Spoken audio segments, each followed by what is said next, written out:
I'm in darkness right now. Well, it's my thing. Some things are gonna be jacked up today because I haven't done this in a very, very long time. We're gonna play some Beacon Pines. My camera may fuck up at times. I will figure it out eventually. But yeah, I haven't done this in a while, so yeah, let's get to the game. Hopefully, like I said, nothing messes up. But yeah, I got a green screen, so I'm trying to figure it out, but my lighting is not the greatest. So let's go to the game. I think it's F2. Yeah, there we go. All right. All right. All right. Hold on. Hold on. Where am I at?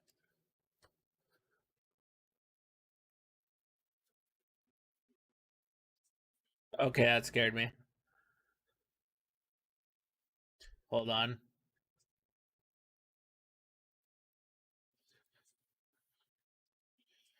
There we go.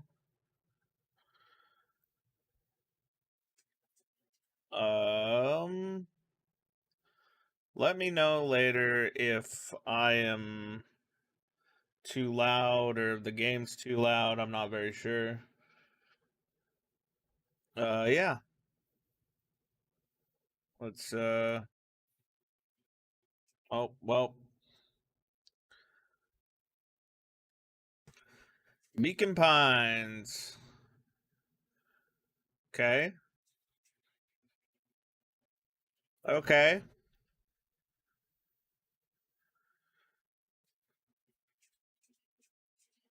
All right.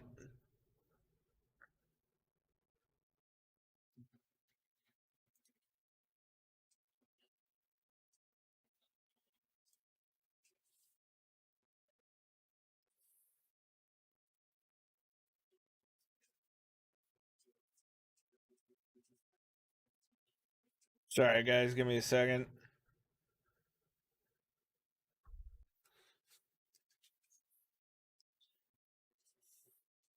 How is it special? Thank you. Okay.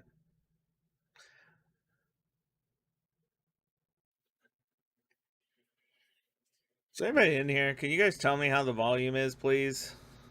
Somebody? Anybody? Adam? Waz? Anybody in here? Hunyan? No? Okay.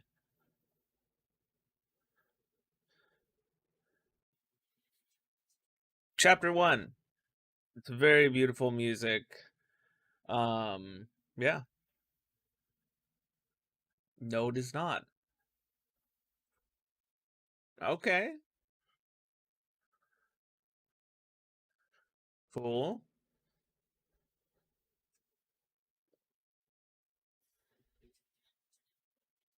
All right.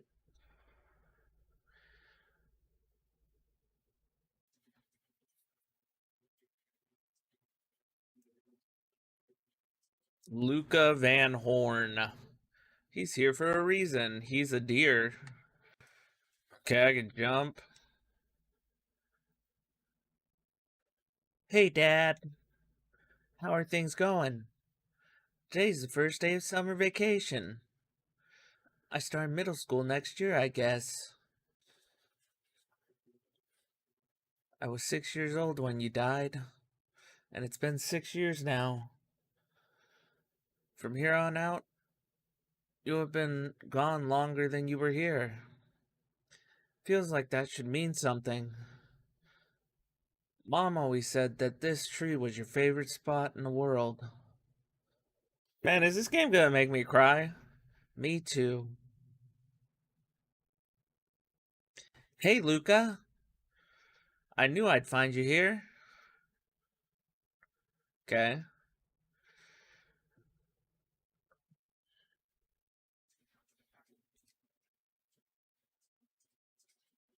Well, after I banged on your door till your gran answered, and after I checked the pond and climbed up the treehouse, then I knew I'd find you here.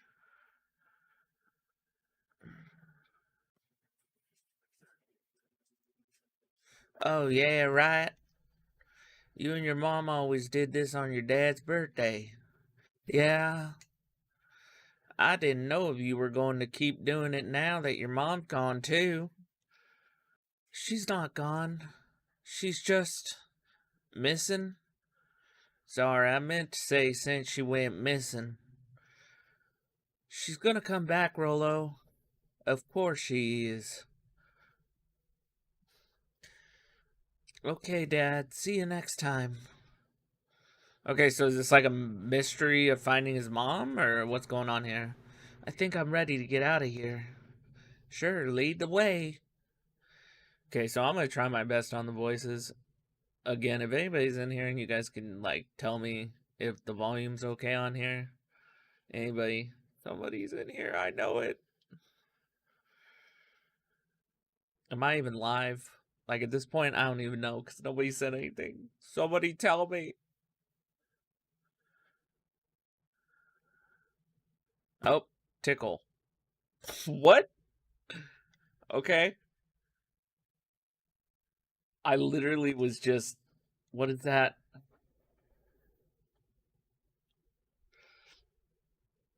Okay.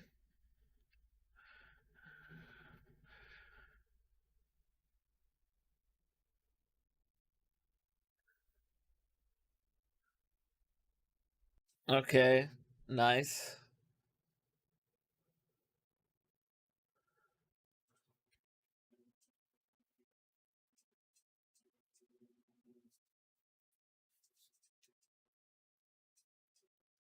Is there like something else in here? Like, am I supposed to like. Oh no, I guess it was just that one.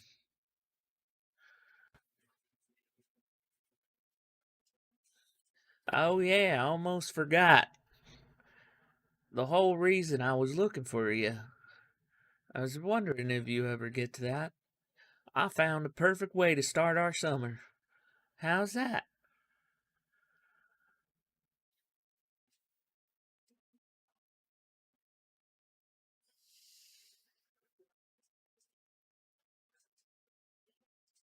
Sorry, guys. Roll a look to the side. Okay. What's up, brother? Um, Adam, how's the volume? Not here. They might be watching. They who? Shh, not so loud. Okay, good. We need to do this in a secure location. Mission control. All right, I just have to tell Gran and then we can head out. What are you gonna tell her? I don't know. I'll think of something. If it's all the same to you, I'll meet you at the welcome sign. Your Gran still kind of wigs me out. I don't do well with new people. She moved in like half a year ago. Just meet me at the sign when you're done. Suit yourself. I won't be long. Okay, good. I'm glad it sounded okay. Tell Gran before heading out with Rolo. Is Rolo real? Is Rolo real? Is that a real person or are we just imagining it? This game gonna make me cry? I feel like this game might make me cry. Oh, what's that? Oh yeah, we're cool hanging out on a fence. Oh yeah, cool hanging out on a fence. Let's go. All right, we gotta go talk to our grandma.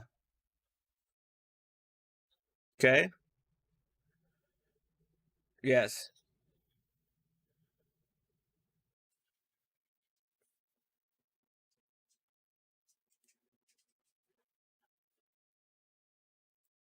Okay. So jump on everything. That's what that's telling me.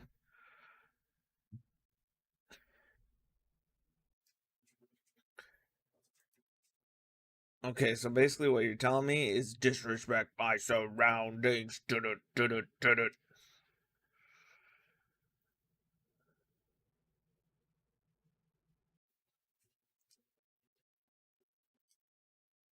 Okay. You have to jump on everything, brother. I know. See, I just got ponder by jumping on the freaking chair. I don't know what it does. Like, what does it do?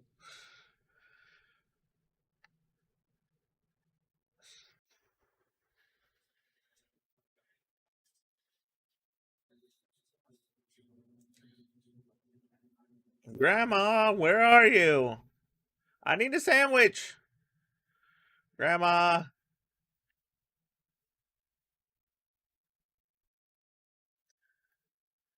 Okay, you think she's upstairs maybe?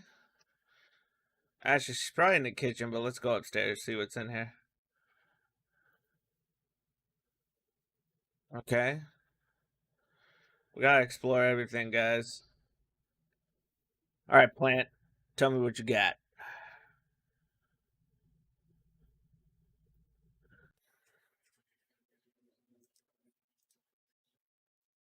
Okay. What are these things?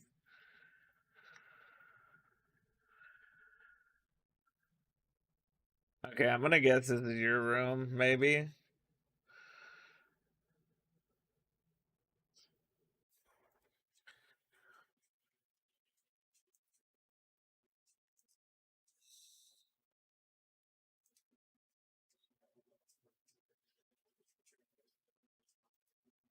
Okay. I'm just great at finding stuff, apparently.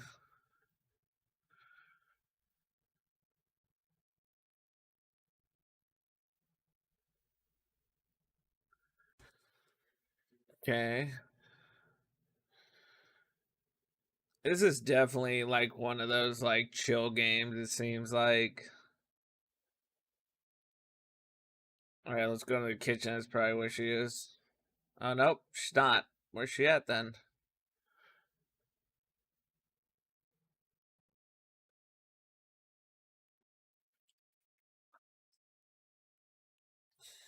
She pre cooks her meals.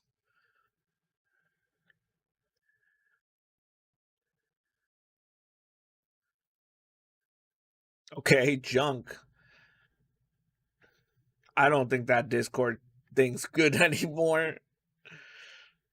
I'm just saying. Oh my gosh, why, Waz?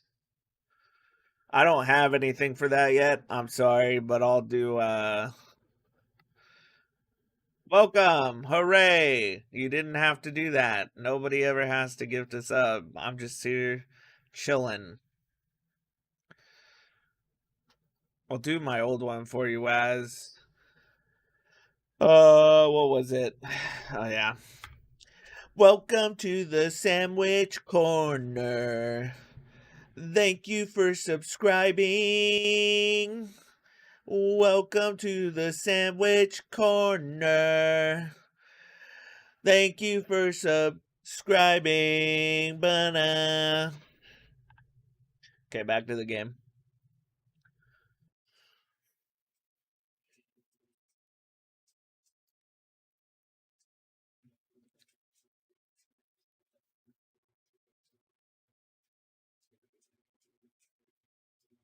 Why? Because I went to see his grandma? How's that? Oh, I love that.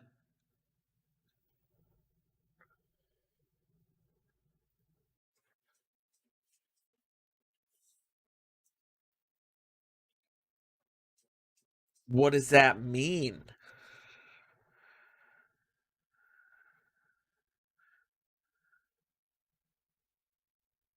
What does that mean? That's beautiful singing voice. It's angelic. No, it's okay. It's just all right. All right, let's see if we can find anything else.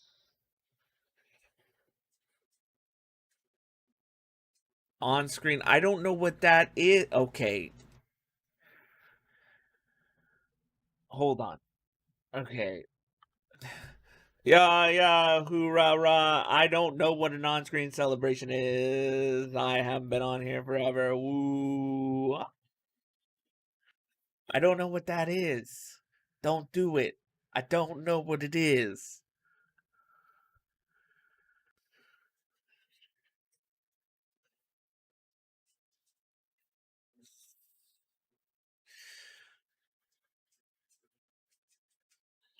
It's my little buddy.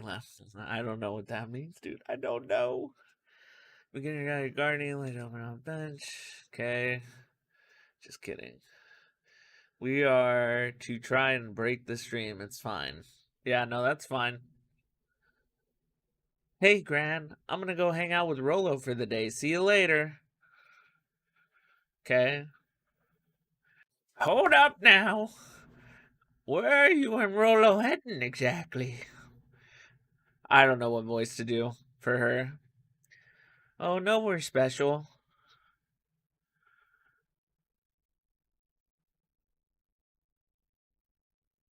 We were just gonna go blank for the day.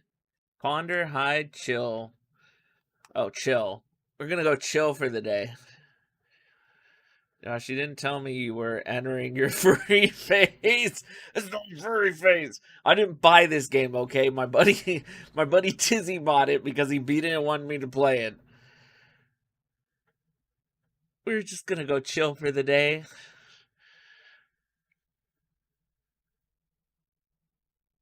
You boys are always in a hurry to do nothing. We stick to what we're good at. Well, make sure you are done chilling in time for what is this game? Okay, Adam, I don't have anything set up yet.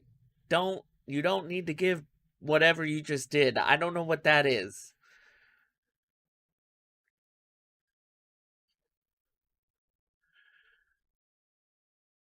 Hold on, let me see if I can. Oh my gosh.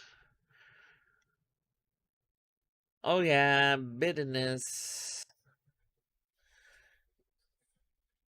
What the heck is the chronicle? B? Okay. Hold on. My thing. Can I add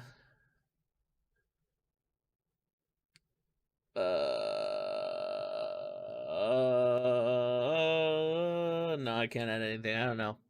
Sorry guys. Trying my best here. Let's go. Yeah, you're to blame for this, Tizzy. They just called me a furry and you're to blame. Okay. Tizzy brother.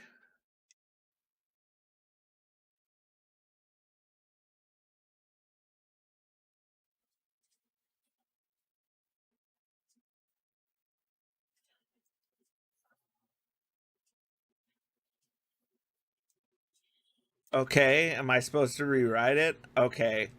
We're going to ponder. Tizzy has VIP before me. Josh, I'm offended. Those are fighting words, brother. I'll give you VIP, man. I don't remember how. And I mean, secretly, I'm gonna figure a way to get you to be my editor. So I mean, it's gonna happen. It's just gonna take me some time. We were just gonna go. Oh, we were just gonna go ponder for the day. Oh, really? What are you boys going to ponder? It's such a lovely day, exactly. You know, big stuff, small stuff, medium, mostly medium pondering. Oh my gosh, what is this game? Well, make sure you don't overburden yourself with a what? Preponderance of pondering. What? Am I just dumb? Or, I, okay. Huh? Yeah, no. Oh, forget it. Off with you now. Okay, Grandma. Oh my gosh. Oh, and Luca. I don't got the voice. You and Rolo, stay out of trouble. I don't have a voice. I know, I know. Get into trouble with Rolo? I thought we were supposed to stay out of trouble. Alright.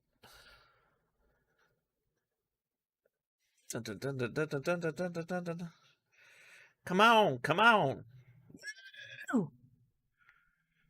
Dang it, Rolo.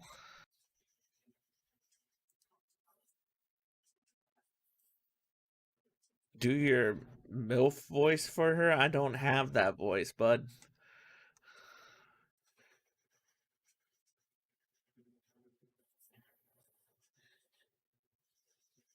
You know the drill. Don't let anyone discover our secret path. You mean the path that has a sign that goes? What do you mean? Don't let people just. You guys saw that, right? Max and Ruby vibes for sure. I. What's Max and Ruby?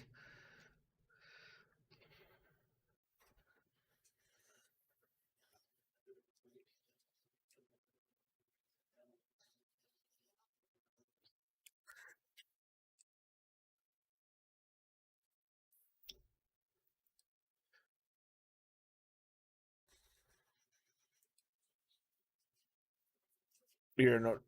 You're and old man laugh out loud. I don't know what you are and old man means, but yes.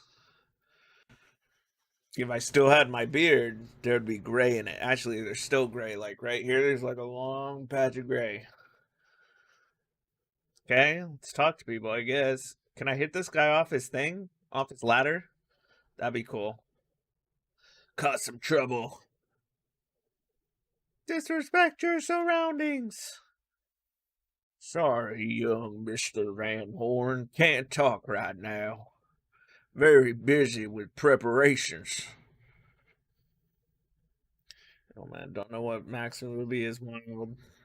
Okay, yeah, I am. I watched David the Gnome, and I mean, I think Blue's Clues came out when I was a kid.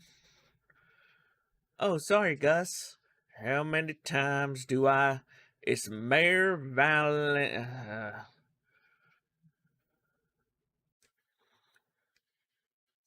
Keep up the good work. I must briefly attend to a concerned citizen. Huh? It's nothing. Keep at it. All right, what can the mayor of Beacon Pines do for you today? Oh, just saying hi, I guess. Hmm. Well, good day to you too, young Mr. Van Horn. Let's talk to the. I don't know what kind of animals these are. Hey, Mr. Kerr. Kerr? Hey there, pal. Kerr. Okay. Kerr.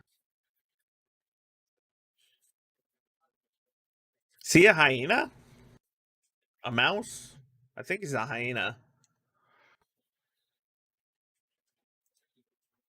Excited for the big festival. Oh, sure. Come on now. When I was your age, there was nothing more exciting than the town festival. The food, the music, the dancing. I don't know why I keep going with a. Don't mind me. I'm not going to voice it. Sounds pretty alright. You're gosh dang right it is. I'm looking forward to letting off some steam myself. Make sure to invite all your little friends. I couldn't keep Rolo away if I tried. Excellent. Sorry, Luca. I gotta get back to the proverbial grindstone. Our harvest awaits and all that. Hoe down. The left side's a little low. Okay. Alright, we're cool sitting next to this. Yeah, that's right. Pondering. What are we pondering? Pondering what Max and Ruby are and why Adam called me old. That's what I'm pondering. I'm gonna guess it's a kid's show. Nope. What's in the trash? Nothing? Really? Mr. Van Horn, do you have a moment?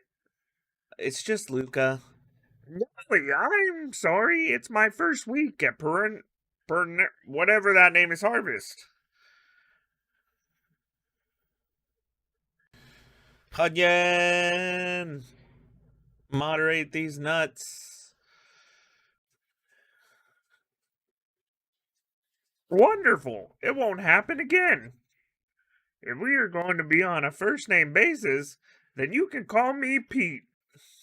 Oh, nice to meet you, Pete. Oh my gosh. What the heck? Sorry, what are you writing? Oh, just documenting. Gosh, it's exciting to be part of something so darn special. You know, it's not just about new foundations and phone booths. We're gonna change the world. And it all starts here in Beacon Pines. Isn't that amazing? Uh-huh. Anyway, I'd better get... Oh, that reminds me. We'd love to hear your thoughts. My thoughts? You bet. If we're gonna change this town, we need to get every detail right. That sounds intense. Ha ha ha! Changing the world is intense. So what you say? Could you answer a few questions? Well, I guess if it's quick. Wonderful. Open to answering a few questions. Quick questions. One down. See, it's not that hard. Oh, okay. We're going already. Question 2. What is something you love about Beacon Pines? I've never really thought about it before. Perfect. It's the only place I've lived. See, that wasn't so painful. That wasn't really an answer. Was it? I guess not. Huzzah! Our first 3 questions answered in record time. Are you literally writing down everything? Thank you so much for your time. I need to process these answers. What answers? Carolina, brother, sister. Oh, what is up, Carolina? Oh, yeah. Okay. Our harvest awaits. Wesley is my dad. Wesley is my daddy, and he's gonna protect me.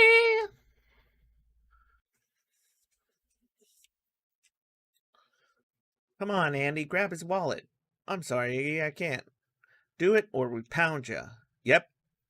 Yeah, but my mom said. Yeah, but. If I had a nickel for every time, yeah, but. I'd be the freaking king of nickels. Ain't that right, Tish? Yep. So they're gonna beat up this kid if they don't steal the wallet? That's messed up. Hey, Mr. Sinclair?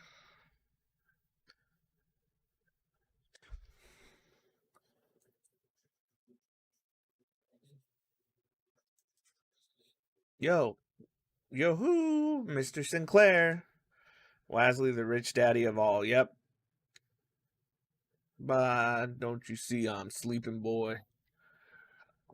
How's the napping today? Crummy as always. Used to have a perfectly nice view from here. Till I still can't say that right. Um, put the monstrosity of a building in the way. Why don't you just move your chair a bit? Or why don't you just move your chair a bit? Oh my gosh, I'm losing my voices. Why should I be the one that moves? If it's a showdown they want, I ain't gonna be the one that blinks. And then he fell back asleep. He ain't gonna be the one that blinks, guys. He, in this house, will outdo perennial perennial harvest. Okay, they're gonna say it again. I'm gonna figure out what that name is, but I've already forgot. Okay, let's go. Okay, a fishing spot. What is this? Mission control. Authorized personnel only. Who are you? Hey, Jetson. Is the line playing any tunes today? No bites this morning, I'm afraid. Come to think of it, I can't remember the last time I reeled one in. But hey, it was never about the catch. This is where I come to think. Yeah, that's what my dad used to do here. That reminds me, if you ever want his chair back, I've taken a standing recently. Keeps me from falling asleep at the reel. If you don't mind, I think it should stay. Not at all. An empty chair makes for a great listener.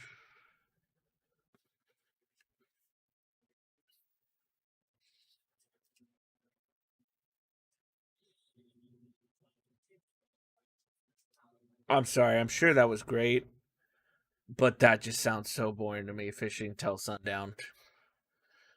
Oh, hydrate. Looks like uh, the brand is in here too. It's Bran. What up, sister? Sister. You can't see her, but she's behind me. Go pick out your bait from the tackle box, buckaroo. Okay, going to the tackle box. Hey, brother, brothers. Bran, brother, sister. Bran. I'm a brother at times three. Okay. Okay, I'm junk and what? uh, sure, why not?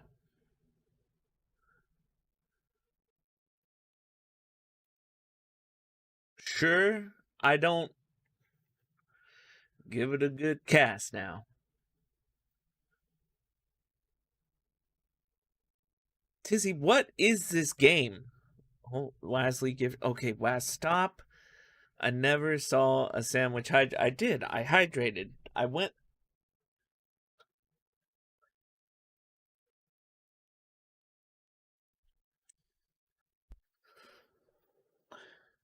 Hold on. Wesley is my rich daddy, and he's gonna sub everyone. That wasn't a flow, Adam. Doesn't work. Oh, it works. Yeah, no, I just made it work. You have to reel it in a bit faster. 10 out of 10 game, or your catch will lose interest. Hee hee. Chizzy, what is this? Oh, I gotta go get another thing.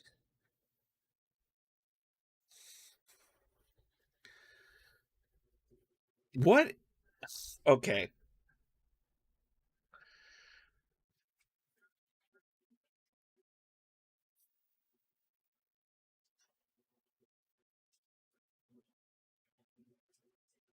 Well, I see now. I I got a shoe, guys. There's the shoe. Thank God this is an Assassin's Creed. Oh, that's next. You don't know. This is not Assassin's Creed. But Assassin, show the shoe. I did. Look, it's on the screen. The shoe's right there. It's a muddy shoe. Where do you think the other one is? Hard to say. Sometimes things drift away. That's not fair. No, it's not. Well, wherever it is, I hope the other boot at least has a sock to keep it company. Okay, I need. Okay, come on, really? Alright. That's some sexy shoes. Still no hydration from. I literally just took a drink. Okay.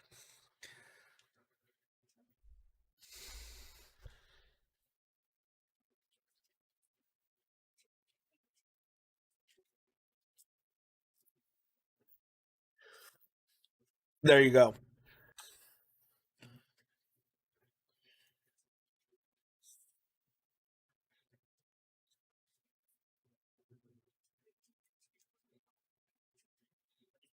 Come on, give me another shoe.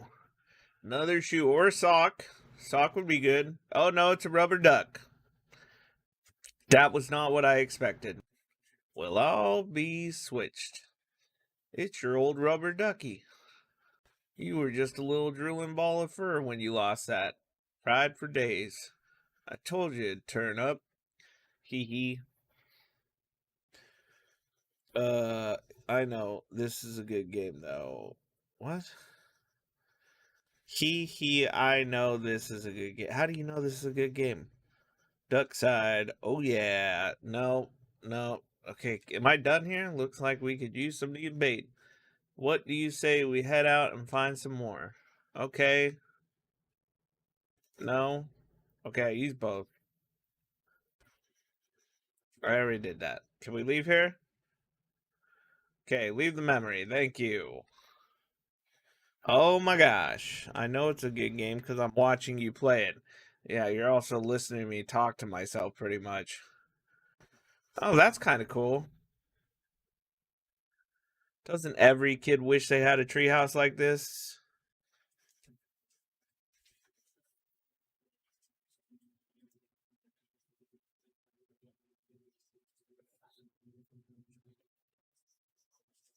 Oh, crap. I did not mean to do that. Hold on. There might be more out here.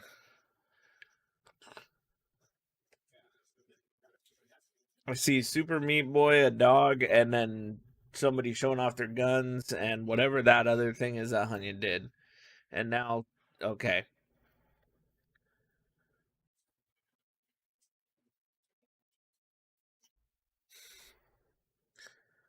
Oh my goodness. Too many things.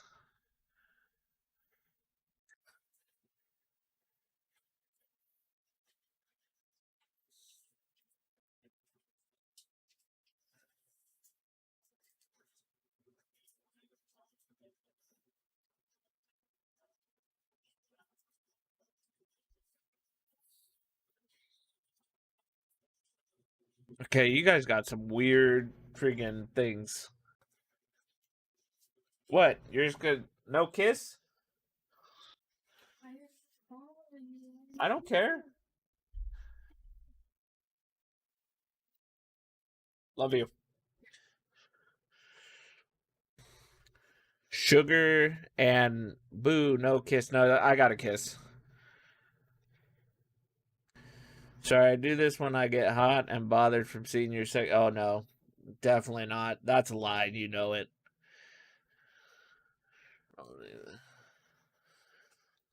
Okay, so there's aliens in this game. Aliens!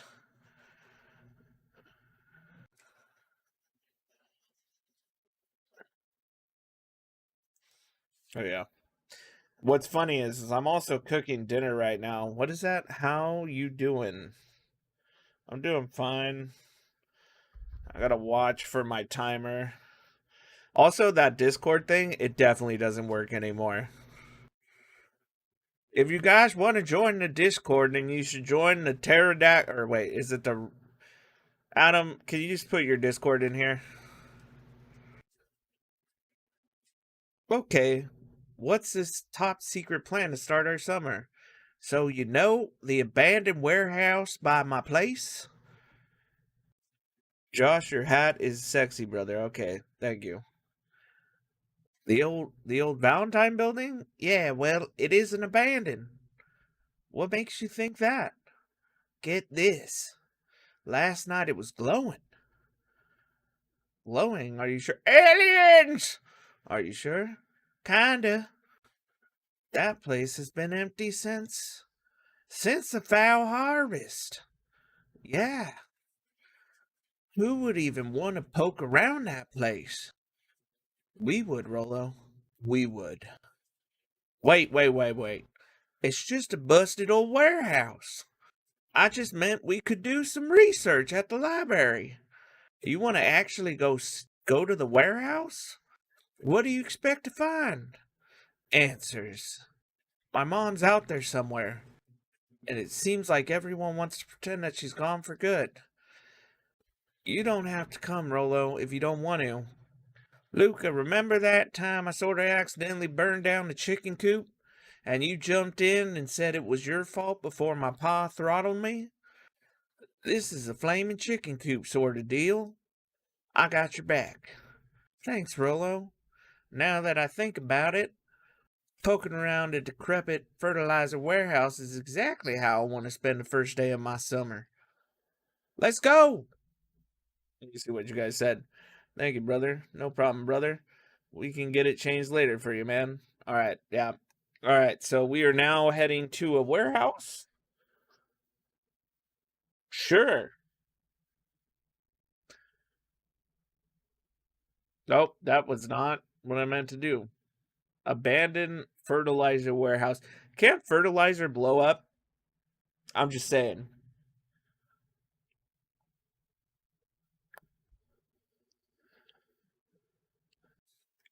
Yep. Yeah, that's what I thought. All right, bye, dog boy. I'm not gonna lie. Tizzy, are you still here? Are you sure you're not a furry since you played this game? I'm just saying. I'm just catching my breath a bit. Go on. Catch up.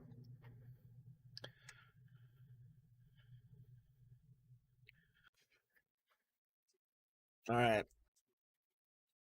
Hey, Miss Nelson. Morning, Luca. Any big plans for the summer? Not really. Heard anything about the old fertilizer warehouse? Any strange happenings? Can't say I have. Either way, a dusty old warehouse is no place for a young boy. You be safe now. Well, you know what is a safe place for a young boy? An old fertilizer warehouse. Piper? Oh, hey, Luca, what's up? You know it's summer break, right? Of course. And it's like the morning, correct? And you're studying. Like they say, the early bird gets the proper education required for a successful and fulfilling career later in life. Fighter. Fat them. Fight them. Use your antlers and get them. Fight the bird. Uh, yeah. I would try if I could.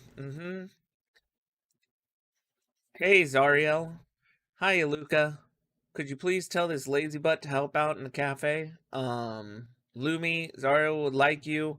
Luca, let me give you a little gem of advice.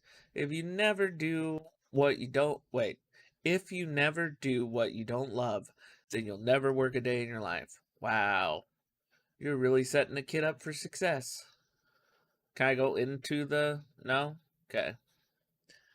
Fight the bird. Okay. From the top rope with the antlers. I'm wearing them down. Let's go.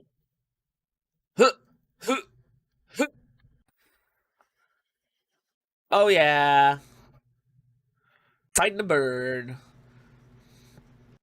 Fuck her up, dude.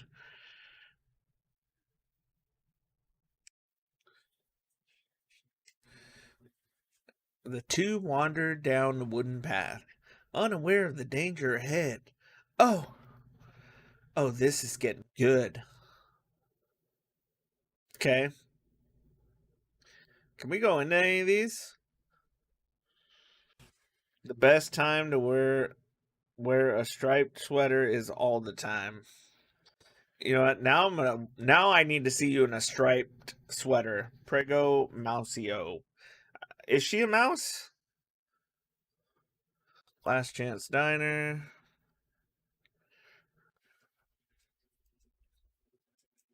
The Beacon. What is this game about? Like, what's the story so far? The story so far is you're a kid with the last name Van Horn. I forget what his first Luca. You're a kid named Luca, and you are trying to find your mom, I think, for sure, just in time for the Nutcracker. Fighting pregnant mice. Laugh aloud. The game. Morty, Luca. What's the day have in store for you? I was wondering if you heard any news about news. The Beacon knows the news that needs knowing. Any news about the old fertilizer warehouse? Nope. Oh, Rolo thought he saw some lights there last night. Rolo ought to be careful poking around the part of town. The winds of change are blowing, and change is a dangerous animal. Change. Okay. 12-year-old reindeer furry versus pregnant chinchilla mouse. Bet now, 3-2 on the furry. Me too, onion brother. A new hand has touched the beacon. All right, guys. Huh, huh, I win. Huh, huh. All right, from far away. Can't take none of this. Luca, just the fella I was looking for. Hey, Roxy, what's up? Why?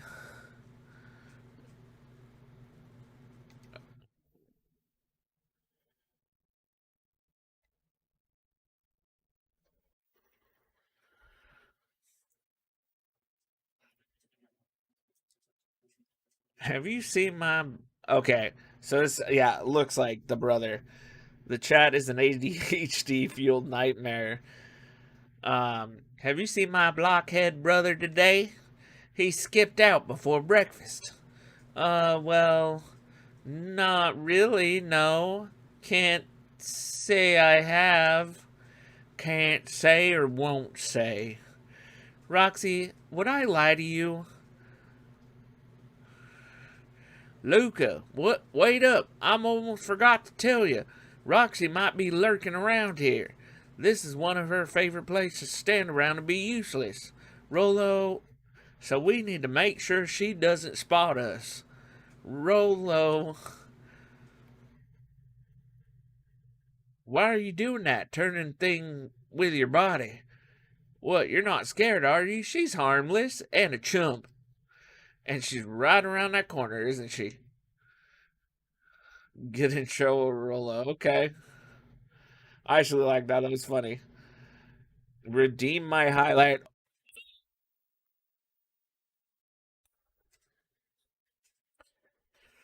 Don't mind me, just over here lurking uselessly. Oh, hey, sis.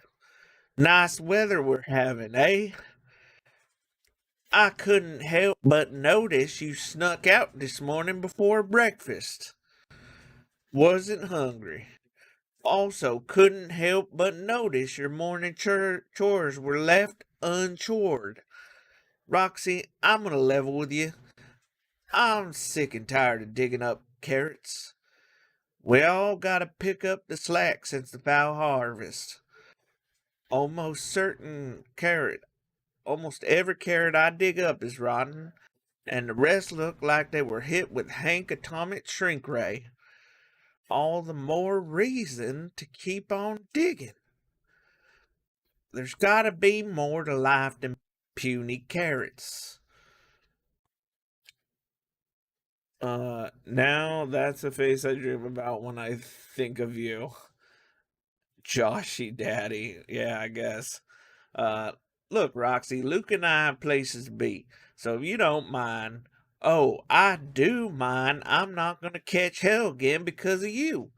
So either you march yourself home and harvest those carrots, or I'll haul you home myself.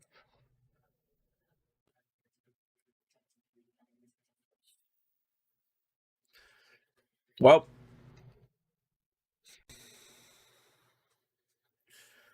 the country accent is getting me. Oh, my bad. Yeah, well, it's what I feel. It's what I feel here. Or maybe it's in my stomach. I'm not sure. One or two. Chill, Roxy. That's exactly what you want to tell her. Oh my gosh, it's gonna go terrible. Country accent is offensive to native West Virginians. I love it. It's perfect for this. Unbelievable. Come on, Roxy. It's the first day of summer. The sun's shining. And we just want to take it easy. Country accent is disgrace to us West Virginians. Okay? Did I say it was a West Virginian accent? You all yourself home and harvest those carrots. Let's leave tomorrow's problems for tomorrow. That's great, and all but Rolo's problems have a way of becoming my problems. And Pa always says tomorrow's work is best left for yesterday. March, March, you big oaf. All rats. I expect a full report about the Valentine place. A full report!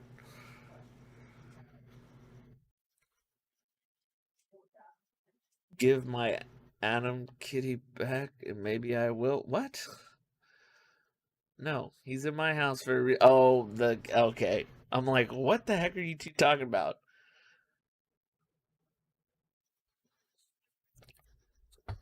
We played Stardew together. Telling Josh, and we had a cat. We named it Adam, and Adam liked to go to Brand's house instead of Watson's, and they fought over the cat for a while. So, Fitz, what are you up to this lovely day? Nope. Cool, cool, cool, cool. Tight, tight, tight, tight. Cool, cool, cool.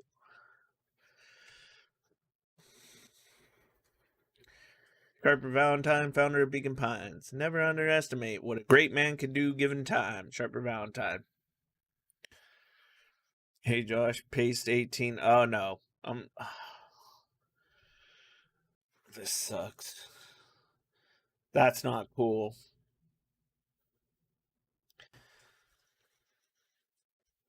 That's not cool, Adam.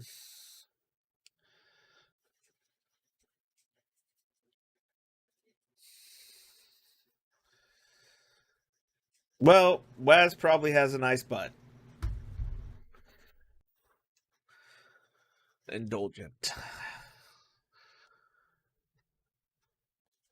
You just started a war, Adam. Hey, Solomon. Apologies, no time for chit chat. Okay. Well, I wasn't. Oh, man, now I'm stuck over here. Oof.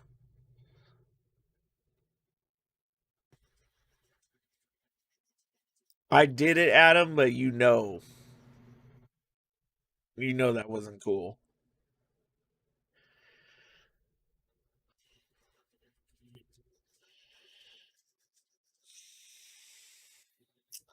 You know, Adam, I'm not mad.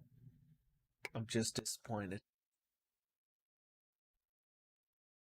Nah, just kidding. It's whatever.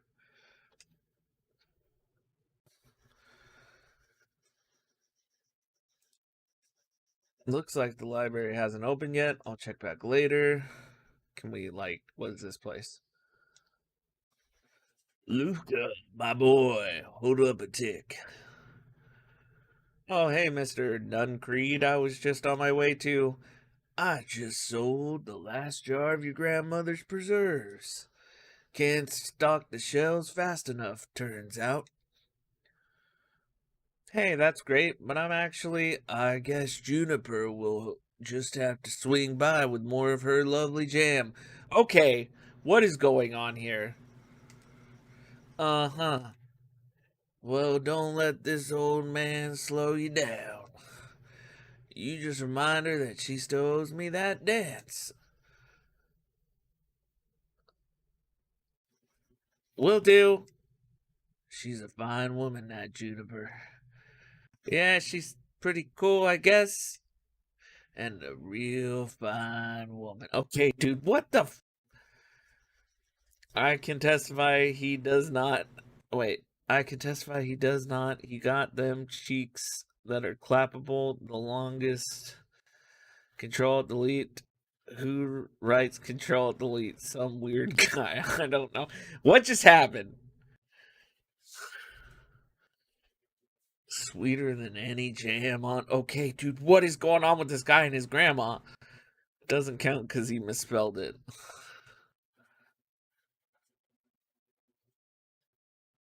So he can still be copied? Who?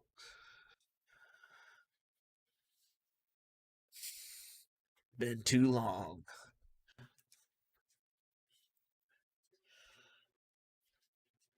Oh, copy on Adam. You got Adam on something? Okay. Oh, hey, Luca. Hey, Joey. How's the bug hunt going? Not great. Bugs have been shy this week. Bugs get shy? Oh, sure. Bugs aren't that different from people. Sometimes they just want to be left alone. If you're going into Weepwood, just be careful where you step. No bug crunching. Got it. Waz gifted air taxi. Wait, what? Who? Best viewers on. Huh? Onion. I can't see it because what does that say? What's up, Airy brother?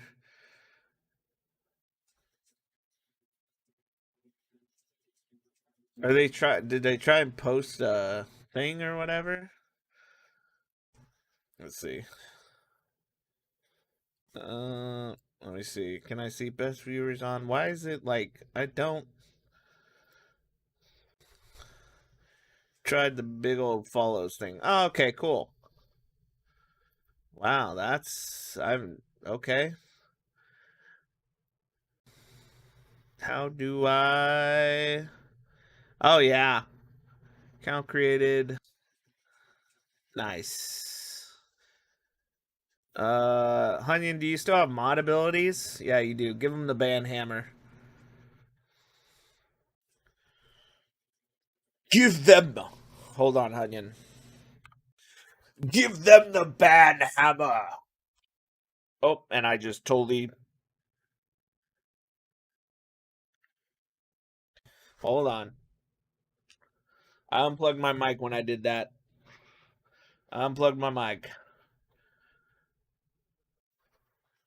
No, not for Mother Russia. What are you talking about?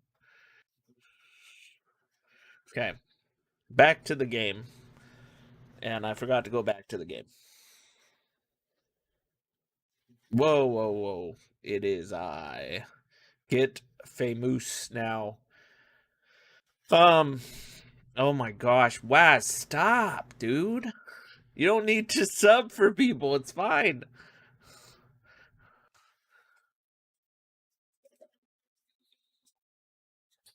I don't know if I'm supposed to go into the forest or to the right. Waz, Waz is, Waz is the gift daddy. Thanks for your gifts, bro. Waz is throwing subs around. Okay.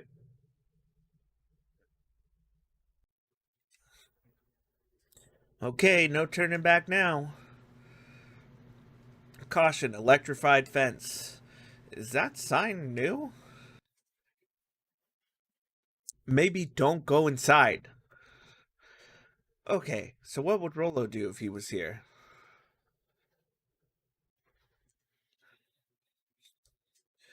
I'm definitely not touching that thing. Alright, guys, what do you think? Should I fight the fence? 3 months. Wait. You need to. Wait. What? Holy crap. What is going on?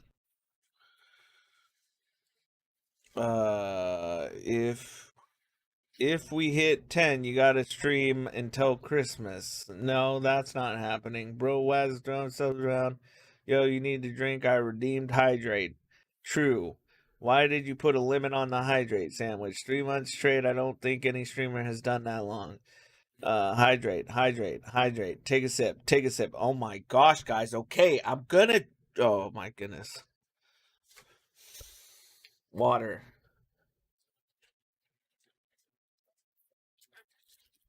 Fight the fence. Okay.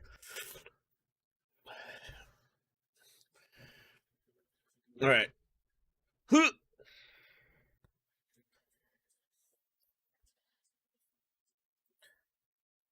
Okay. Nothing happened, guys. I touched the fence. Nothing's going on. I guess I'm just gonna throw mushrooms at it. Mortal Kombat. That's two.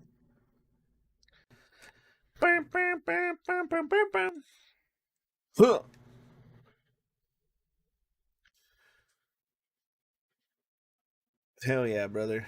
Fine Earth. What the? What just happened? Waz, why?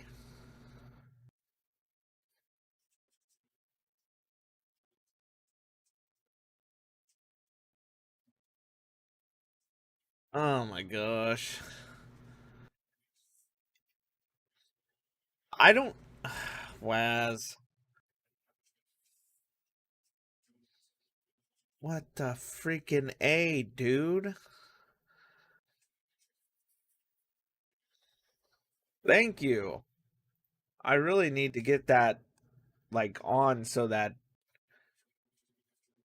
when you do that it does a song.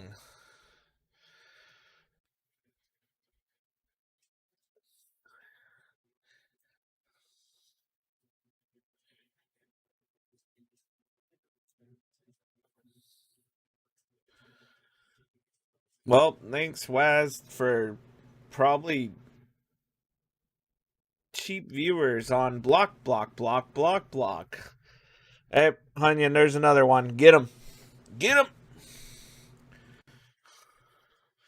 And why?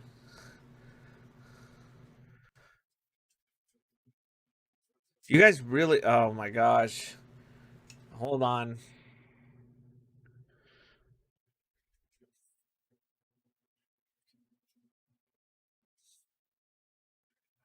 Okay, so Rolo wasn't exaggerating for once. What's going on here? All right. All right. I guess celebration and whatever else just happened. Welcome, welcome, welcome, welcome, welcome, welcome, welcome, welcome, welcome, welcome, woo! Welcome, welcome, welcome, welcome, welcome, welcome, woo! Welcome, welcome, welcome, welcome, welcome, welcome, woo! That's all you get.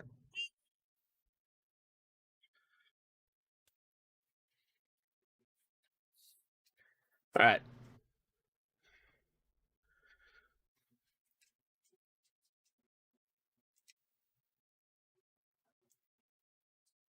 Really? Because it looks like it's coming from that hose. Welcome, Squidward.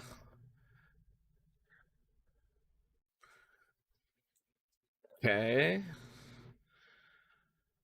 All right, gonna play in the disgusting disease water. Woo! Yeah. Maybe we'll get superpowers. Wow, that smells awful.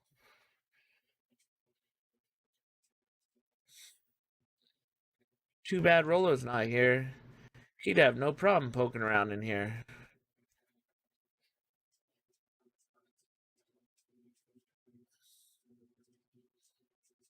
Investigate the Valentine warehouse alone. Locked.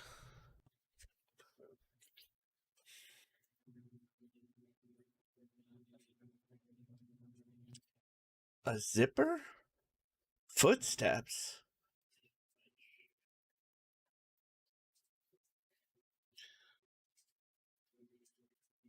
Hello? What's actually happening in the game? I have no idea. And Carolina, why are you doing on screen so I'm lost in the sauce? Same here. Oh my gosh, you guys are like crazy right now. Thank you, Carolina. Thank you, Carolina. Thank you, Carolina. Carolina, Carolina. Thank you, Carolina. Thank you, Carolina. Thank you, thank you, thank you, thank you, thank you. I'm taking that out. I just want you to know I'm taking that celebrate thing out. Oh my gosh, what just happened? Guys, I don't have that many people.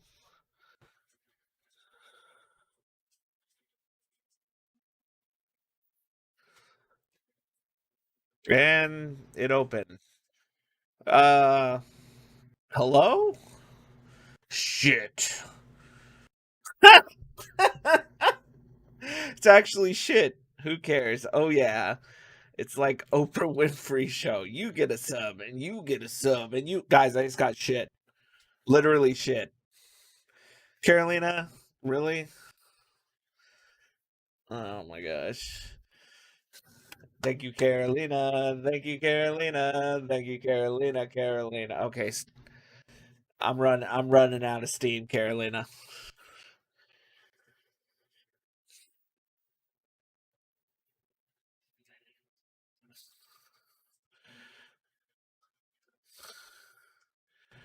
I don't even know what an on-screen celebration is. Better not run out of steam, brother.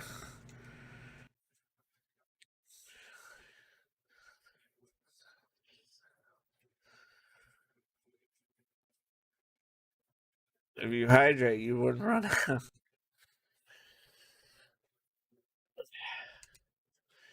This is a story about change. Hell yeah.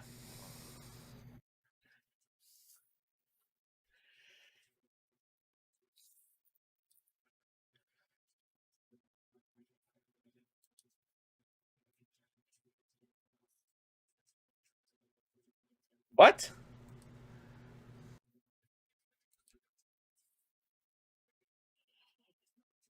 Did I just beat the game?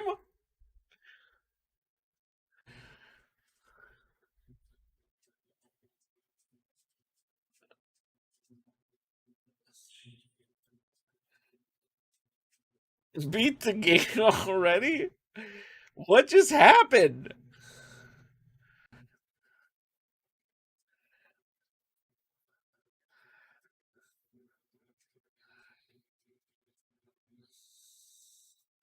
Sure. In the past, he found the best way to deal with an enraged Roxy was shit. Did I do it? Bro beat game. Howard, that's crazy. Make a break for it. What have you done? Did I just throw poop at her? Did that? Oh, no, okay. Did that little shit just kick me? Run all you want, you little twerps. You gotta come home eventually. Oh my gosh. Did I do it? On screen celebration. Uh, is that what an on screen celebration is? The dog picture? Is that what they are? They're just like pictures? Hold on. Now I'm confused. What was Carolina did one earlier? No, it's not a picture. You guys are so. You might not be able to see it, bro. Okay, yeah, I can't see it then. I thought I had to do something. It's been forever since I streamed. How am I supposed to know what an on screen celebration is? You want your little twerp? Okay. Oh, sorry. Okay. Sorry about that. Rolo can get overexcited sometimes. Oh, he's the guy who owns the thing. It's rain in people's faces. You have to do a song and dance each time. No, I don't. It's not the rules. It comes up on our stream. Okay. It's not the rules. You have to make this face every time. No, I don't.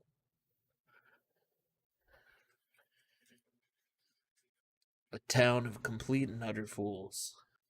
One wonders if it's worth taking anything here seriously. Either way, I'm really sorry. No matter. How are you doing? Me? Yes, with all the business about your mother and whatnot. Oh, I'm getting by. Still no word from her at all? No, that is truly a shame. Shame. Your grandmother has taken residence to keep house. Yeah, and how's that going? We mostly stay out of each other's way. What are you guys doing? What is going on? What is a hype chest? What is going on? Share? I don't know what this is. Josh, quick, see if they'll sell you fentanyl at the drugstore. Not that I condone that. Don't worry about it, brother. We are having a party. Okay. You make it sound like she's rarely at home. It's not like that. She just has a lot to do. Mm-hmm. She's still settling in and trying to figure out how to make ends meet. Indeed. Well, count your blessings. It's better to have a caretaker who's rarely around, in lieu of anyone who tries to compensate by smothering you with attention. That doesn't sound so bad. Trust me when I say, it's best to rely on yourself. Family has a way of creating more problems than they solve. Okay, so dude's depressed. Watch party. Oh yeah, let's go. Oh,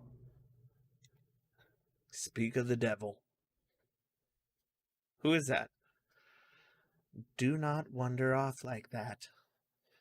I'm much too busy to be looking all over for you. Apologies, Eris. I was just taking a stroll through town. Strolls are for commoners. You're a Valentine now. I want you to be present for the construction of the history museum. Let me do it for you. Ah, dog. Who's the slag? I don't know. The future of this town relies on its ability to remember our family's great past. Of course. We're just commoners, guys. That's it. We're just commoners, and Hunyan is the Lord, and we are just common.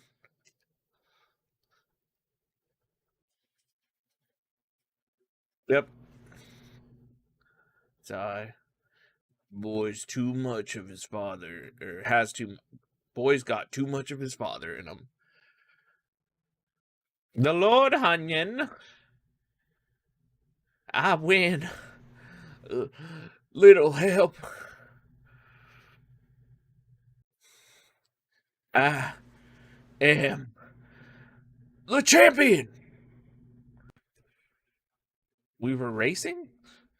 Did that road get longer?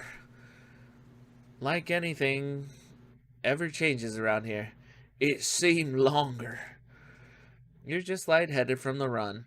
You really need to pace yourself better next time. Just realized you have sandwich on your hat. Yeah, I do. Though it didn't write as well. Not sure why I would take advice from second place. Has the sign always been there? Wait, what? Caution, electrified fence. No, that's definitely new. Creepy. How are we going to get around an electric fence? Don't worry, I got this.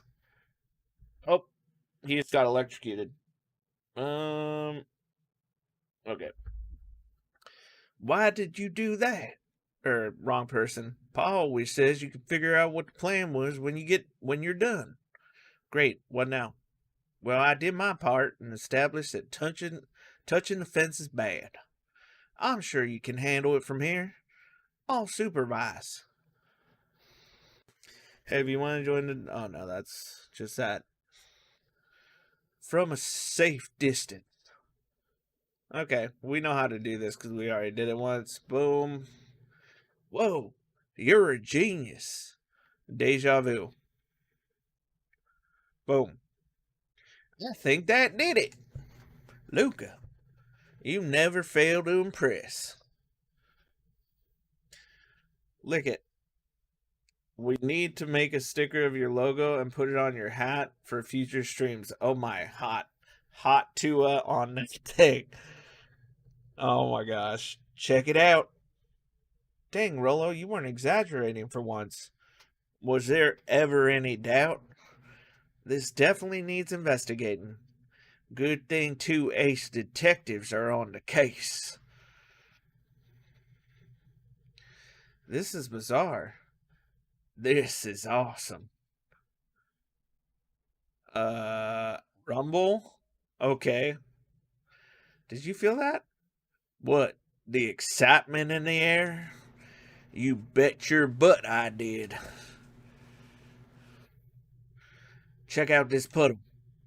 That's not normal. And this hose. Oh man, the door's locked. Try harder.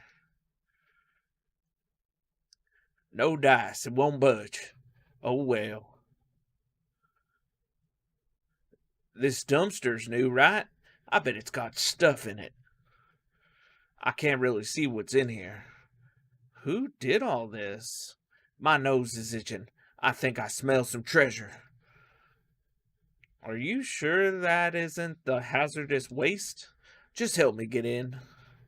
Rolo, it would be my honor to throw you in the trash.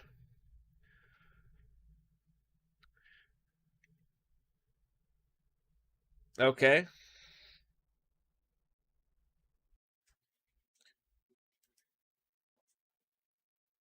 Come on, Lady Luck. So what's in there? Let's see. There's a squishy bag of squish. Wow. A good inch of stagnant sludge. Your natural habitat. Wait, hold the phone. Hold 2 phones. Check these bad boys out. Are those walkie-talkies? Just like Hank Atomic Communicators. Do these actually work? Ground ground command to Hank Atomic. Hank, do you read me? This is Hank Atomic. Ground command, you're coming in 5x5.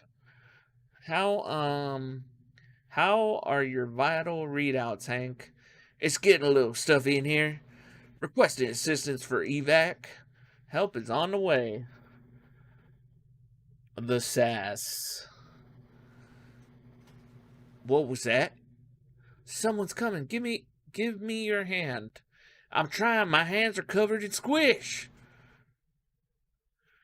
Scoot over. I'm coming in.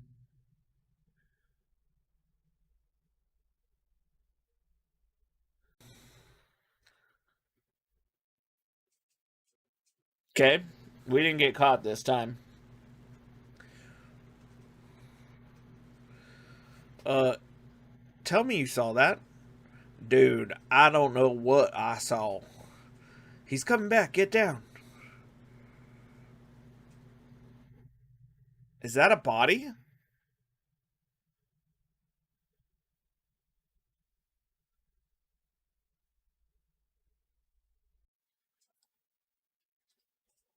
Uh,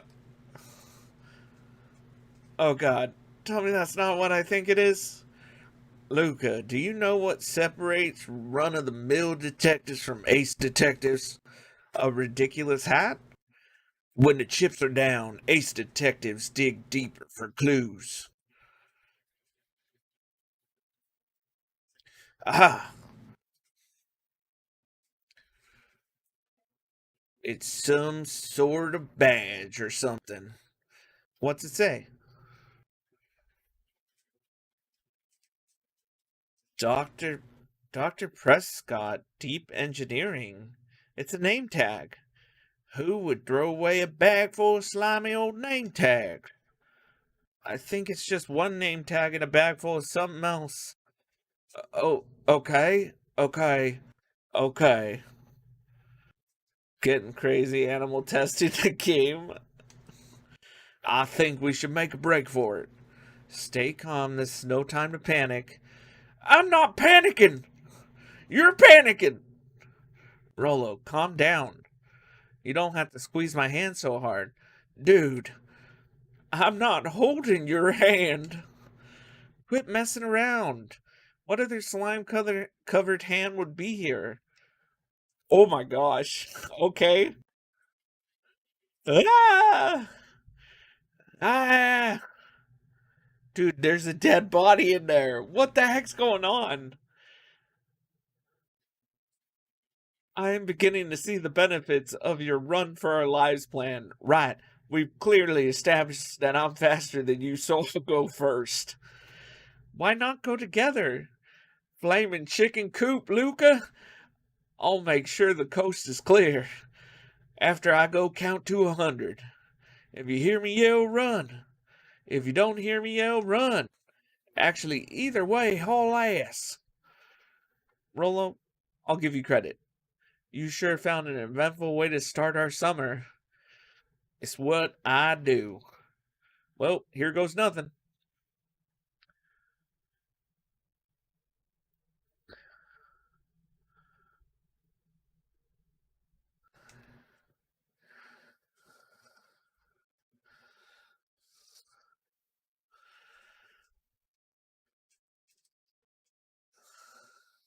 Why are you waiting till 100, dude? Run. You just found a hand in a dumpster.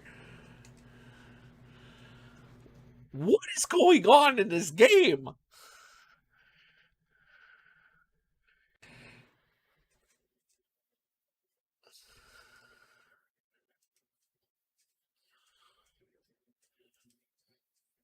Yeah.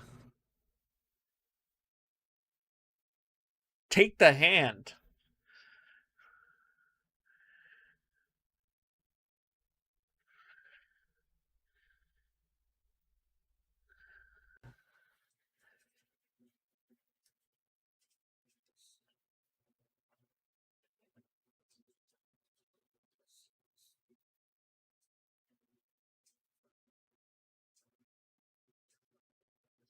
Guys, we just found a dead body.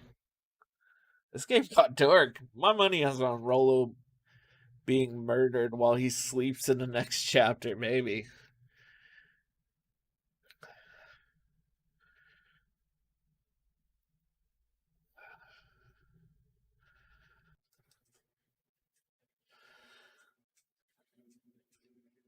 I finished jarring a mess of jam last night. Uh-huh. So that will need to get delivered today into town. Okay. We found a dead body, Grandma. Are you gonna help us? Is he not gonna say anything? So what did you and Rolo get up to yesterday? Oh, nothing interesting, except they found a dead body. Hello? Square, square, square, period, period, period, square, square, square, square, square, square, square, square, square, square, square, period, square, square, square, square, square, square, square, square, square. Calm down. Square, square, square, square, square, square, square, square, square, square. No, of course it was the right thing to do. Start gathering, folks. I'll be right there. Are you sure there isn't anything you want to tell me about yesterday? Anything I want to tell you. Not really, we just sort of ran around a bit.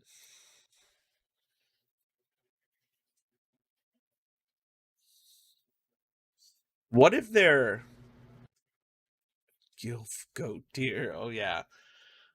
What if they're cannibals and they're turning or eating their own people? I don't have that voice either.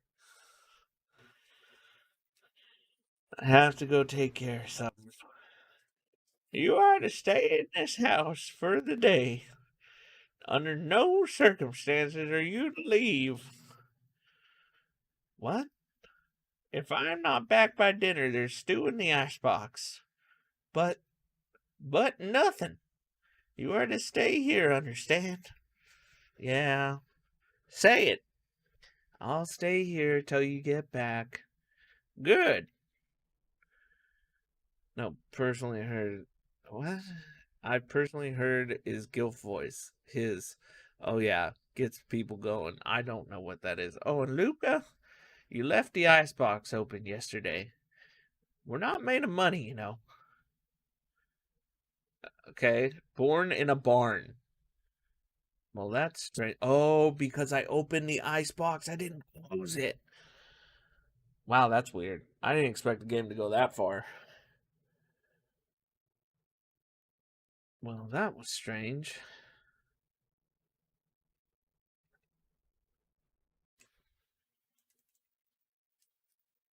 What now, Grandma? I'm opening the icebox. Can't tell me what to do. Hold on real quick, guys.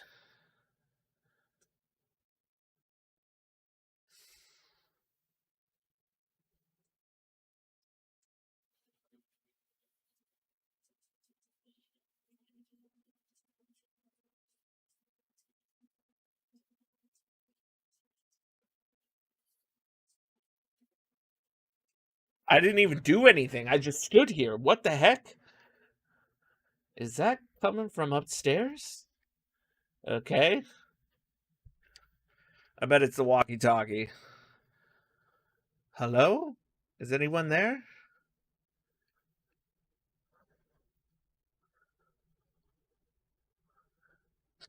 Yep, it's the walkie-talkie. Hello? Rolo, is that you?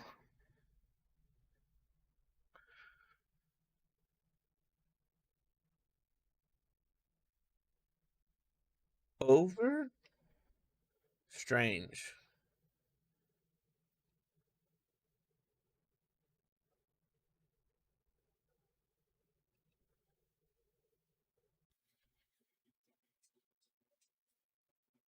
Rolo's dead.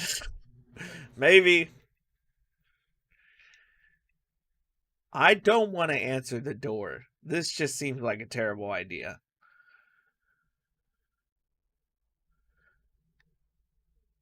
Nobody's home. I didn't see a dead hand yesterday. You can just stay out there. Okay. Oh, hey, Roxy. Is this about me accidentally kicking you yesterday? Is Rolo here? No. Look at me, Luca. This is serious. Is Rolo here? No, I haven't seen him since yesterday. Rolo didn't come home last night. What? Oh, Rolo's dead, guys. Rolo's freaking dead. Where was the last place you saw him? We were playing around in Weepwood, and then it was late, and we went home. Weepwood? If he's alive, I'm gonna kill that little creep. Is there anything else? Anything that he said?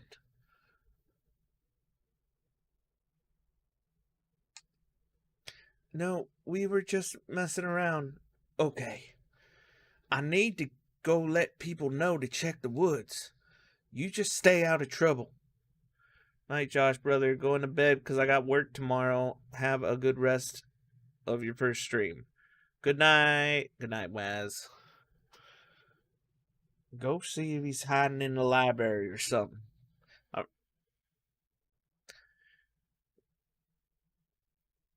Oh, your friend's dead. Rolo, where are you?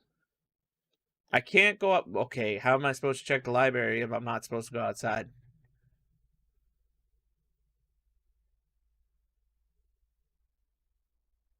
Huh, I'm outside. What now, Grandma? What now, Grandma? I'm outside in the backyard. Good night, Big Waz. Bye, bitches. Good night. One love. One love. Okay. I guess we're going to the library. Dun dun dun dun dun dun dun dun dun dun dun dun dun. Oh, hey Bert. Have you seen Rolo? Nope.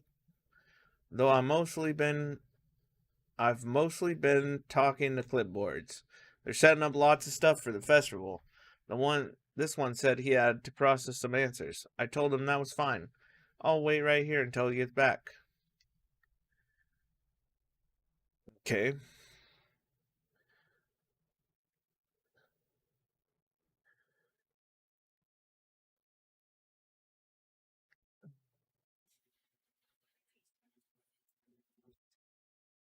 Howdy, Luca. Hello again, Pete. I'm not Pete, you silly goose. It's Toby. You could have fooled me. Well, hey, it's no problemo. The important thing is, we'd love to hear your thoughts. Yeah, I'm getting that impression. We're all a part of something special, Luca. And it all starts right here in Beacon Pines. I got it. That's right. So, how about you start by telling me? Look, no offense, but I've got my own stuff to take care of. Yeah, you joker. We're all part of this together. You'll let us know when you're free to answer a few questions.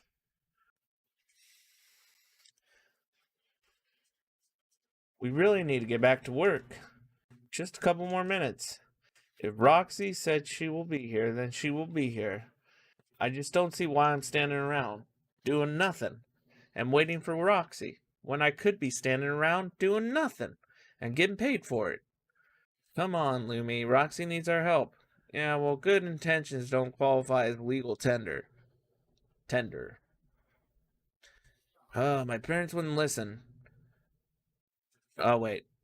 No offense, but isn't Rilla always getting in trouble? Something feels different this time. What can we do to help? We need to check where the adults aren't. So I guess it's up to us to check Weepwood. Our shift doesn't end for another couple hours. We could spend we could spend the time making posters. That would be great, I guess. Right, Fitz and I will check Weepwood. We'll be back later to pick up the posters. I think my dad has a map of Weepwood. Let's swing by my house and grab it before we head out. Okay. Hydrate, hydrate, hydrate. Okay.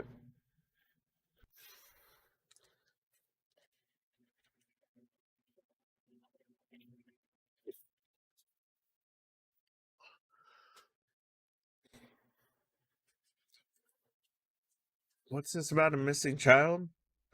I must stress that the situation is completely under control. It just all seems so terrible. And you're sure there's nothing we can do to help? Nonsense, young Miss Coder will turn up. Mr. Coder will turn up safe and sound, I'm certain. Use focus on settling in. I trust my sister has supplied you with a suitable lodging. Oh, yes, Miss Valentine has been more than accommodating. We were just telling our daughter, Beck, that. Now, where did she run off to? Uh oh, their daughter's missing.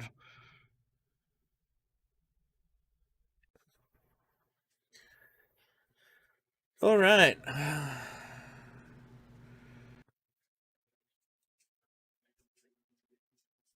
Gotta check the library.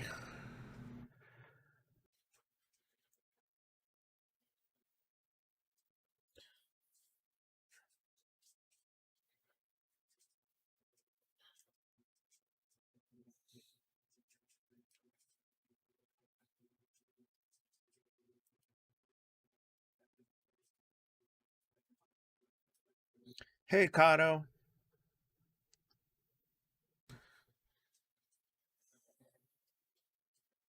What is that? Oh, hey, Luca. You snuck up on me. Good book? Don't know, just started it. I'm really running out of books I haven't read yet. So now it's on the wonderful world of bees. Turns out bees are pretty cool. For instance, did you know that 70% of bee species actually live in underground tunnels? Or that if there are two queens in a hive, they will fight to the death for supremacy. Fight. That's interesting, but you haven't seen Rollo around recently, have you? Not since yesterday. Keep an eye out for him, okay? Sure thing. If I see him, you'll be the first to know. I'll be.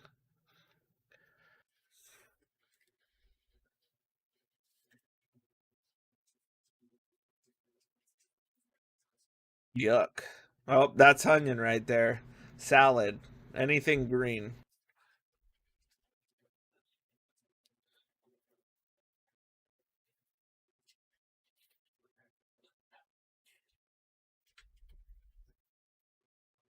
Oh, okay. Got a new one.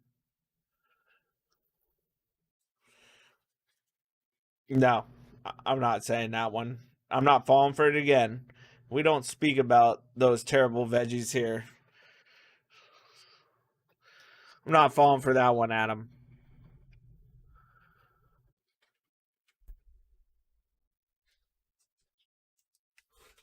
Oof.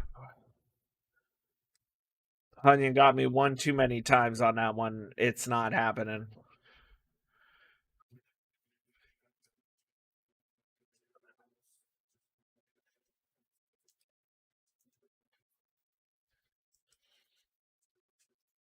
All right. Who's this? Hey, Jazz. Oh, hey, Luca. Did Rolo come by? No. I was actually surprised. He's usually here early on days when a new issue drops. Rolo's the biggest Hank Atomic fan I know. Besides myself, that is. Well, if he does swing by, tell him to meet me you know where. I don't know where. No, he knows where. Oh, roger that, Space Cadet. Lord Hunyon needs his pizza. We'll get you again. Don't you worry about that. No, you won't.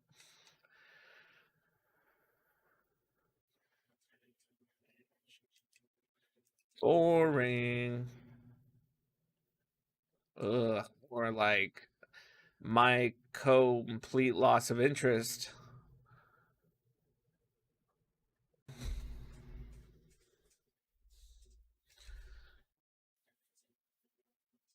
This is true. I made a sacrifice only hours ago. Not saying the last part. Don't think that I'm not. Don't think that I didn't notice, Carolina. You're just as bad as Hunyon. I will not be tricked. Not again. What sort of monster puts candy behind a locked door? Oh, yeah, Mr. Nuncreed works weird hours sometimes. Of course he does. How about you? When do I work? No, what's your name? Luca Van Horn. You're new here. Yep, not by choice.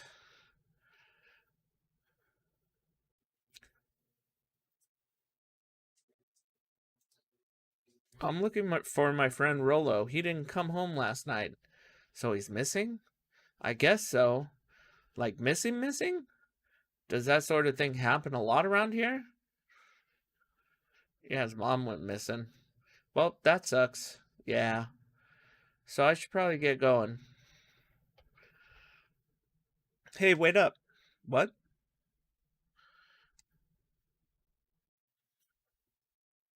I'm coming with you. What? So says the unlucky penny. Unlucky? Yep, well, technically it landed on heads. Leave this kid to find his friend alone. But I always do the opposite. Oh, that's kind of like me and Rollo. I guess Rollo is my unlucky penny. Hydrate. Okay. I'm going.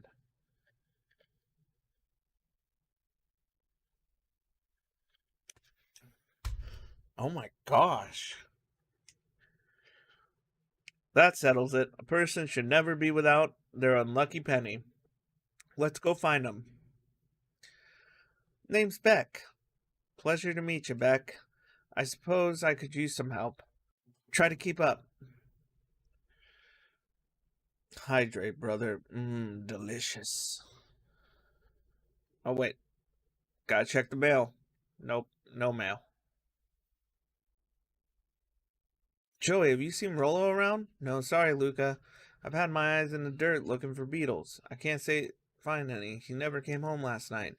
Do you think it's because it's been colder than normal? I don't see why that would have anything to do with Rollo. No, the beetles. Do you think the temperature confused their circadian rhythm or something? Who's to say? I'm no beetologist. Just keep an eye out for him, would you? Of course. Oh, dang, they boarded up the way in. Break the boards. Nope. Break the boards. Okay, well, can't get in that way. Can we go around? Heck yeah.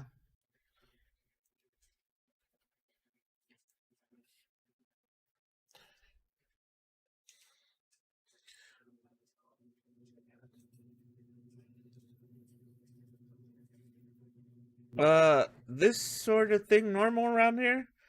Because puddles of glowing ooze are definitely not what I expected from this place. I have no idea what this stuff is.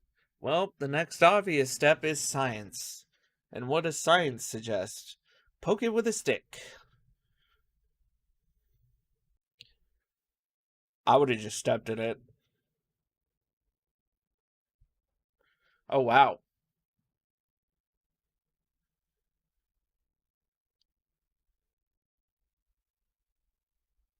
What the? Cool. Oh, no. Okay. So the science tells us this gunk is weird as hell. Uh, yeah, it seems dangerous. Hey, Tish, look what the cat dragged in. Yep. I don't have time for this right now, Iggy. Don't say things like that. It hurts Tish's feelings. Ain't that right, Tish? Yep. She looks fine to me. Well, hello. I don't think we have been properly introduced. Iggy's the name. This is my compatriot, Tish. Yep. You've probably heard of us. Can't say I have. I'll forgive you just this once on account of you being new around here. Why would you hang out with this dud? Oh, he seems pretty alright. Iggy, why do you have to be so you? Has he ever told you about that his parents skipped out on him? Shut up. It's true they got tired of having such a pathetic kid and left him. Iggy, I'm only going to say this one time. Don't talk about my family. Haha, well look who's grown a backbone now that a girl's around. First his pops croaked, then his mom finally couldn't take it anymore and bounced.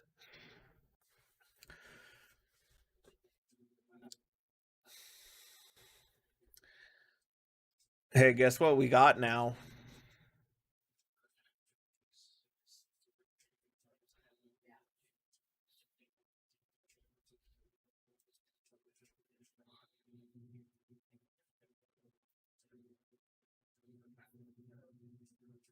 Well, time to bust out. Oh no. I thought I was gonna get fight. I thought I was gonna get fight. Should we tickle him or strange? Which one, guys? One or two?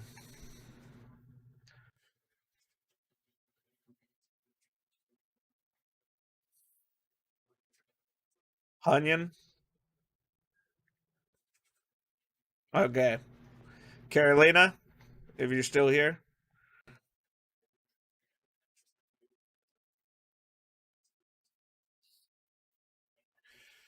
All right. Okay.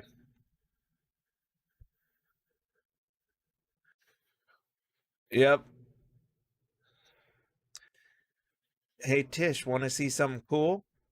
Yep. Check it.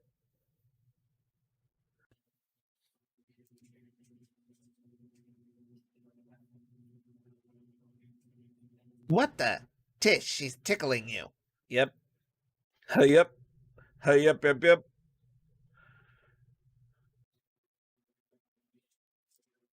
Hey, yep, hey, yep, hey, yep. Oh, yeah. Hey, yep, hey, yep. What just happened? She seems nice. Sorry for the interruption. I think you were just threatening us.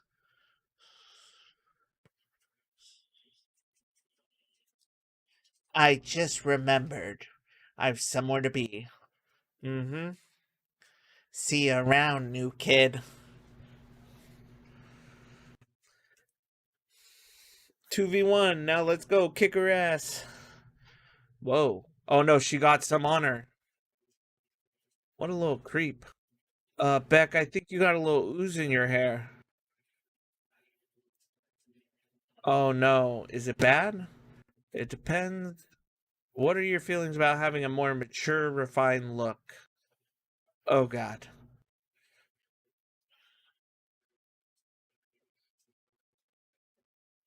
That's not good, guys.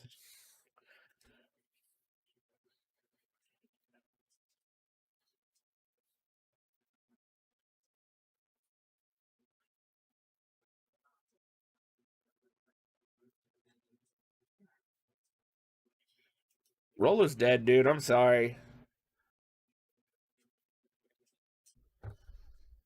Guys, I'm gonna step in the goo and see what happens. I know I shouldn't, but I want to. Goo! Oh, you can't. Oh, that's dumb. Well, you can't step in the goo, guys. Property of Valentine Fertilizer Corp. Looks old. Okay. Luca, what the hell? Or wait, hold on. What? What the hell are you doing out here? And why did a kid with gray hair just run past us in a panic?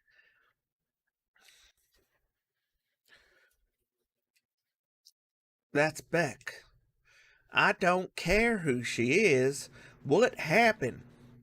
We were just helping look for Rolo. Luca, I need you to start telling me the truth.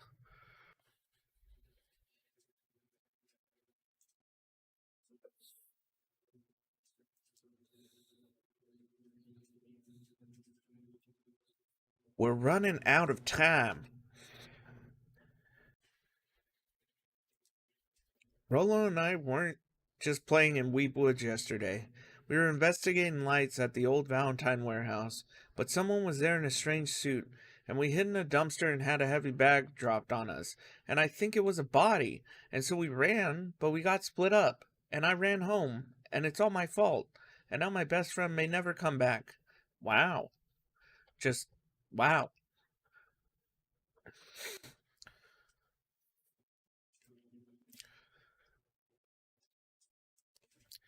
It's not your fault, Luca. Roller's gonna be okay, I promise. I'm gonna fix this. Luca, go home. But I want to help. This is too dangerous for a kid. I can't just sit around. I have to do something. You go back to that little treehouse you two like to play in. Wait there in case Rolo shows up. Sounds like a plan?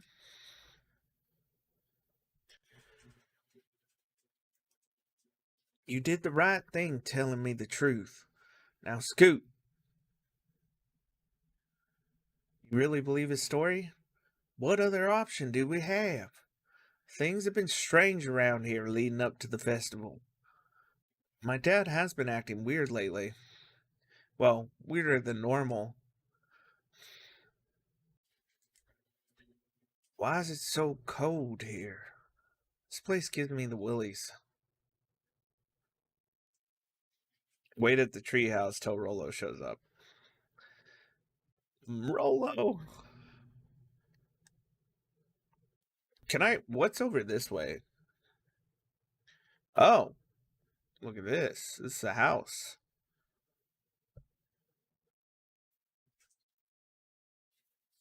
Rolo isn't showing up, brother. Yeah, no, I know. Dude, this game got like crazy. Oh, nope. Rolo is out skis.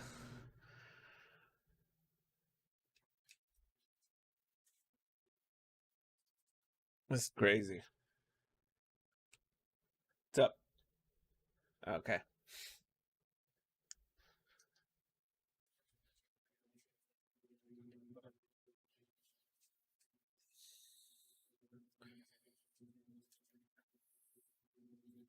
Whoa, don't sneak up on me, an old fella like that. Sorry. Who are you talking to? What? Oh, no. I was just checking because I thought I heard it ring. But the dang thing never does, of course. Yeah, I've never seen anyone use it, really. The whole thing's a waste of money, if you ask me. Any word from Rolo yet? Not yet. Long time for a boy to lose his way. Rolo knows these woods too well to get lost. I suppose you're right. Josh, you have the same stash as Dogman? He looks like he kind of has a beard. Oh, yeah. Silly boy's antics have this whole town worried sick. Antics? We all know Rolo likes to play his little pranks. You think this is a prank? What other possible explanation could there be? He's not playing a prank, and he didn't get lost. Someone took him, I know it. How would you know that?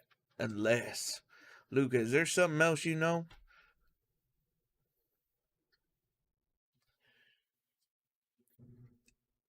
Dang it, boy, if there's something you know, something that could help your friend, you need to tell folks.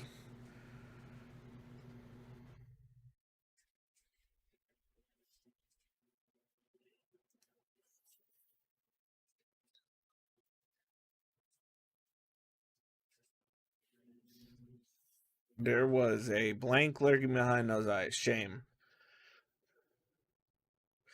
Did he take Rolo?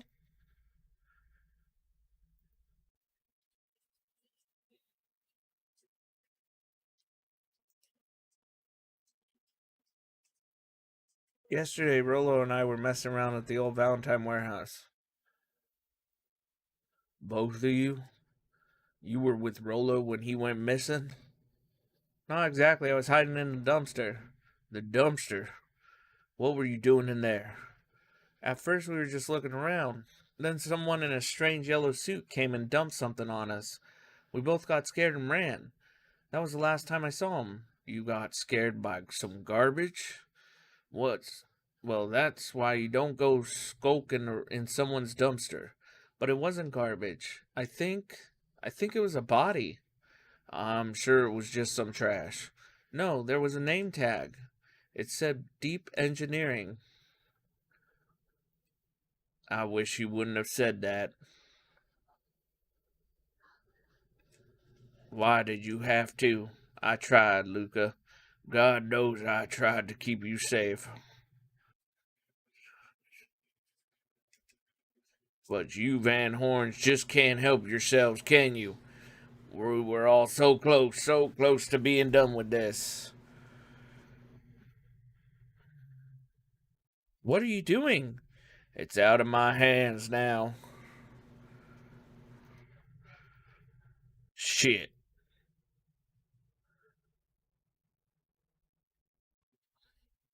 Dude, this. What is going on?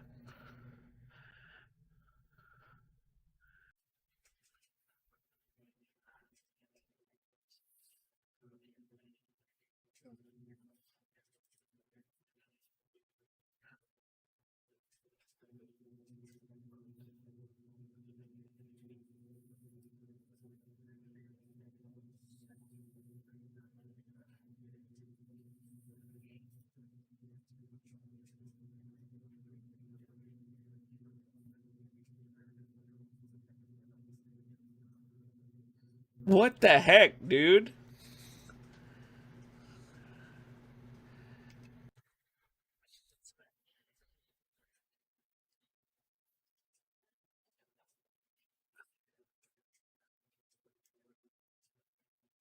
I am so confused by this.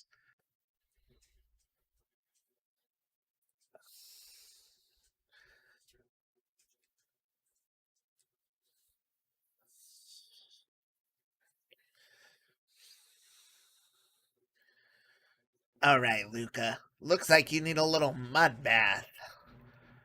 What's wrong with you, new kid? We're about to pound your friend.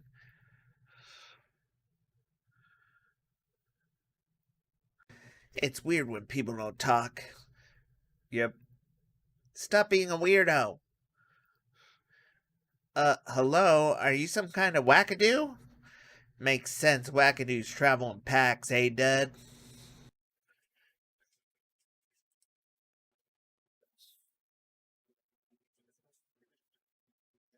Oh, dude, we finally did it. Ah! Oh no. You jerk, my clothes are ruined. I'm gonna. This isn't good. We may have just killed Iggy.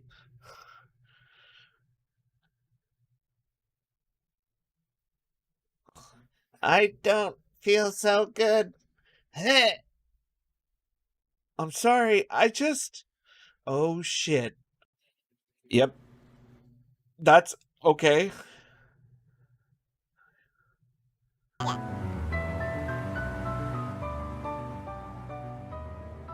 lower that down so it's not too much higher than me.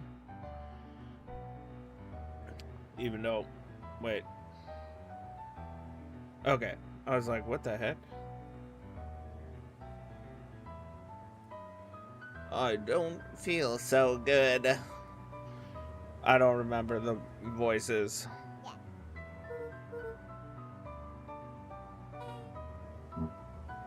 Yep. Okay, we left off literally right here. I'm gonna hydrate real quick. Hold on.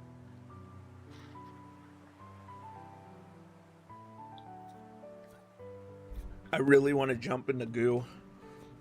Let me jump in the goo. That was intense. Iggy's gonna be okay, right? Nothing seems okay. Nothing about this seems okay. The person at the warehouse. Can you guys hear the volume, like the game? This strange ooze and what it did to Iggy.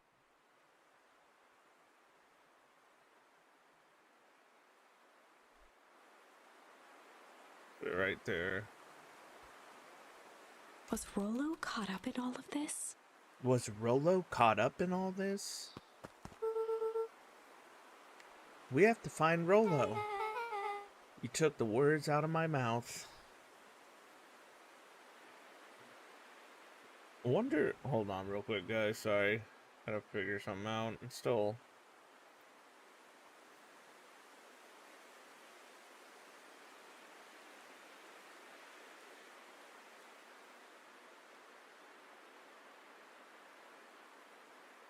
Okay. Well, last time we had a problem when I did the. Oh, that was not what I meant to do. Whoa there, little buddies. You startled me. What in the dickens are you up to in this part of town? We were just helping look for Rollo. Oh, you haven't heard the good news? Rollo showed up safe and sound a bit ago. Really? So where was he? It's funny, really. He just got a little turned around in the woods.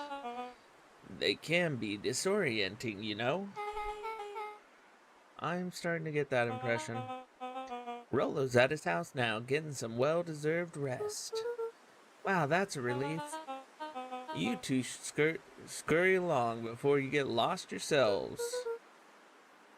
Yeah, come on, Beck. I can't wait to introduce you to Rollo. Oh, that reminds me. Luca, your grandmother was looking for you. She was? She was worried sick. You should march straight home. I guess. Beck, your folks might be getting worried too. I'll walk you home. I need to talk with Nellie about work Beck anyways. glanced toward Luca. I guess all well that ends well. I'll introduce you to Rollo tomorrow. Sure. Glad he's okay. That just doesn't seem like a good idea, but Rollo okay. was safe. A wave of relief washed over Luca, which was quickly replaced by a sense of dread. Gran is going to kill me. If he hurried, he might just make it home before sundown. Chapter 4. Chapter 4. Our harvest awaits. Luca took a deep breath and That's not gingerly opened ominous the at all. door, steeling himself for Gran's wrath.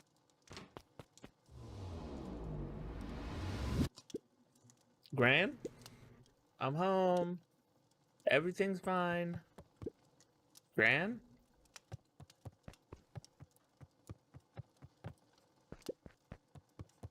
Already did everything here. Gran? I know I wasn't supposed to go anywhere. I was just helping look for Rollo. Gran?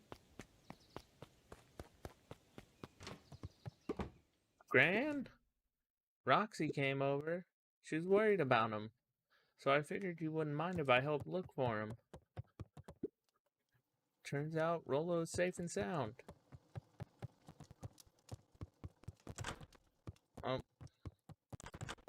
Okay. Luca was alone. The house was empty. Where's his grandmother? So Grant's not back yet. I guess that's a good thing. Nothing to do but sleep, I guess. Okay, you're gonna go. Luca was sitting by the pond, listening to small waves lap against a rock. His father sat in a folding chair in front of him. Without turning, he spoke. "Why don't you grab me some nice bait?" "Sure thing, Dad." Luca hopped over to the tackle box and popped open the lid. Inside was a rolling, buzzing mass. "We're fishing with bees?" Luca's father gave a warm chuckle. "Well, you catch more fish with bees than honey. Pick us out a good one." Luca closed his eyes and plucked out a bee. He could feel its wings struggle between his finger and thumb. Holding it at arm's length, he hurried over. His father deftly baited the hook and examined his work. "Interesting choice." With a practiced flick of the wrist, the line buzzed in a graceful arc. The water accepted it without a splash or ripple. The wrong choice, but I respect it. The pond began to freeze over. Sometimes we gotta make the wrong choice before we can make it right. Pallid ice propagated across the still surface with an alarming speed. Nice. Miss you, baby. What up, dude? How you doing, Red? Luca scrambled back as the ground beneath him turned cold. Dad, I don't understand. Sorry, kiddo. Understanding isn't always part of the deal. The relentless ice shot through the fishing line toward Alright, his mate. father. How's you? I'm good. I'm just been doing all right and healthy. Yeah. No, I'm good. I'm by the way, Red, how's the music or the volume of the game compared to my voice? Is it too high?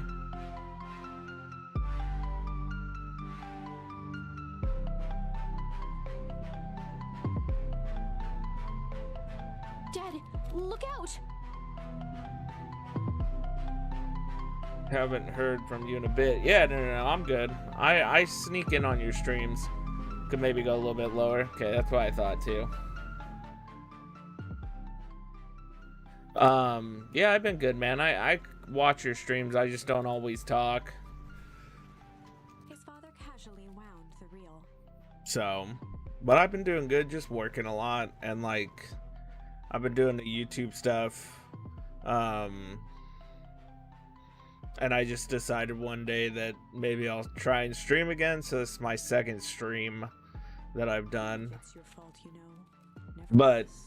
last time I streamed, I kind of did it as a more like trying to, you know, do it like a lot. This time I'm more gonna do it for fun, like just kind of playing games and beating them, you know. I mean, I kind of did that last time, but I let it stress me out. This time I'm trying not to let it like stress me at all. I'm just gonna play games and have fun with it. Dad, we have to go. Luca grabbed his father's shoulders, trying to pull him away. Please, you have to run. Run! The ice crackled as it spread across his father's hands.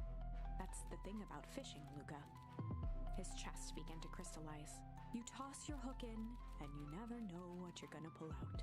I feel like A shock of searing cold ran up Luca's arms. I pulled out the wrong fish. The chair tipped backwards in a single frozen mass. Luca tried to stop the momentum, but it was too late. He watched the icy form of his father slam into the hard ground, shattering into 1,000 pieces that crowded around his feet. Man, this game keeps getting darker and darker, man. I don't understand. What does all this mean? The gentle rustle of leaves was the only reply. How about where's your grandmother, dude? Luca's eyes struggled to focus on the walkie-talkie. Rolo? Dot dot dot dot dot dot dot dot dot dot dot dot. Faintly, he could hear Rollo amongst the noise. Luca. Rolo, is that you? Luca. There. Rolo, it's the middle of the night. Luca, thank God. Listen, I don't know how long this thing will work down here. Down here? Rollo's voice was coming through more clearly now. But some words were still just static. Listen to me. Someone grabbed me yesterday. What? The man in the hazmat suit? It was... took me to some sort of... I think I'm underground. Underground? Are you okay? Kinda. They seem more interested in blank for now, at least. Mr. Care said you made it back home safe. Care? No. Trust. Jeez. Hold on. Someone's coming. The signal went silent. Rolo? Rolo, where are you? Luca held still, waiting for a response, his pounding heartbeat marking the passage of time. Okay, I think they're gone. Getting worse. I can barely hear you. His voice began to fade. Losing signal. Not much time. Mission control. You need to blank the treehouse. The treehouse! The signal died for good. So what you been playing, Red? What was he trying to say about the treehouse? What's at the treehouse? The antenna? He wants me to use the antenna in the treehouse to get a better signal? Rolo, you're a genius. Luca grabbed the walkie-talkie and sprinted to the treehouse. Did he, though? Where's his grandma? Really, dude? Nothing? You just forgot that your grandma's missing? Okay, that's great. Haven't really been playing much at all, man. Last week and a bit, I haven't felt like a lot. Yeah, no, I get you, man. Luca heard a I've group been of footsteps playing approaching. through Dragon Age on my off time. I'm on Inquisition right now, just getting ready for the new one. He dashed behind the bushes to avoid being spotted. Dash. Oh, it's his grandma. Most I played was Remnant 2 just to chase achievements. Oh, nice. So we all understand our roles. You can count on me. I still think we need more time.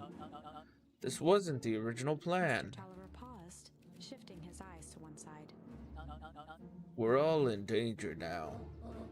I, for one, refuse to sit idly by while that danger persists. Okay.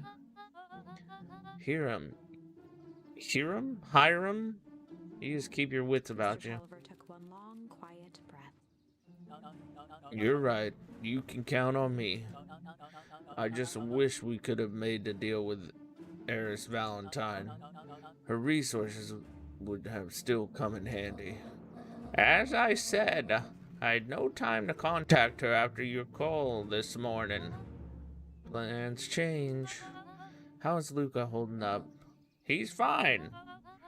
We shouldn't lose sight of the fact that this is all... I know very well what all this is for. We have no choice. Operation Sparkplug has a new objective. Are we in The agreement? three shared a determined What look. the heck is Operation Sparkplug, dude? Good. We'll reconvene after the festival. She's a part of it. Grandma's a part of it. Gran? Why are you meeting Miss Fratelli and Mr. Tolliver late at night? Hey, Luca. Gah! Dawn, you scared me. How long have you been there?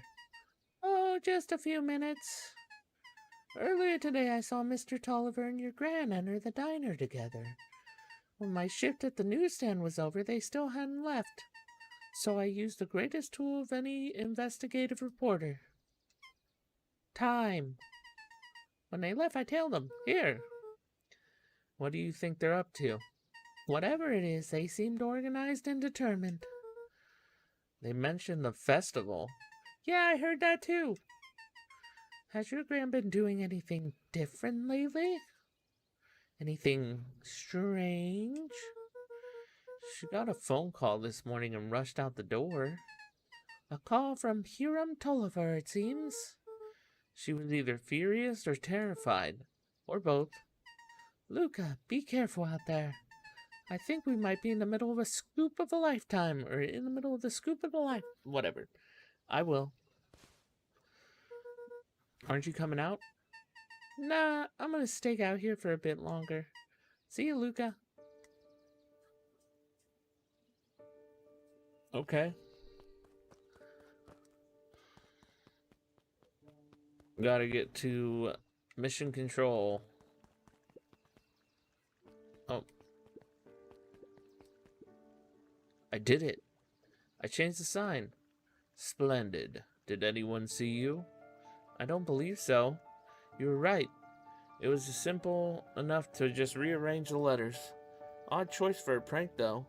In situations such as these, odd is good. The two boys shared a mischievous grin. I can't wait for everyone to see the big reveal. It should be quite memorable. Let's make ourselves scarce for now. Dun, dun, dun, dun, dun, dun, dun. Okay, mission control.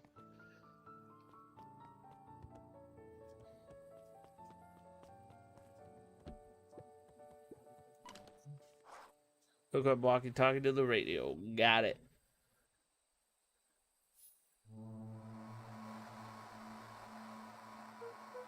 Rolo? Rolo, are you there? I'm at the treehouse, Rolo. Mr. Kerr said you were all right. What happened out there? Dang it, Rolo, where are you?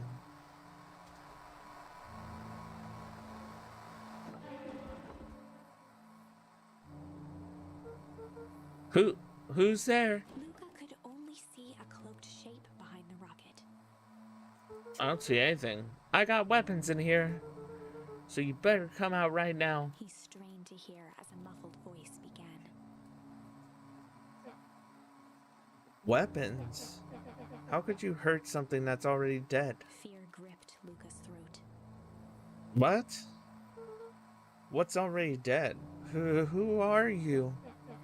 What, you don't recognize me? I guess I don't even recognize myself anymore. Luca stared at the ground for a moment, trying to place the dampened voice. The figure shifted slowly from behind the rocket, revealing itself to Luca. Is it what's his name? I'm a monster. And now they hunt me like the beast I am. Iggy? Luca reached over empathetically.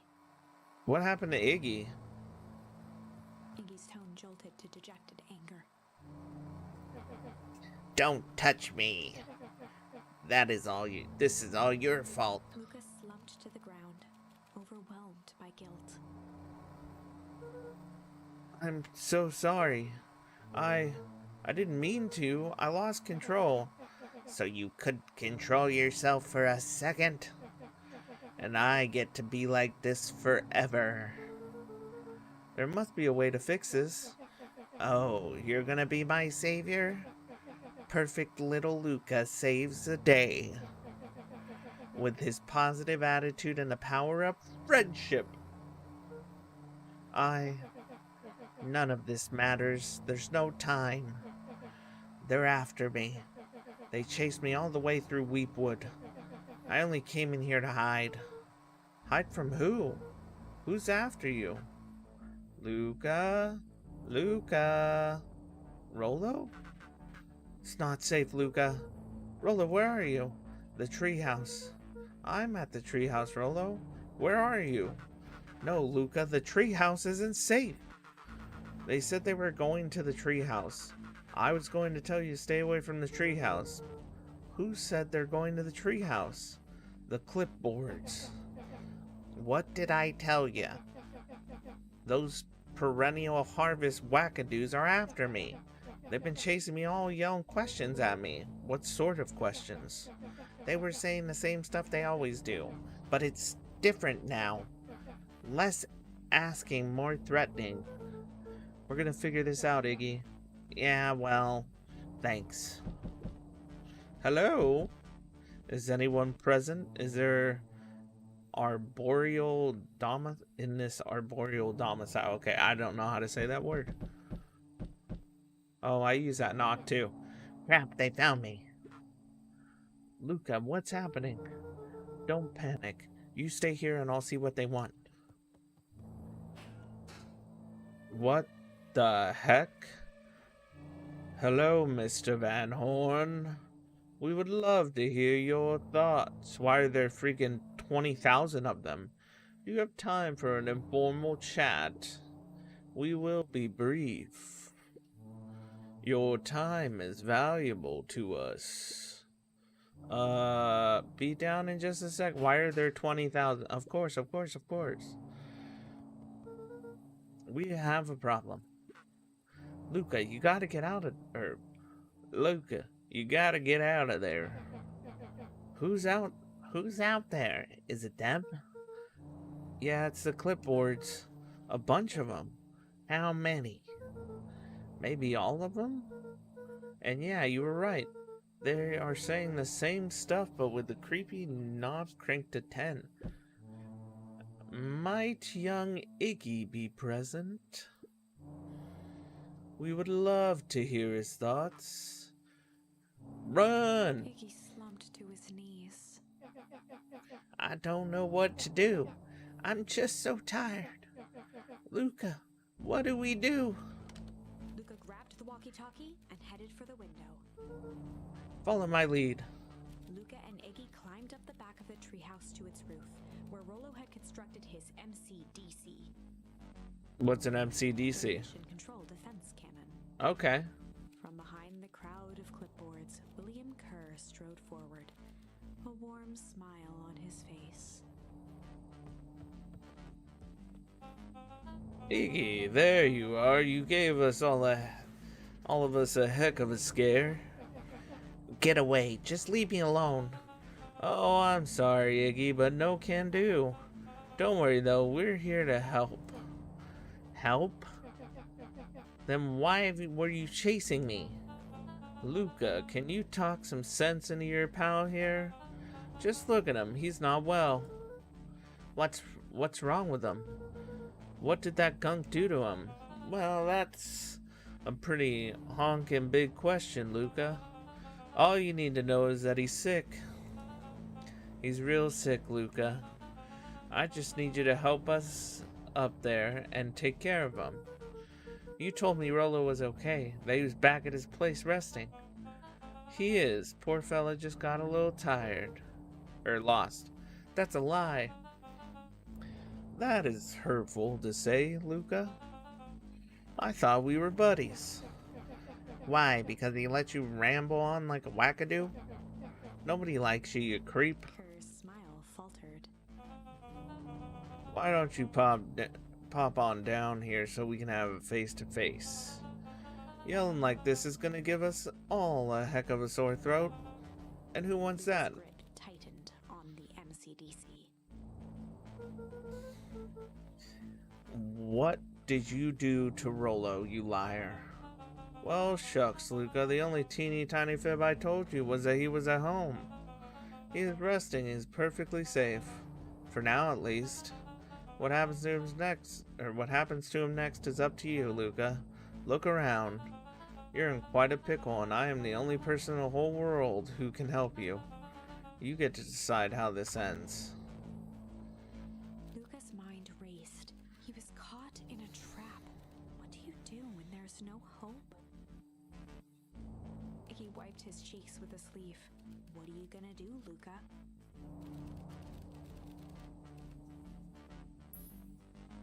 Fight! Luca drew himself up and decided to take the only option they had left. He swung the mission control defense cannon around, aiming it confidently at the smirking face of William Kerr.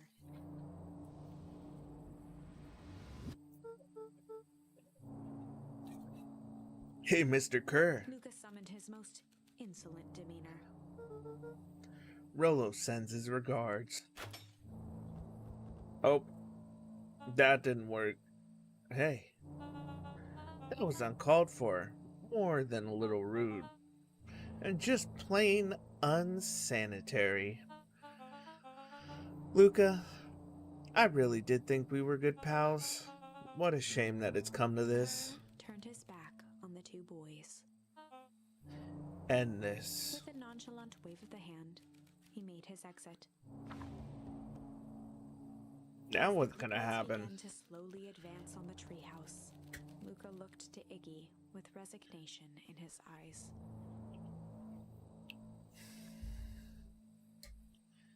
Don't give up, boys. And Okay, never mind. Maybe give up.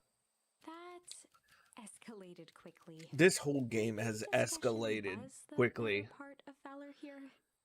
Let's put a pin in this for now.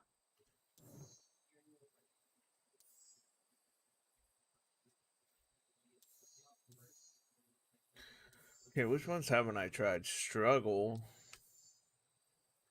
Let's do struggle on this one, I guess. I don't know what this is. This is a story about struggle. Luca could hear a machine humming somewhere nearby. He felt around wildly, searching for something, anything that could help. His hands found a hard object, maybe a tile? He yanked it free, lifting the cold stone. Let me go! Luca swung the tile as hard as he could at the shape that still held fast to his leg. He heard the crack of glass as the stone hit the assailant's mask. With a muffled yelp, the hand let go. Luca was free and scrambled to the door. He never looked back once on the long run home. Okay. Chapter 3. Okay, we went back to chapter 3 for some reason. This is so confusing. Everything's fine. The next morning, it was quieter than usual at the breakfast table. Only the sound of silverware and chewing interrupted the awkward silence. I finished jarring a mess of jam last night. Uh-huh. Well, I'll need to get delivered into town today. Okay. So what did you and Rolo get up to yesterday? Oh, Rolo had things to do, so I just poked around town. I set the jam down by the front door. There's 2 batches to drop off. One for Mr. Tolliver at the Bag and Wag. Another for Miss Fratelli at the diner. Oh, and Mr. Nuncreed? He said he wanted some more. I suspected as much. Yes, he seems to have taken a particular interest in my jam. There are some extras in the basket for the enthusiastic gentleman. What if, hold on, what if they're using the goo jam to try and make themselves younger? Maybe.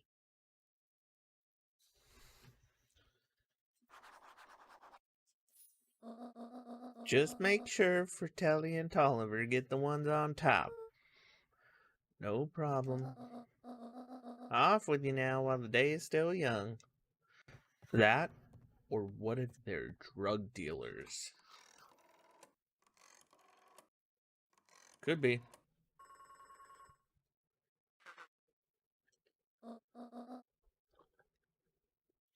Hello, it's Juniper Hartford. Before you hang up, just hear me out. I have a business proposition.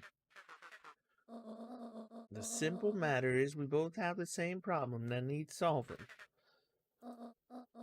Very well, we can meet up tonight. Okay, so I gotta go take this to... Okay. Sorry about yesterday. Roxy can be so annoying. But good news, no more boring chores for me today. Did you make it to the old Valentine warehouse? So what did you find? Give me the dirt. Something happened. There was someone else there. What? Who was there? Was it aliens? I knew it would be aliens. No. Zombies? No. Alien zombies. What else could it possibly be? Rolo. I gotta deliver these into town first. We can catch up after. Oh, is it a whole thing? Sounds like a whole thing.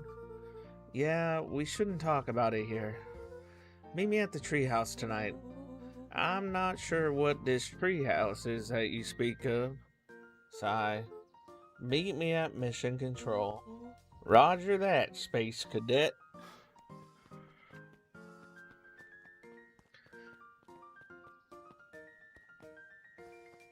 If I jump enough, will it break the jars?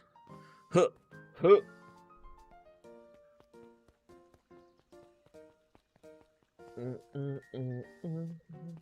Girl. I'll go deliver this stuff. Maybe I'll go back. Hold on. Dun dun dun dun dun dun dun. Wait, watch your step. Oh, sorry. There was a whole family of beetles here. They've gone missing. I thought they just sort of wandered around. Everyone has a home, Luca. Even beetles. Except the soles of his sandals. I think we're okay. It's weird that they're gone. They went missing when the festival preparations began.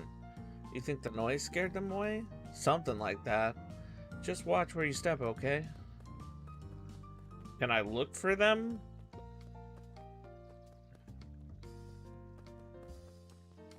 Dun dun dun dun dun dun dun dun.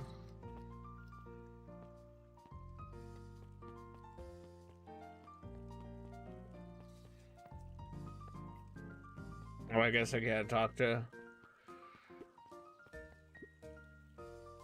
Mr. Wilder. I trust you have time to chat. Valentine, oldest of Sharper Valentine's children, and heir to the Valentine fortune, had a way of making questions seem like demands.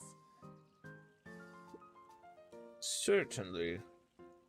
What seems to be the problem? Mr. Wilder had learned to assume that if he was hearing from Eris, it was because she had taken issue with something he had put in the paper. I couldn't help but notice that the front page of this morning's paper was consumed with stories about that silly festival. Well, yes, this is the news of the day, but there was no mention of the museum, nor the foundation through which it was endowed. I'm sorry, Miss Valentine. My readers are more so interested in this town's future rather than any one family in particular. Huh. There was a time, Mr. Wilder, when the goings-on of my family was the only thing this town cared about. Well, things change, ma'am. And you know change is dangerous. If you can finish that thought, I will make the monocle a permanent fixture of your anatomy. My apologies. Good day, Miss Valentine. Did I give you the impression this conversation was finished? Mr. Wilder averted his gaze and began to polish his monocle. Well, good day, Mr. Wilder. She was not happy with him.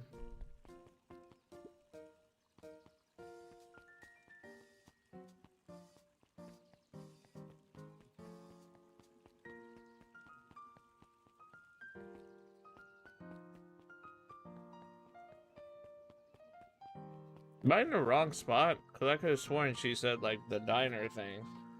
Which is right here, I think. Okay.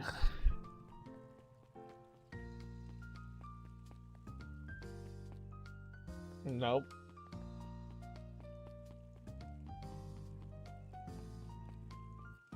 Oh, here it is. Huddled at his counter, Hiram Tolliver was meticulously shining apples.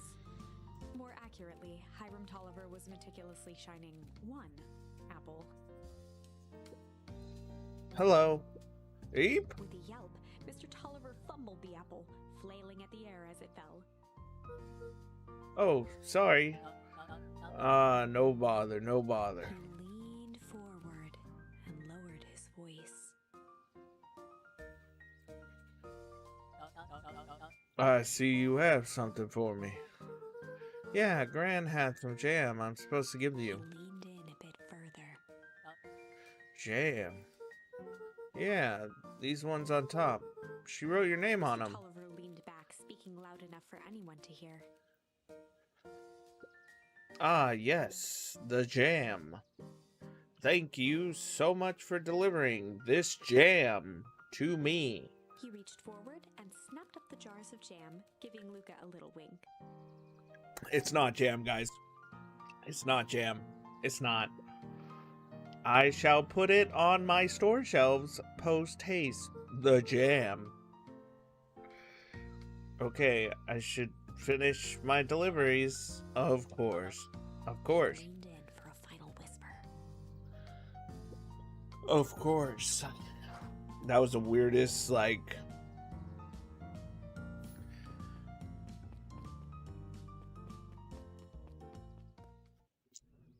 Okay. We all know Beacon Pines is a great town. What you may not know is great towns grow from mighty roots. And that is why you cannot tell the story of Beacon Pines without telling the story of one Sharper Valentine. Young Sharper's keen intellect and strong moral fiber led to a grand vision. A vision of a community dedicated to a better tomorrow. In his own words, a better tomorrow is within our grasp, but it requires a singular mind to harness it. Lucky for us, he decided to grow that vision here in Beacon Pines. And how does one grow a better tomorrow? With fertilizer, of course. Valentine's Fertilizer Company became the lifeblood of a town yearning for purpose. But then tragedy struck. A scientific experiment gone wrong. An accident which took Sharper away from us far too soon. To this day, we struggle to pick up the pieces. But one foul harvest isn't enough to stop the people of Beacon Pines. How long ago did this foul harvest happen? It lives in the hearts of everyone with a dream for a better tomorrow. Together, we will follow his example and grow a bountiful future. Paid for by the Valentine family and the Valentine Fertilizer Company Riverbanks Fund. All right. That was a lot. That was unhelpful. How do you keep the ice cream cold? We keep them on ice. Where do you get the ice from? I don't know, somewhere cold. How do they keep somewhere cold cold? Look, Bert, do you want ice cream or not? No, I'm good. Okay. Bert's a little bit of a wackadoo. Okay, where is the...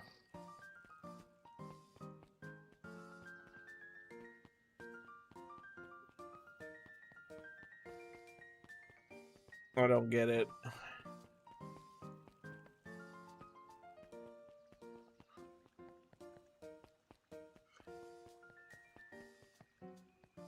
Okay, I'm not supposed to go there. Is it town hall? No.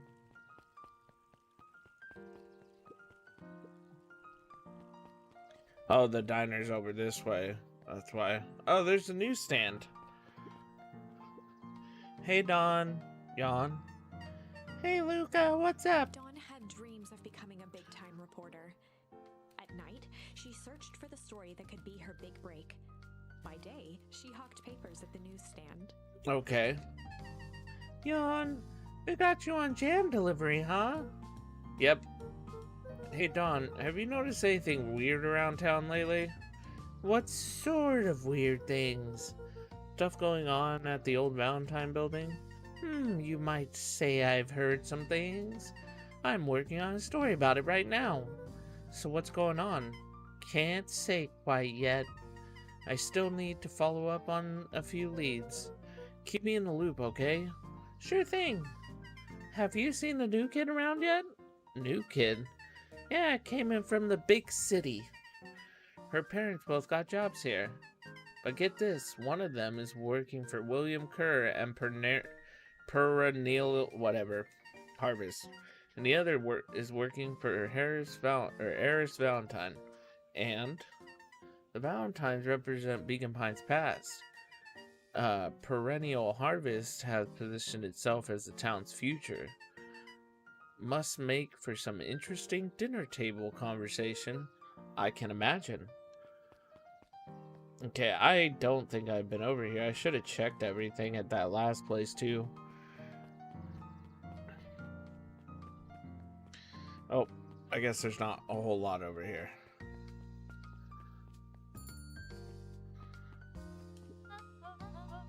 Well, if it isn't my favorite little jam runner. Hey, Miss Fratelli. Look at you. She leaned forward and pinched Luca's cheek.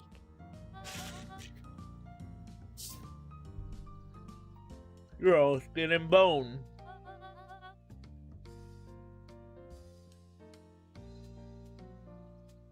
Is your gran not feeding you? She is, it's just, I understand. You know, I taught your mama how to cook back in the day. You may not even remember, but you and her used to help out in the diner. See this picture over here? That's you helping your mama back in the day. So cute running around in your little apron taking orders. The whole situation just breaks my heart. What happened with Eleanor? Break. Okay. I've got a feeling she's out there somewhere yearning to be with you again. Few things in this world can keep a mother from her son. Luca shifted the basket uncomfortably. Oh yes, let's see. Fratelli lifted the cloth and inspected the jam.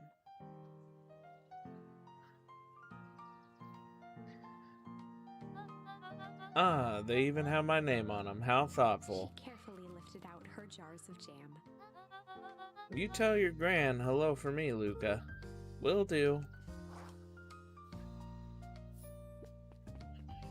Let's look at this. Luca squinted at the faded photo of him and his mom at the diner. Memories of that day came floating back.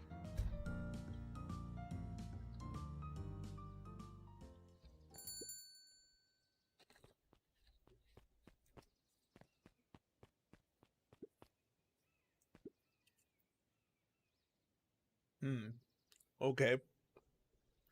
I'm ready to help, Mama. All right, little buckaroo. It's up to us to feed these folks while Miss Fratelli is away. I've got to deal with the inventory before I can start cooking. Do you think you can handle taking some orders in the meantime? Yes, Mama. Hiya, Roxy. Luca. I'm helping. Wow. Hopefully your work ethic will rub off on Rolo. What can I get you? I'm not really feeling like a burger. How about a chicken sandwich with bacon on top? Coming right up. Oh, I guess I gotta go write it down. Oh. It was a chicken sandwich with bacon on top.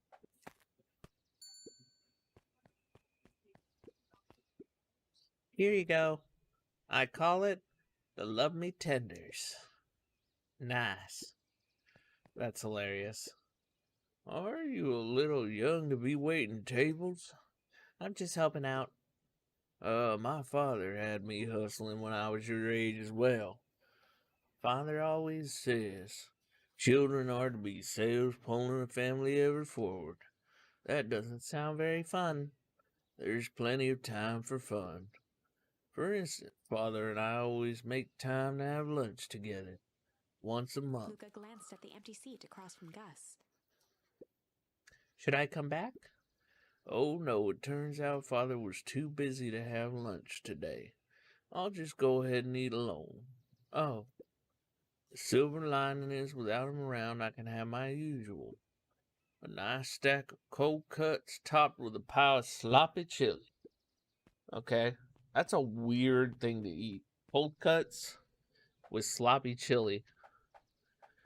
This is definitely the cold cuts with sloppy chili. Gross. Here you are. Cold cuts with steaming hot chili on top. I call it the hot and cold. That's perfect, thank you. What does this guy want? Yeah, Zook. They've shrunk the wait staff. Jeff slapped the table and gave Luca a toothy grin. How's your pops doing? He's been better. He's been pretty busy these days. I know the feeling. Tell him that fishing rod he ordered should be ready next week, will you? Sure thing. I've been in the mood for something sweet.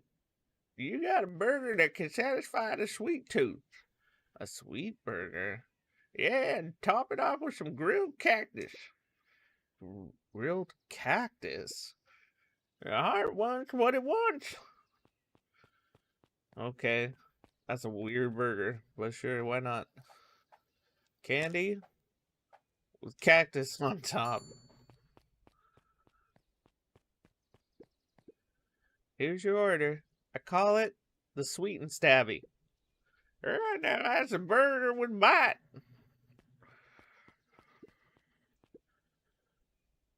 Looks like we're missing a few things. Why don't you run out and grab some ingredients?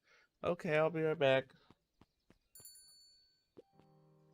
Nope, and now we're out of the vision. If I could just be left alone, young Mr. Van Horn. Okay, sure, sorry to bother you. It's just that Mr. Kerr has asked me to make the opening speech at the festival. Being mayor and all, you might expect me to be a charismatic speaker. Truth is, I'm terribly nervous. I really don't think I'm cut out for this sort of thing. Cut out for being mayor or for public speaking? Both, I suppose. I never really chose any of this. It's more of a duty to my family, for our legacy. That sounds like a heavy burden. As for the festival, just speak from your heart. I'm sure it'll be great. Alright, now time to give it to the creepy guy.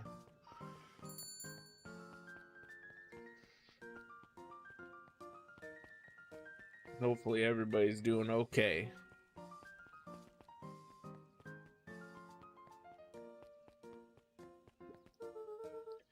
Got some jam for you, Mr. Nuncreed.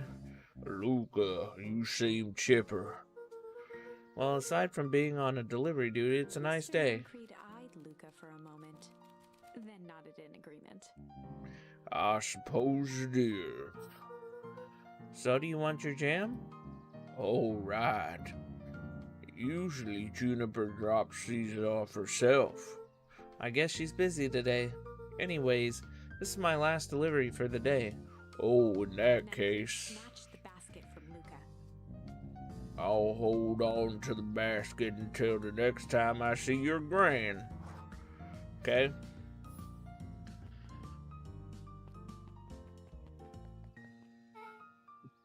Hey, you. Anchovies or pineapple? What? Don't think. Just answer. Pineapple. Why? How old are you? 12? Perfect. Follow me. Who are you? Anyone ever tell you you ask too many questions? Just try to keep up, okay? I'm so confused. What just happened? Well, story's gonna follow? Okay. Hey, what a crazy coincidence. Here's my new friend I was just telling you about. Oh, that's wonderful. Yep, we just hit it off. Oh, really? Get this, his favorite pizza topping in the whole world is pineapple. Oh, and what is your friend's little Beth name? locked eyes with Luca. The look on her face was equal parts expectant and desperate. Luca Van Horn. Nice to meet you. I'm Nellie, and this is Ilana. Ilana? We're Beck's parent. Beck gave Luca a quick nudge. Oh yeah, Beck told me all about you. Already feels like we've known each other for years. So you both can stop obsessing about me making friends. Oh, darling, we never doubted you. It's just that for children with fewer than 5 close friends, the probability of a stunted development doubles. Well, 1 down, 4 to go, I guess. What Nellie means is that we just want this move to be be as easy on you as possible. You can relax. A friend has been friended. This calls for a celebration. Luca, you must join us for dinner tonight. Dinner? Wow, another coincidence. I actually already asked him, and he said he would love to. It's just wonderful. In that case, we should pick up some groceries. You two don't get into too much trouble. Great, now we're going to dinner, and we don't even know who this person is. Wow, I can't believe that worked. Thanks a ton. You're welcome? I owe you one. My moms are great and all, but they can be a bit much sometimes. Our house is a little cottage next to the big mansion place. Wait, you live on the Valentine estate? Yeah, that's the spot. Meet me by their big creepy gate. Don't be late. Or I'm back to square one on the whole friend gift. Great, see you there. Okay, now what?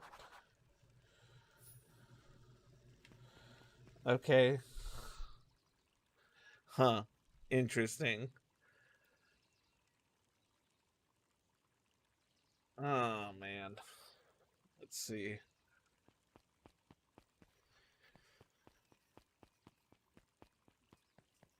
Let's go meet her by the gate, I guess. Oh, this guy. Good morning, Jeff. What's so good about it? Another day for down the tube, if you ask me.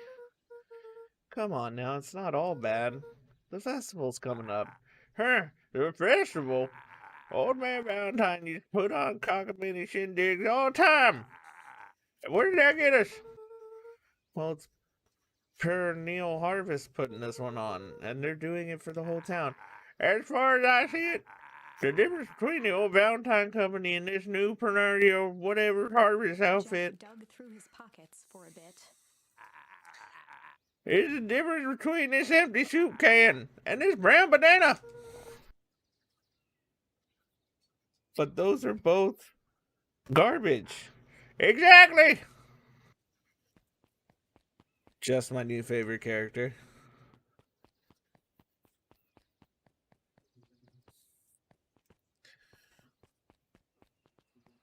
Okay, let's go back here. I want to see if this is.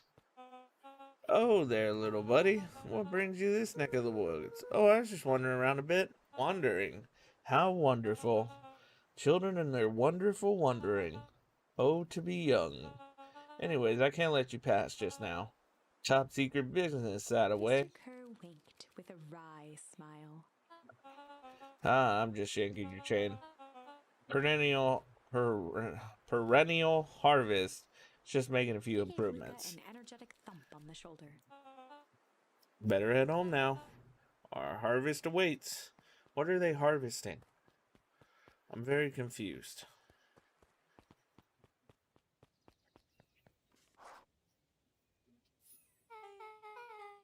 So, who all lives in that house? Eris and Gus Valentine grew up there, and Solomon moved in a few years back. That creepy little kid in the vest? That sounds like the one. So just 3 people live in that huge thing? I bet a bunch of shady stuff happens all the time in a place like that.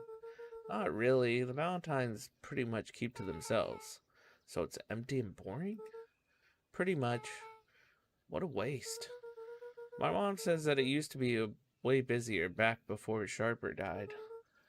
Before the foul harvest. Okay, that's like the 5th time someone mentioned this foul harvest thing. And you all use the same ominous tone. Eventually, you're going to have to explain to me how that harvest got all fouled up. But we can't keep my parents waiting anymore. This way.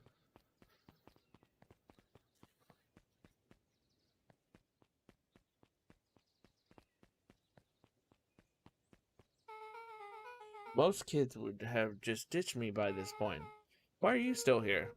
You look like you could use some help. You know what, Luca? You're not so bad. Let's get through this as simple as possible. Just eat, smile, nod. Fun. Great. Whatever you do, don't bring up their work.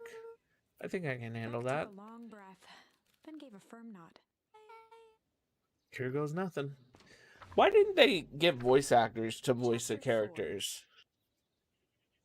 Dinner with the Moodwills. Ilona Moodwill was worried about change. A gardener at heart, she understood the necessity of change, relied on it even. But there was a difference between the controlled world of her plants and this cluttered cottage in a strange town. Almost done. Nellie was a blur of activity, digging through boxes. Sorry, love, couldn't find the dishes. We'll have to make do with paper plates. Okay. Dinner went by without much conversation. As she watched Beck and Luca finish up their pizza, Ilona let herself relax into the chair. The things she cared about were still here. Nellie finally had the job of her dreams. Beck was beginning to take root. Ilona's task was simply to tend to them. She could do that.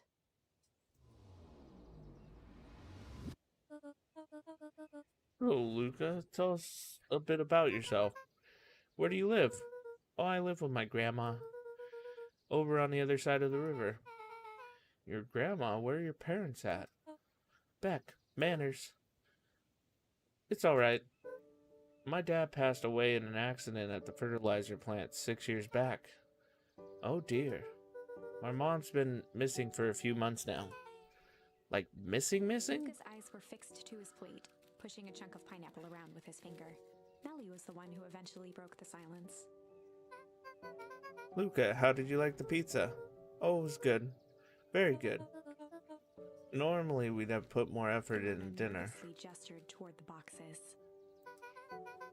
We aren't fully settled in, and Beck had mentioned that it's your favorite. I'm sorry, are we just skipping the part where he said his mom was missing? Beck! I'm sorry, Luca. This move has us all a little tired. Luca wiped his face with his sleeve. No, it's fine.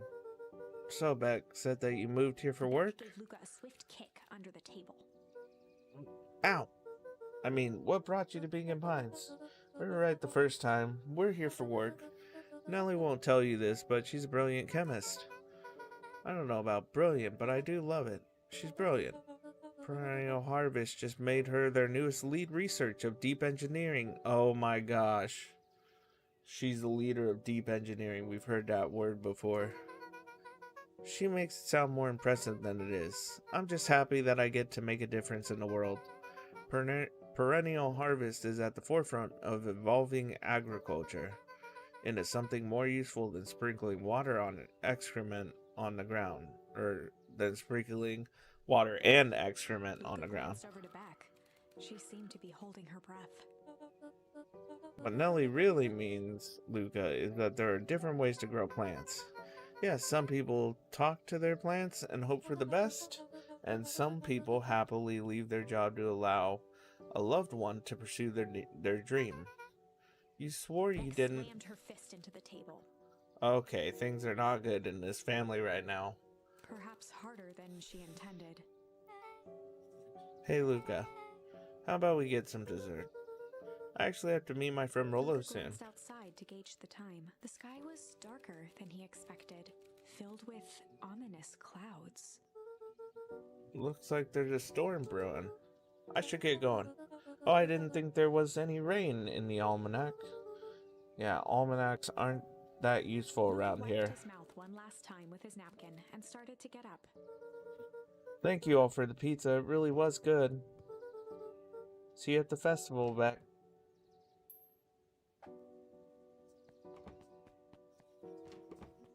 Wait up. I'll walk you home. Surprised, Luca turned around. He knew Rolo could be prickly around new people. But Beck seemed cool. Rolo would warm up to her eventually. Probably. Luca didn't respond, but the sky answered for him as the clouds above began to rumble or break.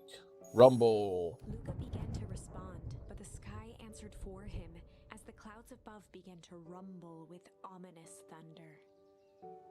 There was thunder, lightning. It's all a little bit frightening. You sure we can make it home before this storm Luca kicks surveyed off? the roiling clouds.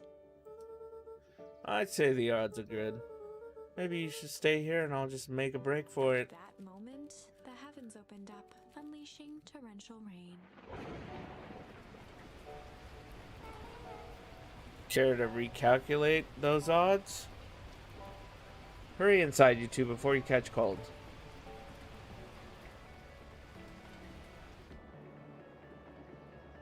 Luca, Nellie will keep trying to reach her gran on the phone. In the meantime, you two hold tight. Sorry, not much to do up here. Most of my stuff is still in boxes. Mind if I poke around? Be my guest.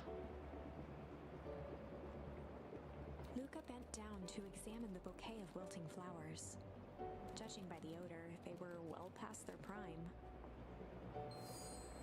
He Pungent. flipped open the attached card. Happy trails from Coach Walker and all the Fairview Condors. Boy, you weren't kidding about poking around, huh? Oh, sorry, was this from your old school? The most recent one, yeah. Some schools gave me going away cards. Some did flowers. When they're really trying to feel good about themselves, they do both. So you moved a lot. Yeah, that's the thing with having a brilliant parent. There's always a better job somewhere else. Those flowers would last longer if you put them in some water. That's the sort of thing I would do if I cared. Well, you cared enough to keep them, is all.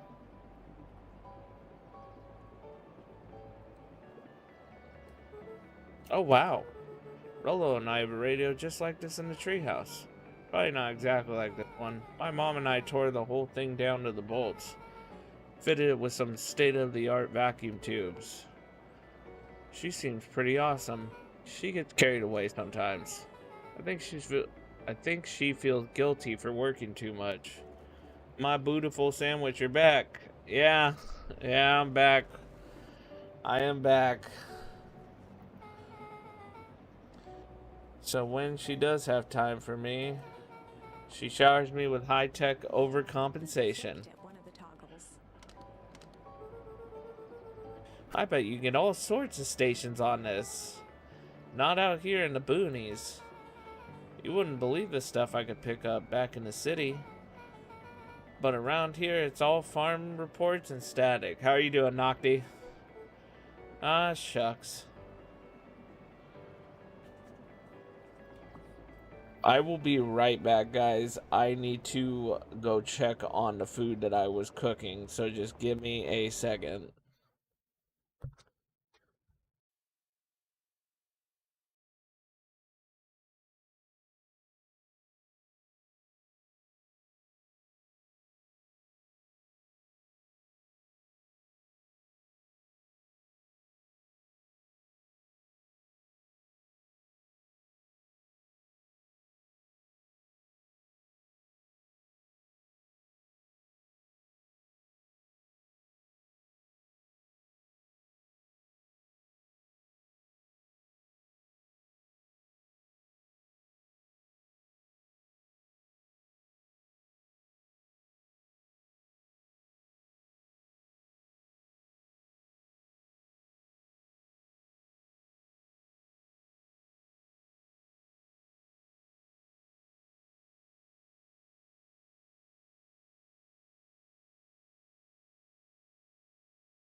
Alright, I'm back.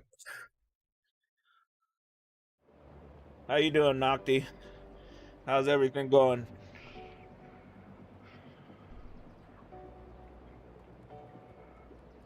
Luca squinted into the eye hole of the microscope. This looks wild. What is it? Gum. Gum? Luca adjusted the slide with his fingers to get a better look. I'm tracking the structural integrity of gum with increasing amounts of chewing. Chewed that one for 47 days. Luca wiped his hand off on his sweater and gave a nervous laugh. It's weird, I know. Beck looked down, timidly tapping the ladder with her feet. You think it's weird, don't you? A little. But weird can be cool. Luca, can I ask you something? Of course. Gucci, my barbershop's picking up a lot. I've got one barber and looking to get another one soon. Nice, dude. Did you ever get to move? Or are you still... Did you end up moving? Or are you still where you're at? Dang, didn't that hurt? I'll be honest. That hurt more than I expected. Well, at least you look cool doing it. Beck took a moment to watch the rivulets of water running down the window. Do you ever feel alone? Like, even when people are around? Well, Rolo can be absent-minded sometimes. I'm serious. I moved to Missouri. As soon as I got 3 barbers, I'm heading to Portugal. Nice, man.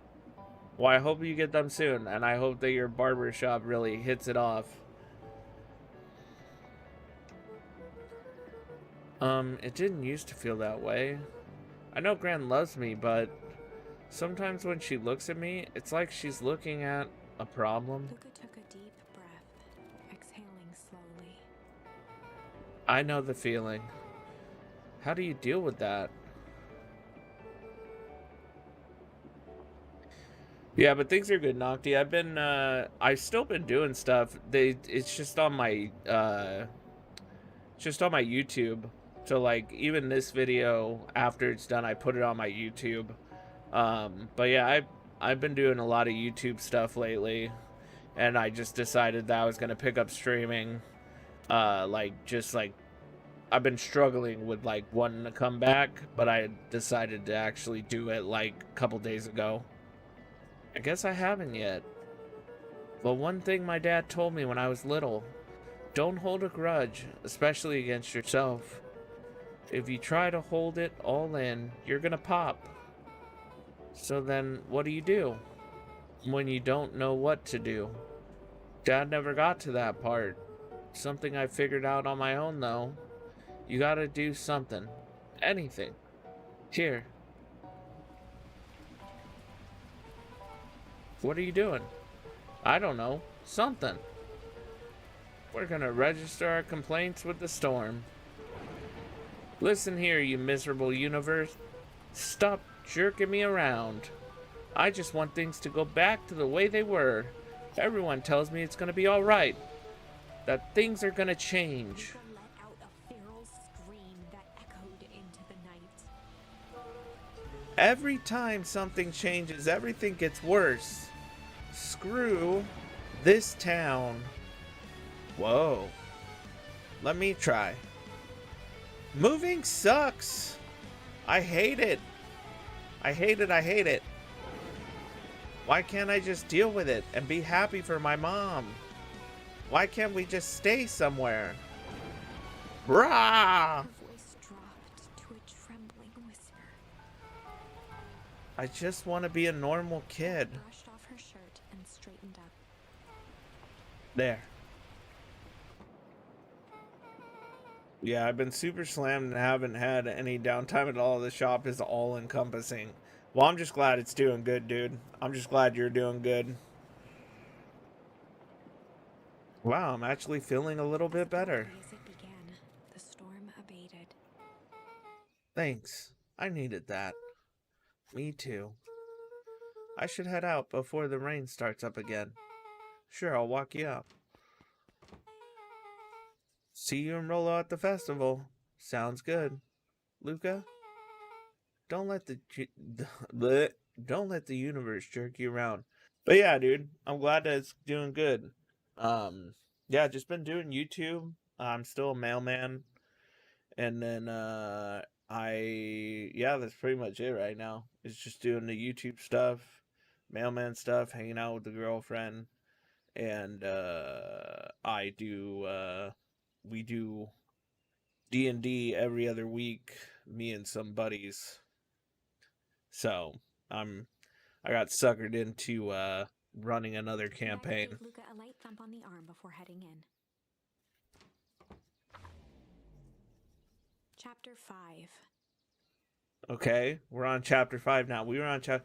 This thing keeps going back and forth. Friendly feud. The air was heavy with a hard rain's residue. The smell of wet things. Despite his dreary surroundings, Luca felt at peace. He'd never shared those details about his dad with anyone. Not even Rolo. But it's not like this changed anything. Rolo was still his best friend. Adding Beck to the group would help balance things out. Everything's better in threes. This is what Luca told himself as he headed to the treehouse. I don't know, dude. Rolo is kind of a weird guy. Okay, what do I have now? Okay, I have a lot of these. Nope. It's I forget her name. Hey, Dawn, tracking down a lead? You bet. I heard a juicy rumor today. Turns out, when Sharper Valentine died, he left behind a peculiar last will and testament. Peculiar how? He didn't just give his kids an inheritance. There were conditions. Like what? The document stipulated that Eris had to take on a child as her ward. A kid our age who just showed up to town one night with a lawyer. Solomon? Bingo. So Eris was forced to take care of him. Yep, or she would have lost everything. Why would Sharper care so much about some random kid? Rumor has it old Sharper sowed some wild oats. That explains the way Eris treats him. Poor Solomon. How did you find all this out? A good reporter never reveals her source, Luca. Okay.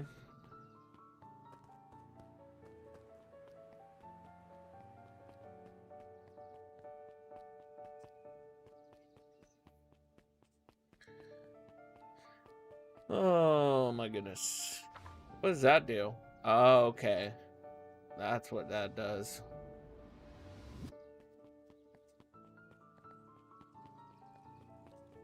How is that lady still reading a book? He met his old friend's eyes and was greeted with nothing but ice-cold anger. Heavens! There's no time for fractured friendship. Okay, I'm guessing that's what's about to happen to us. Excuse me, what are you doing? Just locking up for the night, sir. Oh, wonderful. I can only assume that means all festival preparations have been completed ahead of schedule. Not exactly, sir. The storm set us back a bit, and it's getting late, so we all decide. Oh, I forgot his voice. You all decided. Yes, sir. I was unaware that your job involved deciding things. We are all here at Perennial Harvest because we believe in creating a better future, yes? Yes, sir, very much, sir. Do you want to be the one to tell this town that we failed them? No. That we gave up because there was a little rainstorm and we all got sleepy? Of course not, sir. Good, then it's decided. Yes, sir, we'll work till the task is done. See that you do. Harvest awaits. What does that even mean?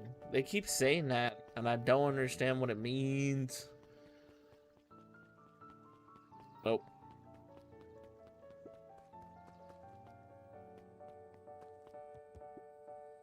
Rolo, are you still up there?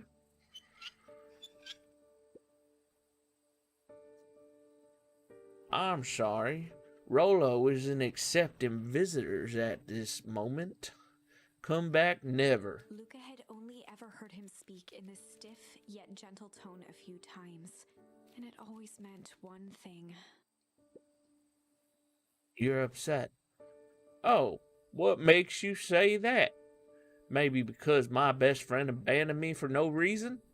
I didn't abandon you. I'm just a little late. Rolo scoffed. The rain held me up. Liar. You weren't even home. What? The storm got bad and I got worried. So I went looking for you. Imagine my surprise when I made it to your house and you weren't there. I hadn't made it back yet. I'm not a fool, Luca. It doesn't take all day to deliver some jam. No, the storm rolled in out of nowhere, and I got stuck after dinner at Beck's Luca house. stumbled on his words, knowing he'd said too much. Beck? Dinner? What the heck is a Beck? She's the new kid in town. She's actually kind of cool. You'd like her. She needed help convincing her parents that she made new friends. New friends. I spent all day waiting for you. And you were off making new friends? Not like that, Rolo. You know, while I was waiting, I made some upgrades to mission control. It was gonna be a surprise, but you took so long the storm knocked it all down. Just like you knocked down our friendship. What does that even mean? Luca became instinctively angry in response. Both boys were now shouting across the distance. It means you're a bad friend. You don't care about me. course I care, you ass. I knew I'd get in trouble waiting so late for you, but I kept my word, 'cause that's what friends do. Oh, wow, what a noble sacrifice you made. Easy for you to say. Your grand doesn't even care. You can stay out as long as you want, and you wouldn't even get in trouble. Seriously? You're acting like I chose this. Is that, if that's what you think, then maybe you're the bad Willow's friend. tone changed to a calm, yet more intense anger. Maybe Pa's right. Storms bring more than water. This one brought out the real Luca. Stop quoting your pa's nonsense like it means anything. Yeah, well, at least my pa's still around. Okay, that's fucked up for him to say. The words hung in the cold night air. I was fucked up. Willow's stomach dropped, knowing he'd crossed a line. But it was too late. Luca, good night, Rollo. Dang it.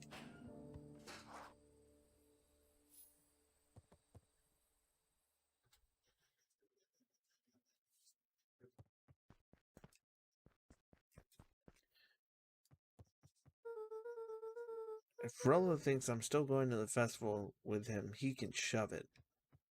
What am I supposed to do?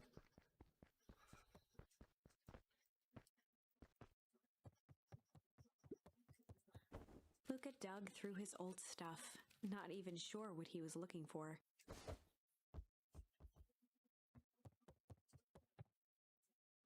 This is wild. Rollo. What a jerk. Call me a bad friend. Oh, I'm Rollo.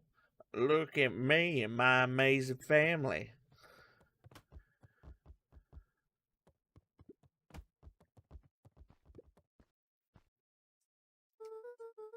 I guess I'm just never supposed to make new friends. Weep.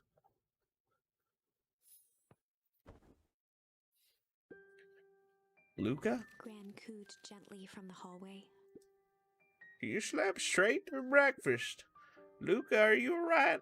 I'm fine. Just don't feel like getting up yet. Okay, I'll leave this oatmeal by your door. I gotta run out and take care of some things. Okay, I'll be back later to check in. Sure. Luca just wanted to be alone. He waited to hear the sound of the front door closing.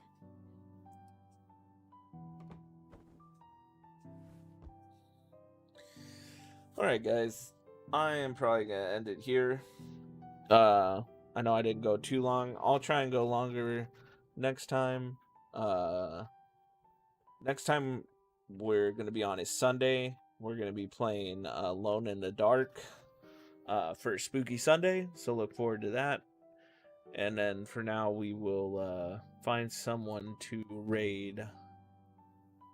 So hold on, let me find someone. If I can find someone. Oh yeah, we got. Okay, yeah, we're gonna raid the Moogs. So hold on.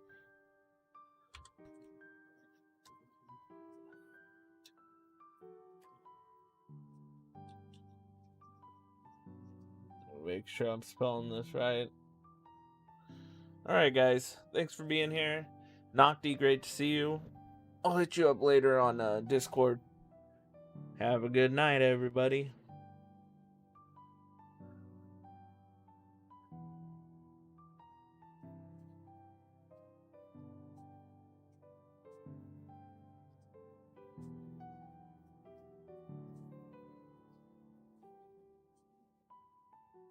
I'm in a different realm. No, you're not. You're like literally right here. Weep. It's the one that we got. And then he went to bed. Gran Luca. cooed gently from the hallway.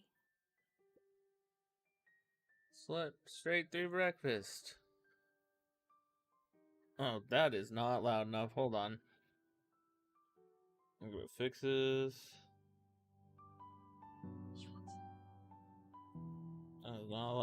There we go. Let's actually make it a little bit louder. So I'll just make myself louder. Okay. Oh. I'm fine. Just don't feel like getting up yet. Okay, I'll leave this oatmeal by the door. Wait, isn't this the beginning of the game? What's going on here? I gotta run out to take... Okay, I'll be back to check in. Sure. Luca just wanted to be alone. He waited to hear the sound of the front door closing. Am I missing something? Did I forget something?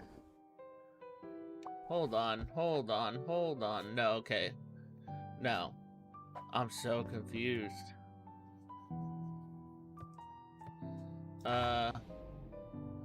Which ones haven't we done? Hold on. We did all those. We did all that. We did that. We have not done that. We've done those. We've done that. We've done that. Okay, well, we'll see where this goes, and then we'll go back. Where we at? I have no idea, Tizzy.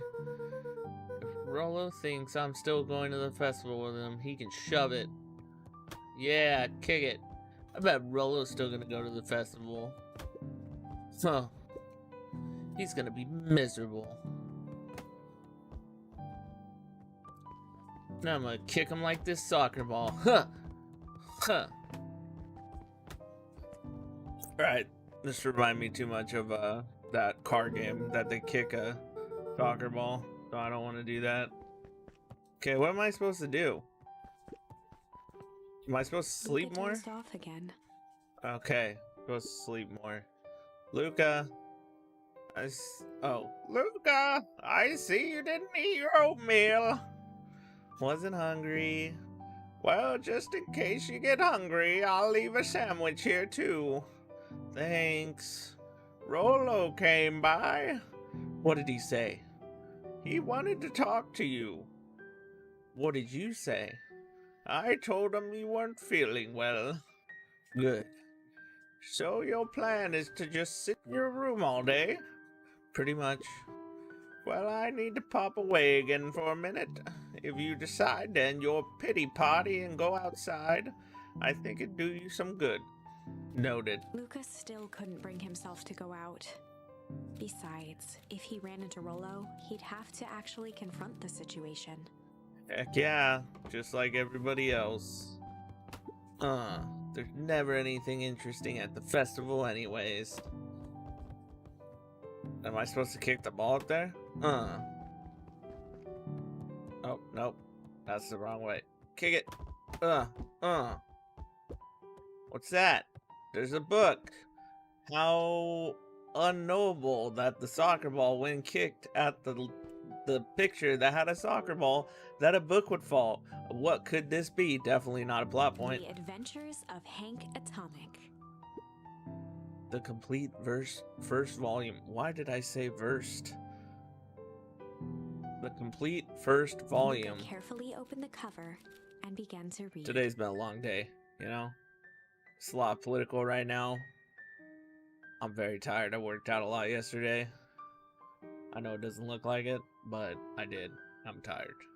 Rollo had received it for his birthday. A special hardcover edition with behind-the-scenes commentary and bonus art.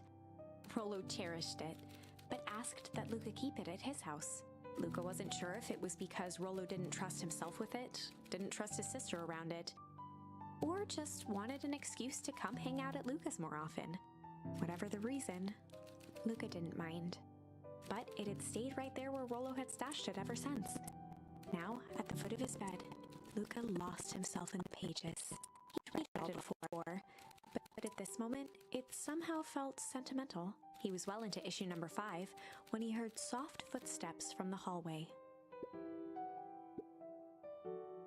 Luca, another little friend came to see you. A girl named Beck Bodewell. She said you met yesterday. What did she say? Is she here? She was just dropping by. I told her you weren't taking visitors today. Oh. She seems nice. Yeah. You had a fight with Rolo, didn't you? Can I come in? Maybe later. Alright then. I'll leave dinner on the kitchen table, in case you want a bite before bedtime. Without realizing it, Luca had pouted away the entire afternoon.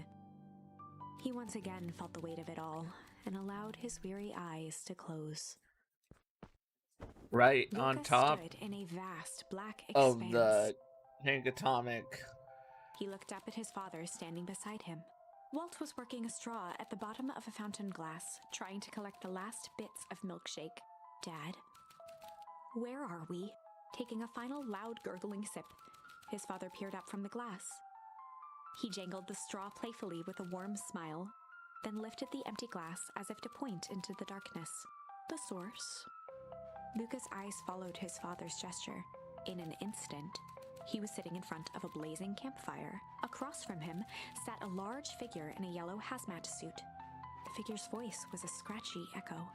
Well, if it isn't the man of the hour, make yourself comfortable. What the heck's going on? Luca held his shivering hands over the flame to warm himself.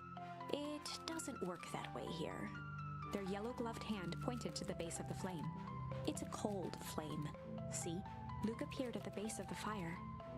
It wasn't wood that was burning. It was Beacon Pines itself. Tiny buildings, freezing and crumbling as they were consumed by flame. Luca could see small shadows moving in the burning city. People. Luca leapt to his feet. We've got to help them! The figure gave a dismissive wave of their hand. Why waste energy helping people who can't even help themselves? What the heck is going The on? figure bent down to examine the panicked crowd as they desperately tried to stop the flames. They only care about what's right in front of them, not like us. Luca's voice was a trembling whisper. Us? The figure slowly stood up, grabbing its helmet with both hands. With a jolt and a twist, the suit emitted a gasp. A cloud of torpid mist escaped, slowly revealing the face within. Luca's own face looked back at him. Older, worn, distant. The sensation was oddly familiar. As if he'd caught his own reflection by Is surprise in the the mirror. person in the hazmat suit him, or is this a The dream? doppelganger smiled. I tried to help once. He gestured towards his face. And all it got me was this. Lucas staggered back. Am I supposed to be seeing something during this? Or is it just supposed to be pitch black? You aren't me. Luca felt a hand catch his shoulder. His father was there again, beside him. Every choice sets us on a path. This is the end of one of your paths, son. Luca watched his older self shake its head ruefully, its face twisting into a cruel grin. Welp, Dad, if you wanted him to see this, far be it from me to disappoint. Luca watched in shock as the figure took a confident step forward and plunged into the flames in a flash of cold light. He was gone.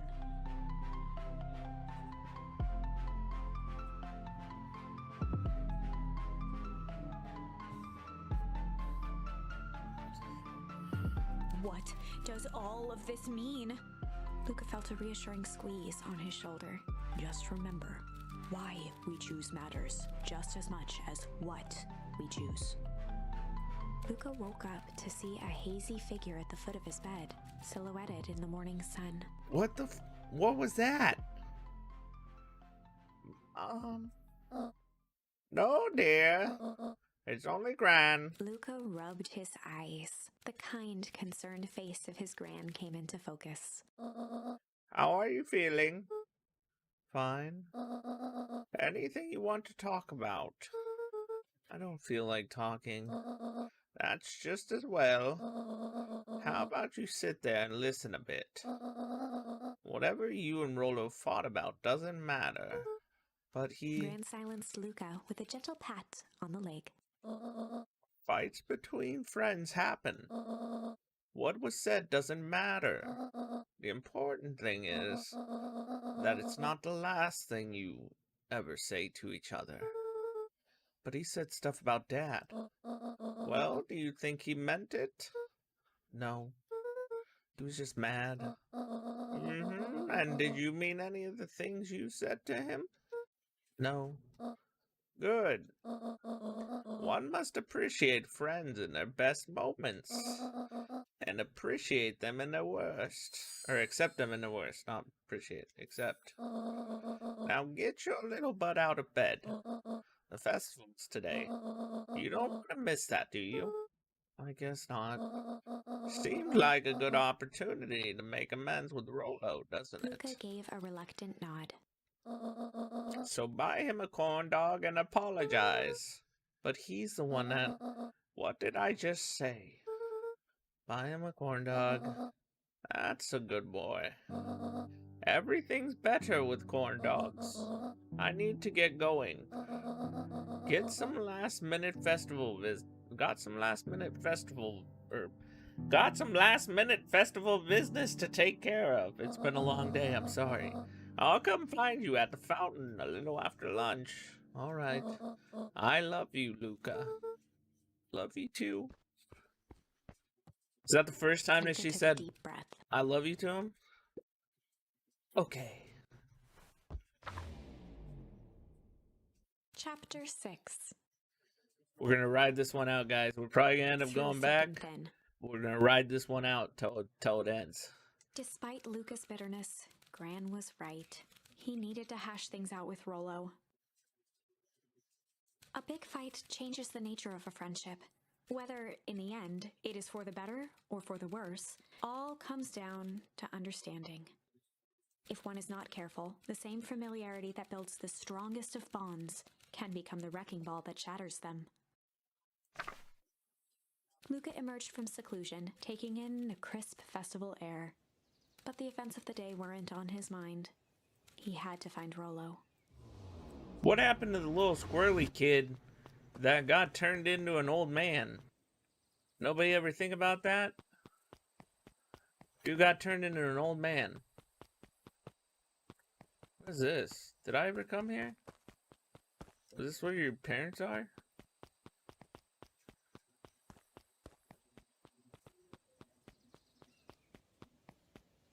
Alright, we gotta find Rolo. There you are. Luca. Rolo wanted me to tell you something.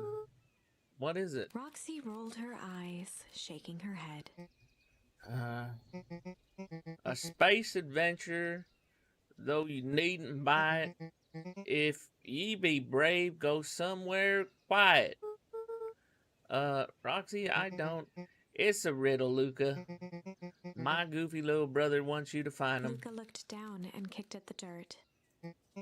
Look, I know you two had a fight. The only thing more annoying than my little brother is my little brother without his best friend. So I'm doing him this one favor. Now I need one favor from you. Whatever it is that went down between you two, squash it. Space adventure, though you needn't buy it if ye brave, go somewhere quiet. Okay.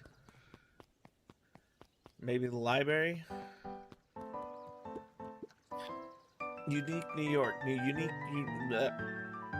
Huh? Oh, don't mind me. Just warming up for my big ceremony speech. Mr. Kerr pointed to his grinning mouth. Gotta limber up the old gab box. You nervous? Oh, heavens, no. Well, break a leg. Give me the gift of whatever that just happened. How goes the beetle hunt? Pretty rotten. I haven't seen so much as an exavier. And it's not just the beetles. This morning I couldn't find any critters at all. It's like everything that buzzes or skitters just packed up and left. I'm sure they're out there somewhere. Maybe all the commotion of the festival just spooked them. Yeah, maybe that's it.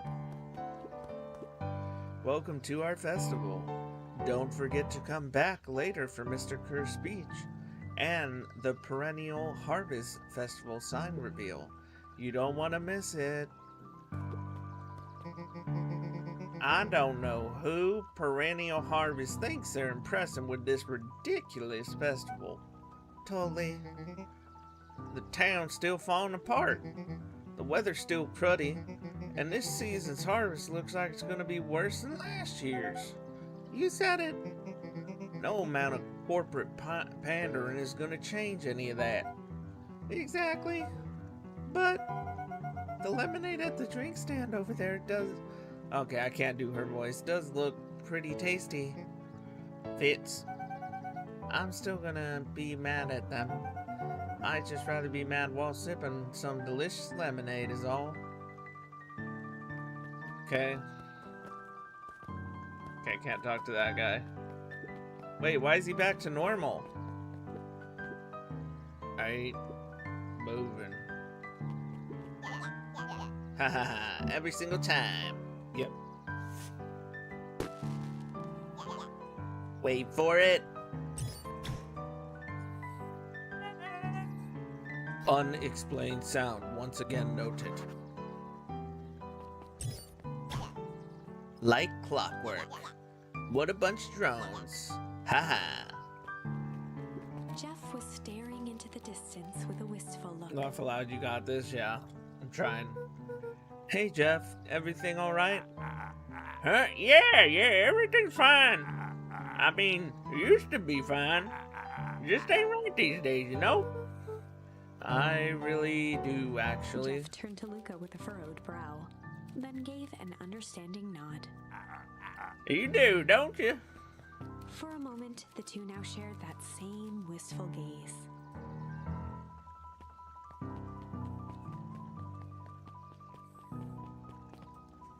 I think it's gonna be in the library. That's just my personal opinion. This is the first time I've seen this many smiling faces since the foul harvest. I had my doubts about perennial harvest, but I must admit they do put on a nice party. Okay, what is the foul harvest?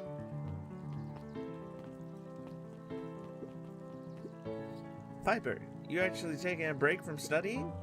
I wanted to see what all the festival fuss is about, but I can't help but notice you still brought your backpack full of books.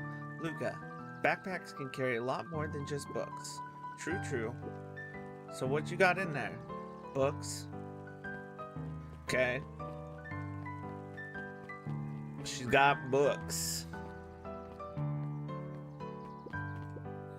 Hiya, Luca. How's Griffin doing? What? Oh, nothing. Sorry, all became flesh. Just pretend I didn't say anything. Who's Griffin? Am I missing something?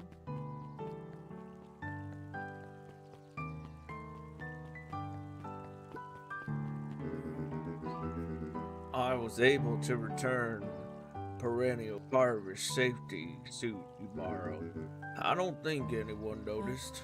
Good. Now will you tell me what you needed it for?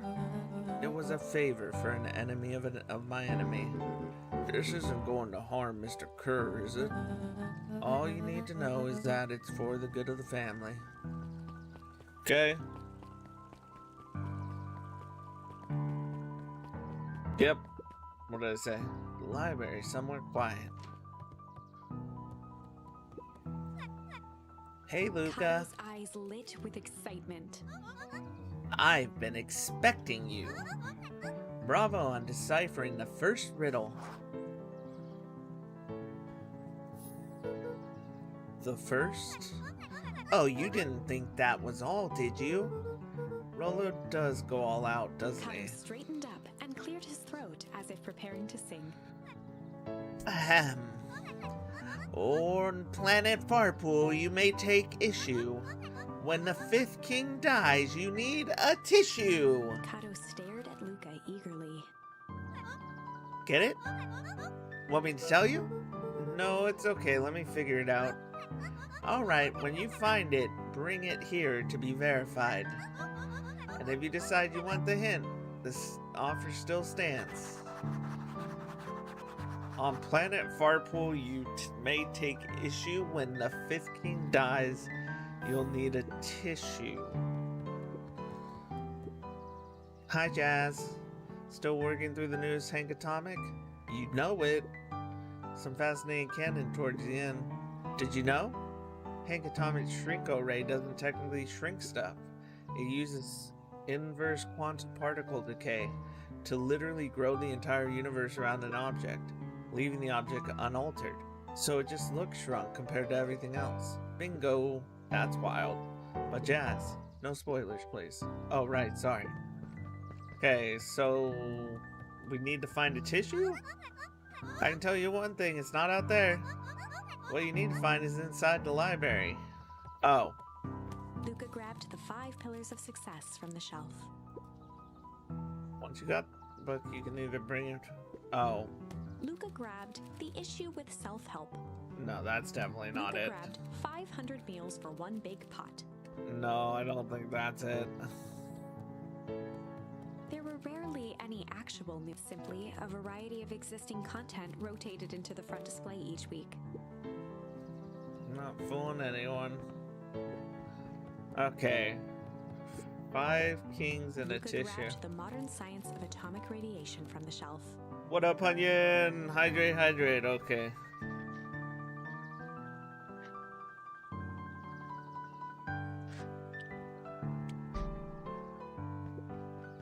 Luca grabbed Natural Photography, Volume 5, from the shelf. Onion, go hang out with Silver so he's not alone. Luca grabbed The Adventures of Hank Atomic, issue number 4, from the shelf. Luca grabbed The Adventures of Hank Atomic, issue number 5, from the shelf. No, I think it's... Hey, bud, was about to study, saw you on. I have to study. Okay. Ah, you found it. Kato removed his book from the desk and replaced it with Luca's, turning on the lamp. As he slid the book under the purple light, 2 words glowed. I knew The it. Adventures of Hank Atomic, issue 5.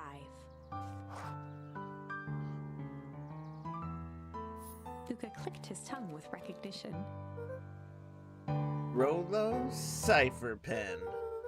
He used to write secret messages everywhere with that, and only I had the special flashlight needed to reveal it.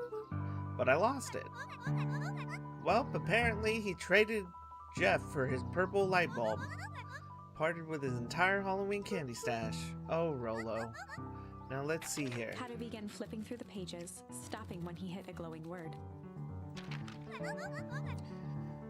Get away with such a He grift. continued flipping. Grift in grub. Grift in grub? Cart. Reaching the end of the book, Kato looked up. That's it. Grift in grub cart. Grift in Griffin? Griffin's grub cart. He wants me to go to Griffin's snack stand. Ah, brilliant. I guess you're off then. Good luck on the rest of the scavenger hunt. Thanks, Kato.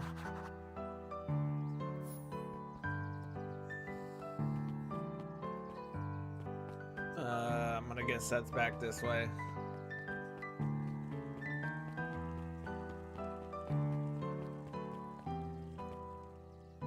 Up at dawn, last chance diner.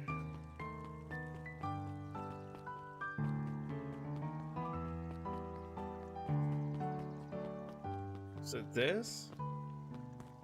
Nope, it's not this. Where the heck is Griffin's grub cart? Okay, well, oh, you know what? Maybe it's down here. Yep, right here.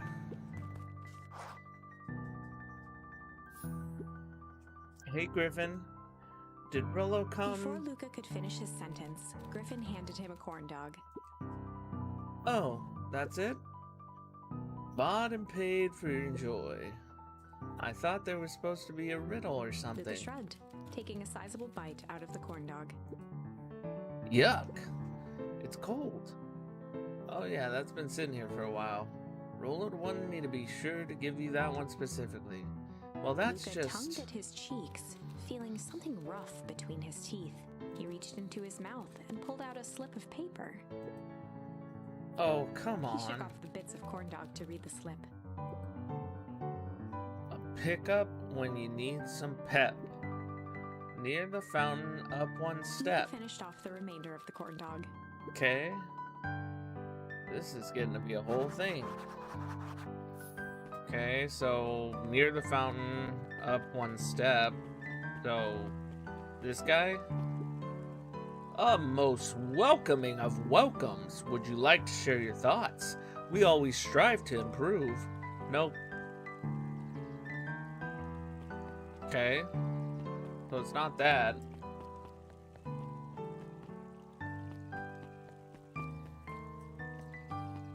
Oh, maybe it's the... Oh, it's this. I know what it is. It's these two. There you are, Luca. There's no way I'm actually doing this. It's way below my pay grade. Oh, come on, you big stiff. Let the kids have some fun. Fine. But Rolo owes me Louis one. waved his hands around sarcastically as he began. Not gonna lie, I didn't know that it was... Yeah. What takes flight but has no wings? Your final task of friendship brings. See, that wasn't so hard. Hard. I feel cheapened somehow. I think it's sweet. What takes flight but has no wings? Your final task of friendship brings. Good luck, Luca. What takes flight? Oh, he's literally right there. Hey. Hi. Did you find the comic book? Yep. And you got the corn dog? Yeah. Well then, I know it doesn't make up for what I said, but here, you earn this. Rolo sheepishly handed Luca the balloons.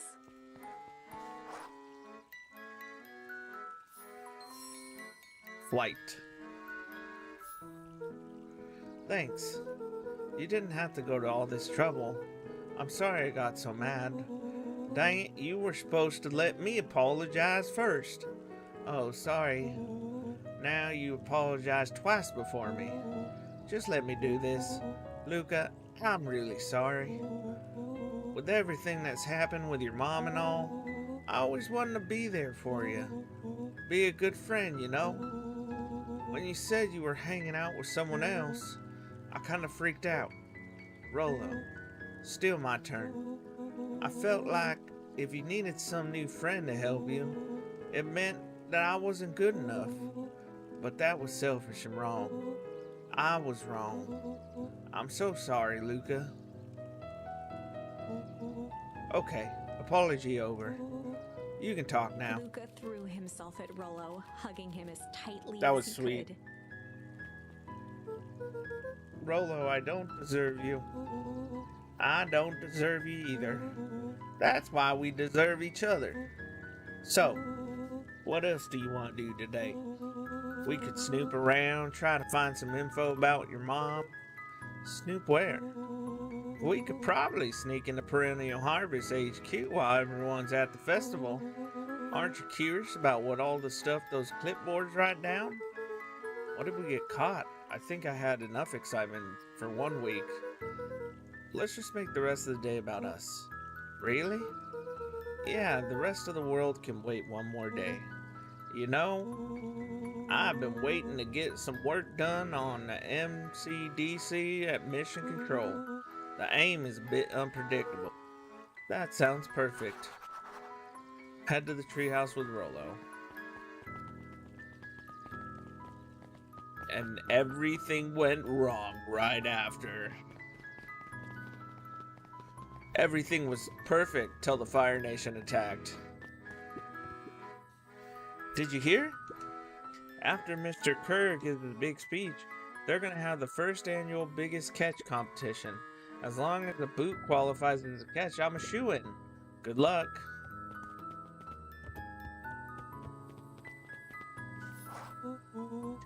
Oh, I almost forgot. I ran into your gran this morning. She asked me to give you Rolo this. handed Luca an unopened letter. I'll wait for you inside if you want to read it now. A letter? Luca, some things are going to happen that might be difficult for you to understand. Dude, is this from his mom? That's so sad. If I'm honest, I hardly understand them myself. But whatever happens, I need you to know that I love you None of this is fair to you. You have already lost so much. We both have. I wish there was a simpler way forward. But if there is, I haven't thought of it. God knows I've tried. Everything I've done. I did for you. I hope someday you can accept that. Love, Gran. Oh, it's his grandma. I love you too, Luca Gran. folded the paper into his pocket and handed up the letter. What's gonna happen? I'm so confused. What's up with the letter? Anything you want to talk about? Maybe later. Sure, whenever you want. Hello, Bran. You know, you really didn't have to go to all the trouble just to apologize. I know, but we'd been looking forward to the festival for weeks. After I ruined everything with my big mouth, this was the best way to make sure you still had a good time without me. Rolo. Luca was at a loss for words, but that was fine. Words aren't always necessary. The festival seemed nice. Was it nice? We could still go. Nah, that's fine. Well, there's always next Sadly, year. this was untrue. A distant rumble shook the treehouse. Huh? What was that?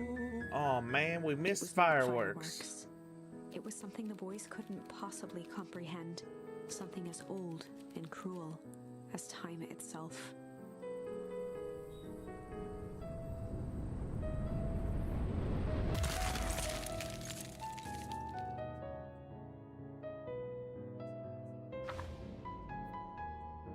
A shockwave of cold tore through the room. What the? What was that? Unfathomable chill.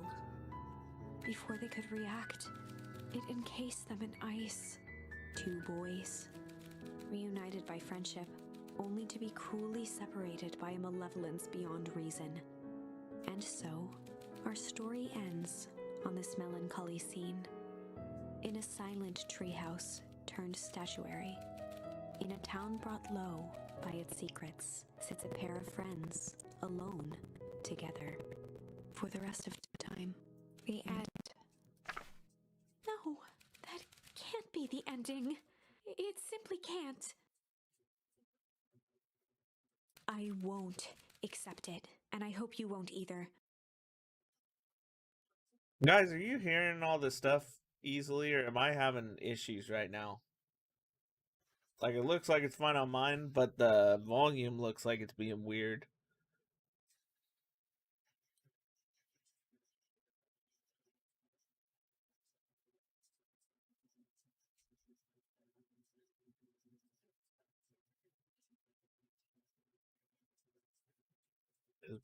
You guys still there? Onion? Tizzy? Sounds good. Seems fine, although I'm only half paying attention. Brand? Okay, sounds good. Okay, good. It might just be OBS being weird, but it seems like everything's doing fine on my end, so. There are more endings, more possibilities. I can feel it. We are just going to have to sort through them all until we find the one that fits.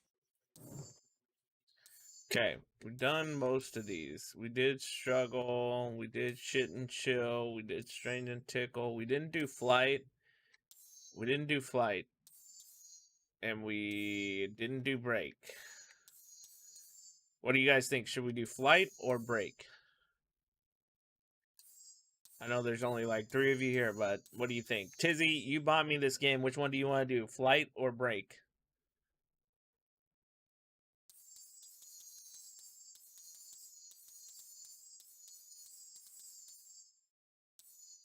Flight or break? Flight or break? Tell me, Tizzy, now. Is it flight or is it break?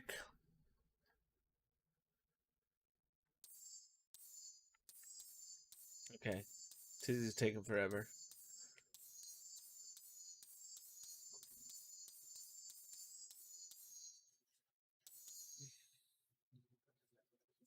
I'll give him another second.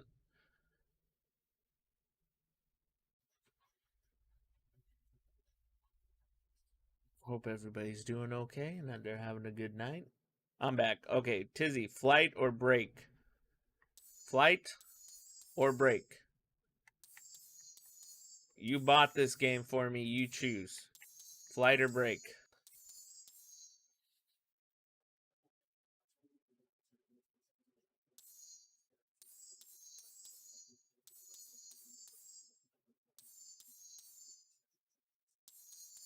Okay, break.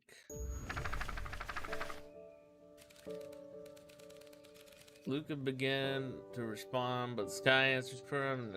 Oh. Luca began to respond, but the sky answered for him as the clouds above began to break, revealing patches of star-filled summer night. Also, you must Moonlight have a delay filtered on down, of like 10 shimmering in the seconds. treetops. Okay, I don't know. My bad.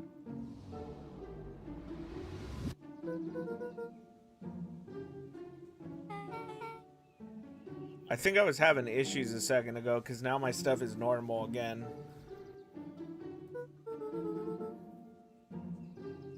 But for a second there, I could see like something was going on, but I don't know what. No, I promised Rolo I'd tell him Luca about it. stopped himself mid-sentence. Promise you'd tell him what? Spit it out, bub. We're thick as thieves now. If there's a juicy secret, you gotta tell me. Okay. You can come to the treehouse and I'll tell you both what happened. Heck yeah. I promise I'm not ignoring your question. No, you're fine, dude. Luca saw Beck skulking by the gate. So you're telling me there's nothing mysterious or creepy about that place? It's mostly boring and empty. I refuse to believe that. Big spike gate, looming mansion, rich reclusive owners. It even smells shady. Beck grabbed the wrought iron bars and shook the gate. Mark my words, you decadent nightmare house. You will reveal your secrets to me.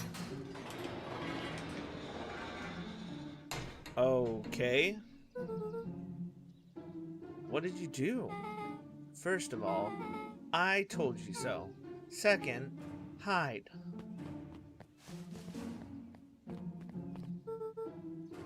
That's Eris Valentine. Who's that she talking to? Shh. I expect you to return that suit in working order. Of course. As long as everything proceeds as planned, there's nothing to worry about. The only thing I'm worried about is what's rightfully mine. If that means making some unsavory alliances, so be it. I couldn't agree more. There comes a time to suspend hostilities. I'll deal with our common threat. Now, this is what I'm talking Beck's about. voice was an excited whisper. Proper shady stuff.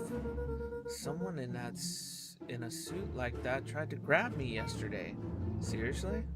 Shh.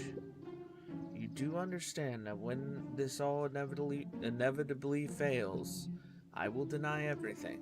I wouldn't expect any less of you. You just worry about your part in this and let me handle the rest.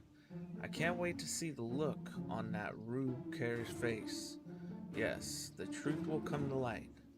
I am still surprised you're so comfortable with the potential collateral damage. If there's one thing I've learned, is that change comes painful. Wow, I was expecting shady, but that's just flat out supervillain talk. If you don't mind me asking, why? Why are you doing all The this? mysterious figure retracted their mask, hair pushing out from all corners. It's Gran! Family. A chill ran down Family! Luca's spine. His vision blurred. Beck stifled a sharp wince, and Luca looked down to see himself wrenching her hand. An answer I could certainly respect. Gran tousled her hair back under the face mask. Just remember, keep everything nice and normal until the festival. I don't need lessons in rousing suspicion. Gran gave Eris a curt nod. This is And crazy. disappeared into the night.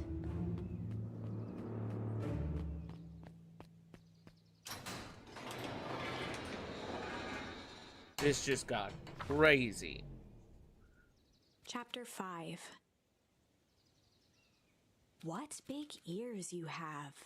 Lucas sat shivering in the bushes, staring at his feet. After checking to make sure the coast was clear, Beck gave him a gentle tug on his sweater.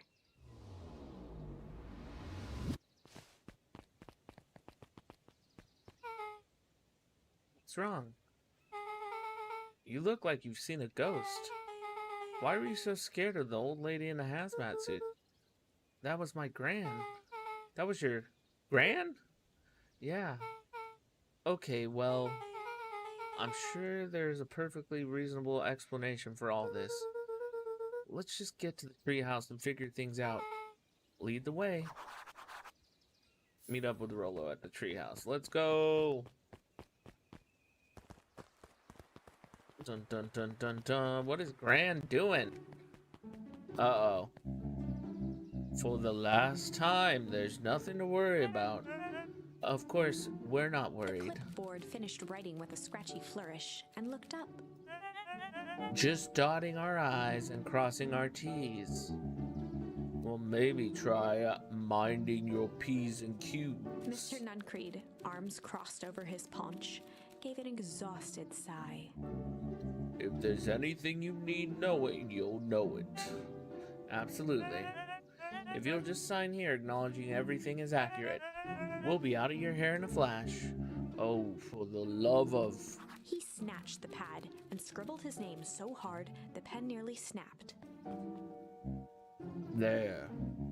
And would you like my internal soul as well? The clipboards looked at each other for a moment, almost pondering the possibility, then broke into laughter as they walked away.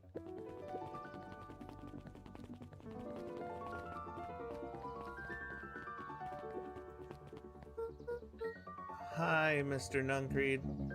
Luca, let me give you some advice. The next time someone you don't know asks to hear your thoughts, give them a good hard bop right in the kisser. Oh, Grant tells me to just keep away from the clipboards. That's good, that's good. Your Gran is a smart lady, Luca. Speaking of which, you better run along home now. Too dark out to be wandering on your own. If I mess up on voices, it's because I forget what voices I used for certain people.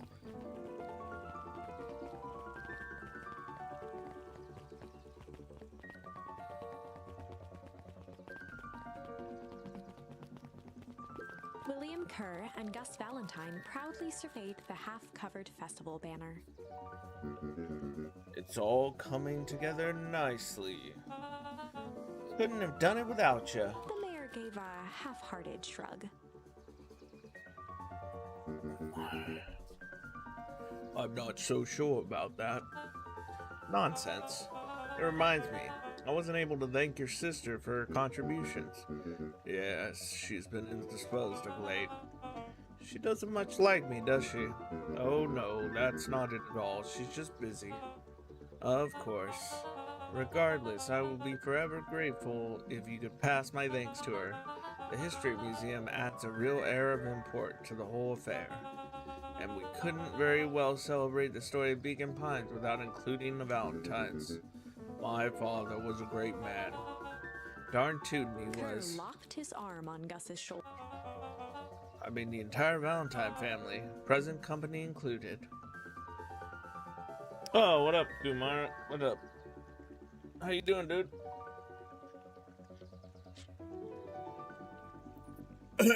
Oh, I choked on that one. I'm okay. Can I ask you something, Mr. Kerr? Hey, oh, good and you? I'm good. Call me William. Ask away. William, why are you doing all this? Drink it, not breathe it. Well, I would try that, but it's hard not to just breathe it.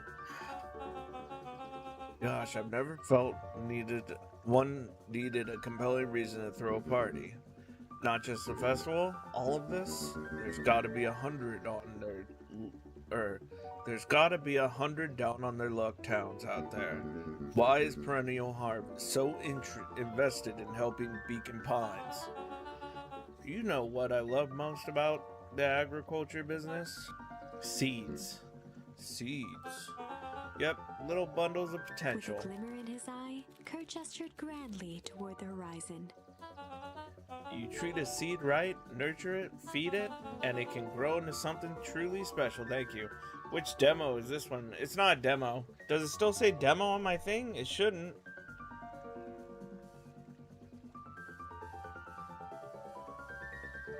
It does?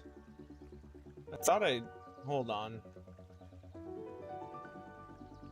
On mine it says Beacon Pines.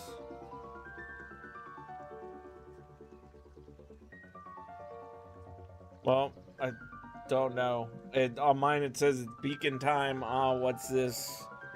And then it shows Beacon Pines, but maybe I didn't do done. Maybe that's why. Now it shows it. Okay. I might have forgot to press it. It was correct now. Was wrong before. Okay. And it can grow into something truly special. You see potential here? Undoubtedly. The seed of greatness is already under our feet. All it needs is a little nudge. And the right leadership, of course. Oh. Good night, Mayor Valentine. Oh, I didn't even know he was a Valentine. That's weird. Okay, I'm gonna have to go back and talk to those other people. But yeah, this is Beacon Pines. My buddy Tizzy bought it for me. And I told him I'd play it, and so that's what I've been doing. Another day, another dollar. See you tomorrow, Z. Have you noticed how all the perennial harvest folks order the same drink? Decaf cappuccino with extra foam? Why? I don't know. Just thought it's a little odd. Pretty weird for sure. Well, that's customers, alright. See you bright and early tomorrow, so I can't wait. Nice looking at you. Yeah, it got dark really fast, dude. If you want to watch the previous ones, they're on my YouTube under Tired Sandwich. Same name. And I got the first 2 videos up. Oh, this is nice. Yeah, the treehouse is just a little further on from here. So what's your buddy Rolo like? Rolo? He's Rolo. Not particularly helpful. Awesome. I likely will. Yeah. Sorry, I just never thought about it. And also those demos that I did are up there too. Or well, one's up, the other one's gonna be up tonight. Lots of energy. He's funny even when he's not trying to be. Things have been tough for his family since the fowl harvest. It's about time you tell me what this fowl harvest thingy is. It's kind of a long story. Hit me with the highlights. Okay. There used to be a fertilizer company here called Valentine's. They were kind of a big deal. Oh, big deal fertilizer. It was a big deal to us. Their stuff really worked, farmers loved it. So Valentine's grew and grew. Beacon Pines pretty much grew around it.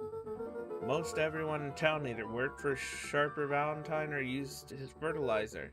Things were good. I'm sensing a big but. Around 6 years ago, Sharper Valentine suddenly died. And something changed. Changed how? Could have been a bad batch. Maybe it was in the water or air or soil.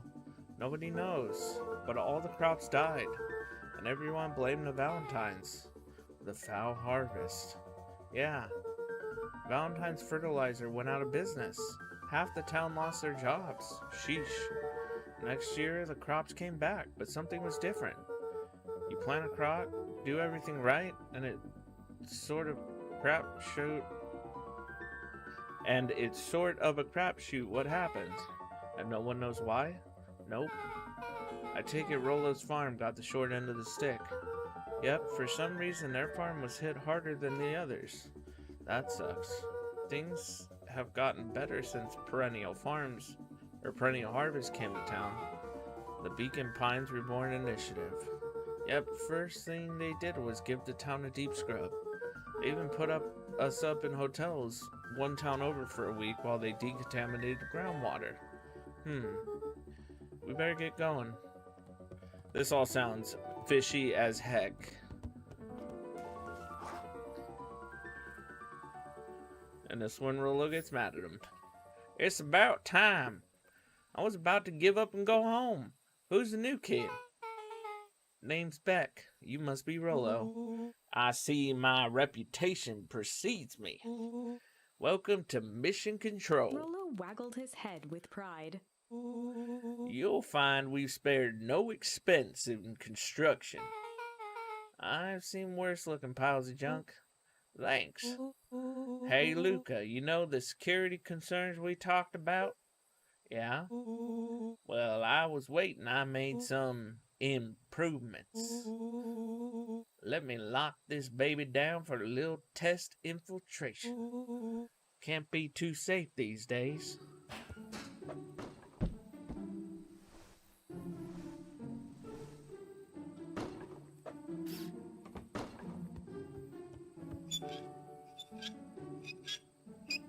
Nice, he rolled up the window. You gotta roll up the window, guys.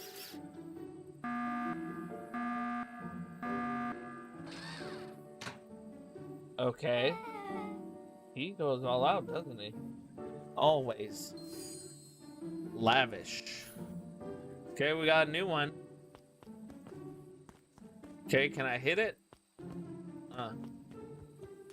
Do I gotta get something to hit it with? Hold on. Oh, there we go. Oh, nope. That's why I didn't play baseball. Nope. This might take a little bit. There we go. Oh my goodness, really? Ha! I got it. Oh my goodness, what the heck?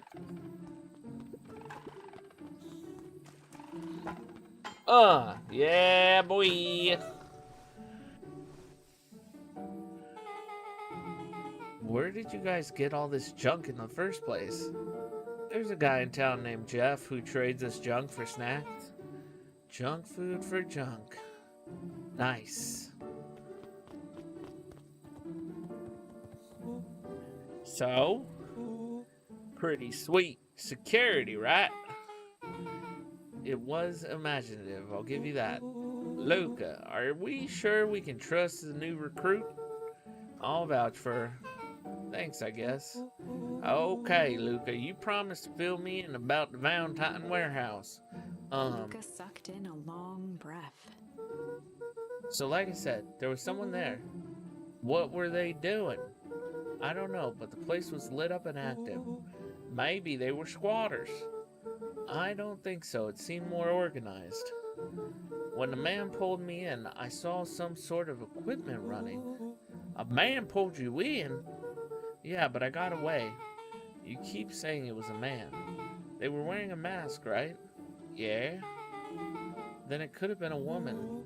How did you get away? I grabbed a rock or something and broke their mask. They let go and I ran. Dang. That's intense. No wonder you freaked out when you saw your grandma. Yeah, that's the other part. On our way here, Beck and I saw Eris Valentine meeting with Gran, wearing the same sort of Rollo hazmat let suit. out a low whistle. And they weren't there for idle chit-chat. It was a proper clandestine meetup. So let me get this straight. There's not an operation in full swing at the Valentine warehouse. You were almost abducted by a strange man or a woman in a protective suit. And then you saw your Gran in the same suit talking to Eris Valentine. Pretty much. I'm beginning to think this town is kind of Rollo awesome. and Luca shot back a look. No offense. And so we can logically conclude aliens or alien zombie. Hold on. I gotta. Aliens or alien zombies have infiltrated the town. And their leaders is your Gran, and she tried to murder you. First of all, and for the last time, there are no aliens. Second, it couldn't have been my Gran at the warehouse. I broke the person's mask to get away. The mask Gran was wearing wasn't damaged, but she's definitely hiding something. Maybe your Gran is weird. but she might be the most boring person in the universe. All she does is sit around all day making jam. What could she possibly have to hide? I don't know. We haven't talked much since she moved in. Moved in? Your gran isn't from here? No, she came a few months back to take care of me after his mom went missing. Did you know your gran before? Not really, no. It had been years since I'd seen her. Luca, don't take this the wrong way, but are we sure your gran is on the up and up? Luca gazed out the window. What if it's not his grandma? I'm just saying, it sounds like strange stuff has been happening since she showed up. We could say the same thing about your family. But you're right. Luca, your gran is hiding something. And Pa always says folks only bury stuff worth digging up. We need to investigate your house. If my gran really is hiding something, don't you think I would have noticed by now? That's kind of the whole point of hiding something. I guess you're right. Gran's been leaving the house for hours at a time this week.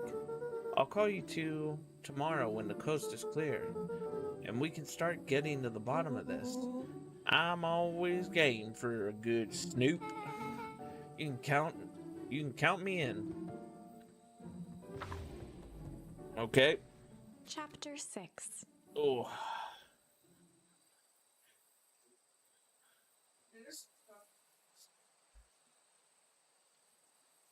So what have you been playing, Kumaro? Playing anything fun? Secret lair. Summer forged ahead, but the nights only seemed to grow colder. Luca walked home slowly under the pale starlight, cautious to avoid any more surprises lurking in the shadows. Reaching home, he slipped quietly into bed, half dreading what they might discover the next day.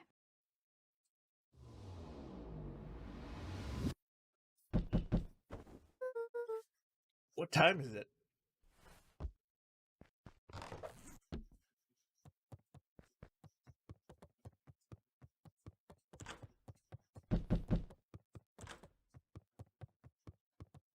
Oh, somebody's at the door.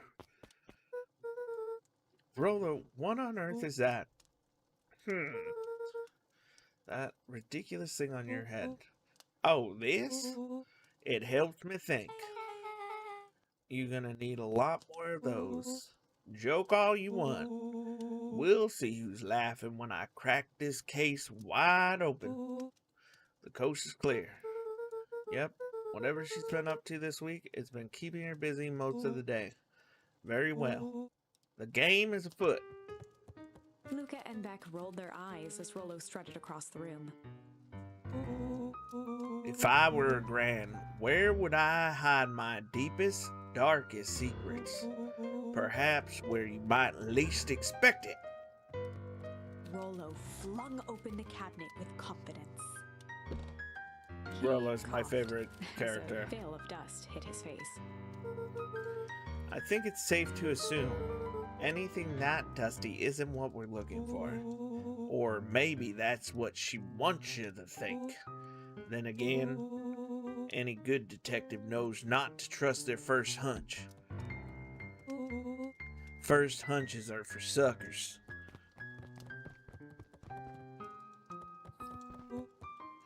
Eureka! She lit a fire in order to burn the evidence. She keeps that fire going every day, Rollo. Drat, it may already be too late. Just think of the mounds of documents lost to the ash. Okay, I'm gonna stop you right there. Can we just think for a moment? Luca, is there anywhere Gran doesn't want you to go? Yeah, the closet upstairs. So maybe it stands to reason that we should check there first. No dice, it's locked. Well, well, well. Look who stands to reason now. And I have no idea where the key is. If it really is important, then she probably keeps it with her. Anywhere else. She has her berry bush. Who has ever thought? I'm going to take this important thing and hook it in a bush. True. Anything else? Maybe something out of the ordinary? Well, she's always worried I'll break her fancy dishware in the kitchen. But it doesn't matter anyway. I can't reach the latch. A look of realization crept onto Luca's face. All three kids snapped to glance at each other, then sprinted in turn toward the kitchen. Go to the kitchen. We're gonna break the china. All right, Rolo. This is your time to shine. Ah, yes. You've called upon my expert detective skills. And now I shall proceed Before with... he could finish, Lucas scrambled up Rolo's back.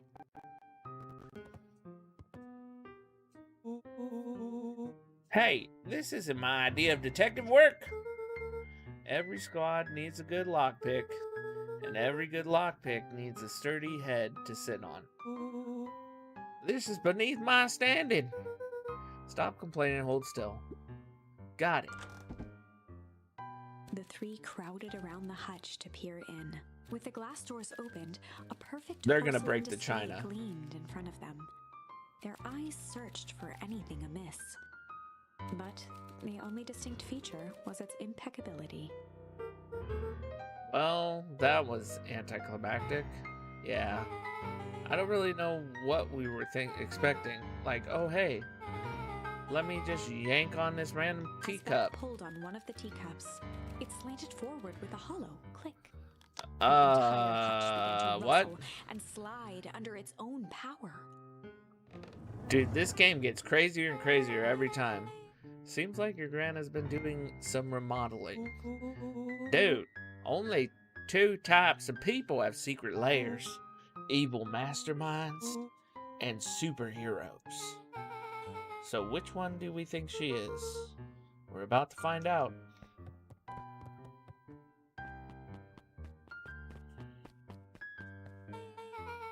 Okay, so more of an unhinged conspiracy vibe.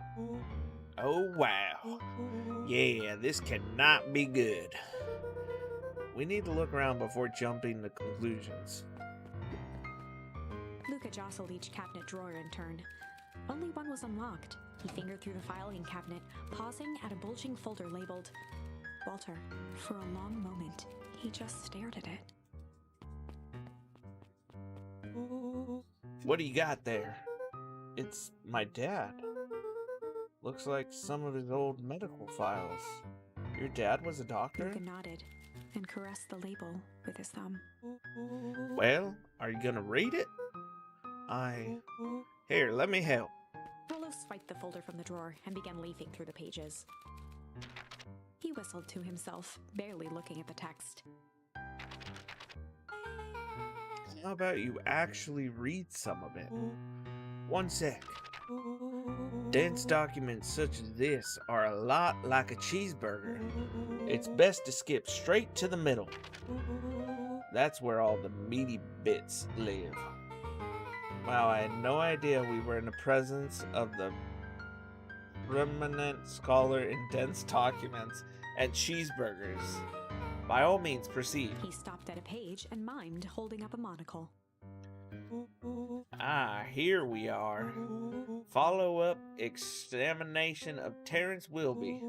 Patient shows further signs of paleness and molasses. I think that's what it is. I don't know. Body temperature continues to drop. He now describes soreness of muscles and joints. This is similar to the symptoms exhibited by Miss Wilby just a few days past. Still waiting on lab results from Joseph. Rollo looked up with heightened surprise. See? Creepy. Yeah, that's kind of disturbing. Who's Joseph? That's Mr. Nuncreed's name. Wait, Rollo's finger traced across the page. there's more scribbled in the margins. Could it be contagious?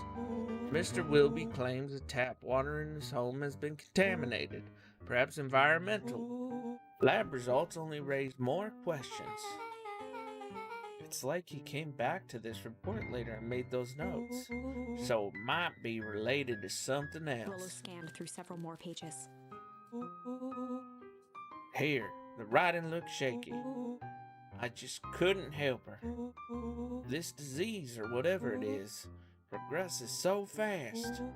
And with his wife passing, Terrence's condition follows close behind. Exasperated by the loss. Enough is enough. I need to take matters into my own hands. Luca, staring blankly at the cabinet this whole time, spoke softly. What does it say next? Rollo rustled the folder, trying to loose more pages. That's where it ends. What? There has to be more. Luca frantically shoved the remaining cabinet folders, trying to find another labeled Walter. Luca, I think that's the only one. It's alphabetical, see? What did he mean, enough is enough? How did he take matters into his own hands? This is bullshit. Luca slammed the drawer shut. Okay. A spider web of string connected photos of people from the town, interspersed with hastily scrawled notes. Well, she sure has kept herself busy. Is your gran a serial killer? Because I'm starting to get a vibe. Don't be ridiculous. Sure, she's just tracking the movements of everyone in town. Out of the kindness of her heart. She put little symbols by some of them. Yeah, Mr. Nuncreed has a check mark. The clipboards are all inside a big circle. My mom's are both on here. Both with question marks. Gus, Valentine has a question mark. Eris has a question mark. That's been crossed out.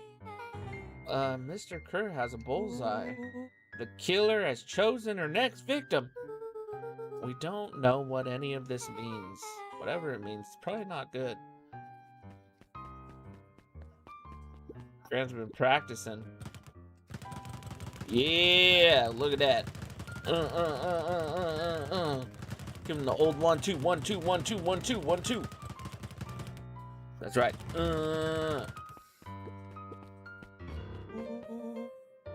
What do we have here?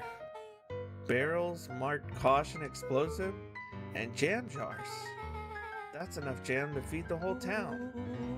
What kind of oh my gosh, I can't say it in this voice. What kind of incendiary jam is your gran making? I can't say the word, I'm sorry guys. It's what it is. She wouldn't have made me walk around town delivering bombs, right? Only one way to find out. Rollo casually spun open a lid and dipped his finger in the jam. Huckleberries. He smacked his lips. A hint of brown sugar. And ink. What? Rollo plunged his hand in the jar, fishing out a soggy slip of paper. Aha! Rollo offered the slimy note to Luca and licked his fingers clean. It's addressed to Miss Fratelli. A Grand Jam Graham. Says, last night I used the disguise Eris provided to scout the location. The timing window should be possible. Operation Sparkplug is a go. Oh man, are they doing a heist? Whatever it is, it can't be good. So more a bombshell than a bomb, am I right? You're new here, so I'll let it slide. But I'm the bad joke guy around here. Okay. They crowded around a worn-down old map of Beacon Pines. Cool. This looks like a treasure map. Not every old map is a treasure map, Rollo. Yeah, but every treasure map is an old map. Can't fault that logic. Look, there's even a pathway drawn on it. It starts at the entrance to town, and if we follow Rollo it, carefully traced the path with his finger. it leads right He to jabbed down at the end point. Town Square. That's the fountain in the middle of town. What a weird place to hide treasure. Rollo, that doesn't look like treasure to me. The end of the path on that map has the same symbol as these explosives over here. So it's not hiding treasure? A real bummer. Rollo, what's the thing you've been excited about for the past month? The festival. Gulp. Did you say gulp? This feels like a gulp kind of situation. Everyone will be gathered near the center of town. She's gonna blow up the festival. Not if we stop her. What was that? Luca looked up from the map. What was that? No, I heard it too. That was the front door. Which means someone just shut the door. Which means someone's upstairs. Shh, quiet. Hit the lights. Beck flicked off the light, and they became statues in the dark. Overhead, creaking floorboards bent under slow, deliberate steps.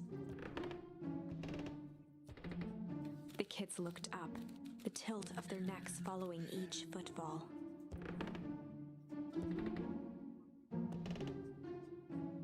Then suddenly, it stopped. Without realizing, they'd been holding their breath. All three exhaled shakily and glanced at each other.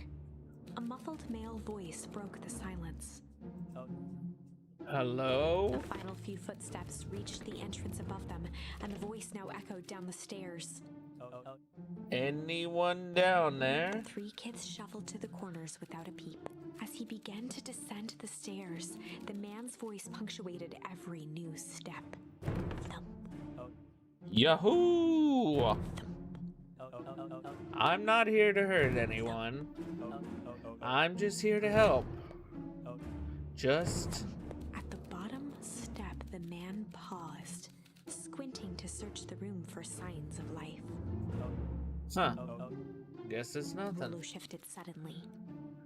Luca gave him an intense, chastising look and whispered through clenched teeth. Rollo, don't. It was too late. Rollo was already inching toward the stairway. He screeched as he charged toward the shadowy figure. Flaming chicken coop! With all his weight, Rollo tackled the man to the ground. Rollo? Mysterious creepy man? Anyone there? From the dark corner, they saw something move.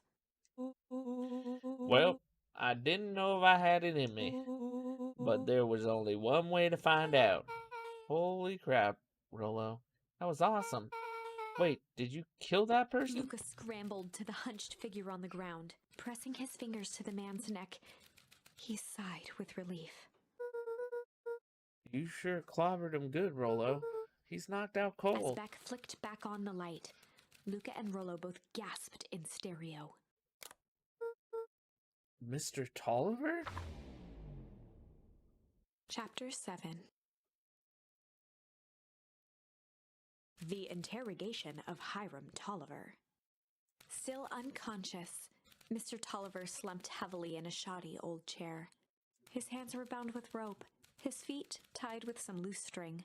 The kids huddled in a circle, discussing their plan. One thing was certain, they couldn't just let Mr. Tolliver go.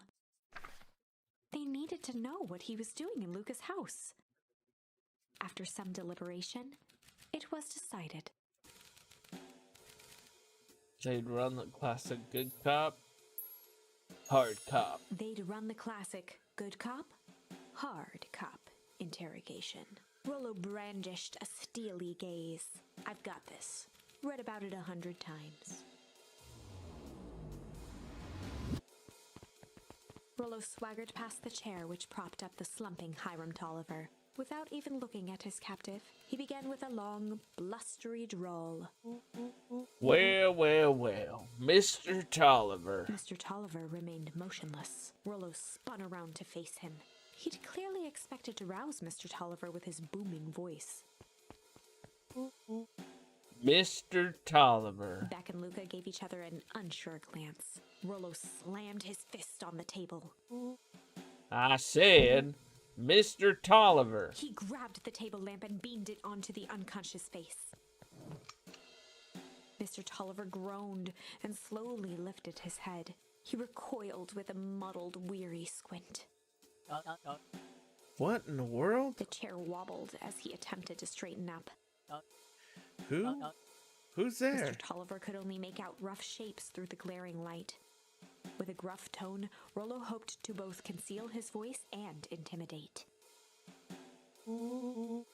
Oh, be asking the questions here, punk. Now hold on. Let's just calm down. Oh, I am calm. Calm. No, I can't do it. Calm. Calm. Calm as that. Carrot in dirt. As for you, looks like you're sweating. The doubtful expression on Beck and Luca's faces transformed into awe. We can do this my way or... Well, let's just say I never needed another way. Rollo, hitting his stride, was now channeling every detective trope his memory could recall. He slammed the table again. Now dance. What? I don't Mr. even... Tolliver's voice became desperate. He was nearly in tears. You tied me down. How on earth could I dance? Dance with your mouth, punk. Spill the beans. What are you doing poking around this house? I'm here to help Juniper, to make sure everything's ready. Oh, so you're in cahoots with Gran. Gran? Mr. Tolliver was in a daze, now more confused than ever. Gonna help her blow up the festival, eh? Blow up the festival? Good He lord. shook his head, feeling more and more dizzy. No, you've got it all wrong. Where is she now? She's headed to the source. Source? What's the source? It's His where voice faded to a whisper. the town began. Where it all began. What is Operation Spark Plug? With that, Mr. Tolliver passed out cold. Rollo swung around with a repentant grimace. Damn, Rollo. I think you went a little too hard on him. What did he say about the source? It's where the town began.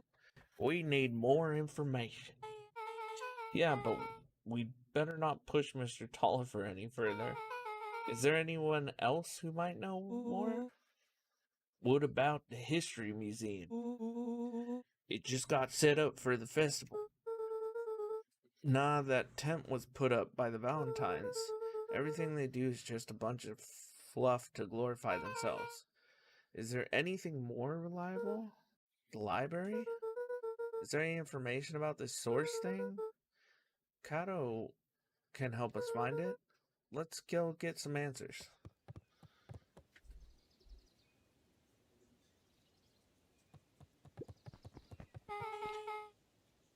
This is a dang nice library.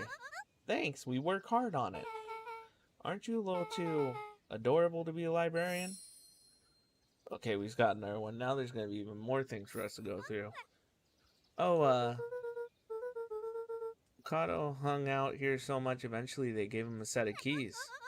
I just keep an eye on the place for Miss Novak sometimes. They got you working for free? It's quiet and I get access to all the books I can read. What more could a person want? Fair enough.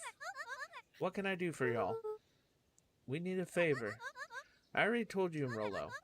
I can't put you any higher on the wait list for the next Hank Atomic. And if you're here with more candy, I'll have you know I can't be bought. Call it a personal code of conscience. Actually, we're looking to do some research. Now you're speaking my language. What are you looking for? That's the thing, we sorta don't know. What you got on the history of the town? Sandwich is too adorable to stream. No, that is not true. There's the country record archives. What's in those? Births, deaths, newspaper clippings, stuff like that. Pretty boring reading, but they do go all the way back to when the town was founded. Great, we'll start there. Chapter 8. 6 feet under, 3 towns over. The kids spent the rest of the afternoon combing through dusty piles of old county records. desperately searching for anything that could help them make sense of Mr. Tolliver's cryptic utterance. Luca tried to shake the thought of Gran's basement, but his focus wavered. Explosives, messages hidden in jam, dossiers on various town figures. What up, and a robot? corkboard threaded with photos. How you doing? Gran was the only family he had left. He still couldn't bring himself to believe the worst. But the old map with the symbol of explosives in town square made that difficult. As the sun began to set, the kids were no closer to the truth. If I have to read any more records, my eyeballs are gonna pop out. We have to keep digging. If I dig another word, I'm gonna end up in one of those asinine death records. Roll Carter lived a full and wonderful life till he read so much boring crud that his brain oozed out of his ears. Alright, it's been a while. How's it going for you? It's going alright, man. Just doing a little streaming, kind of on and off.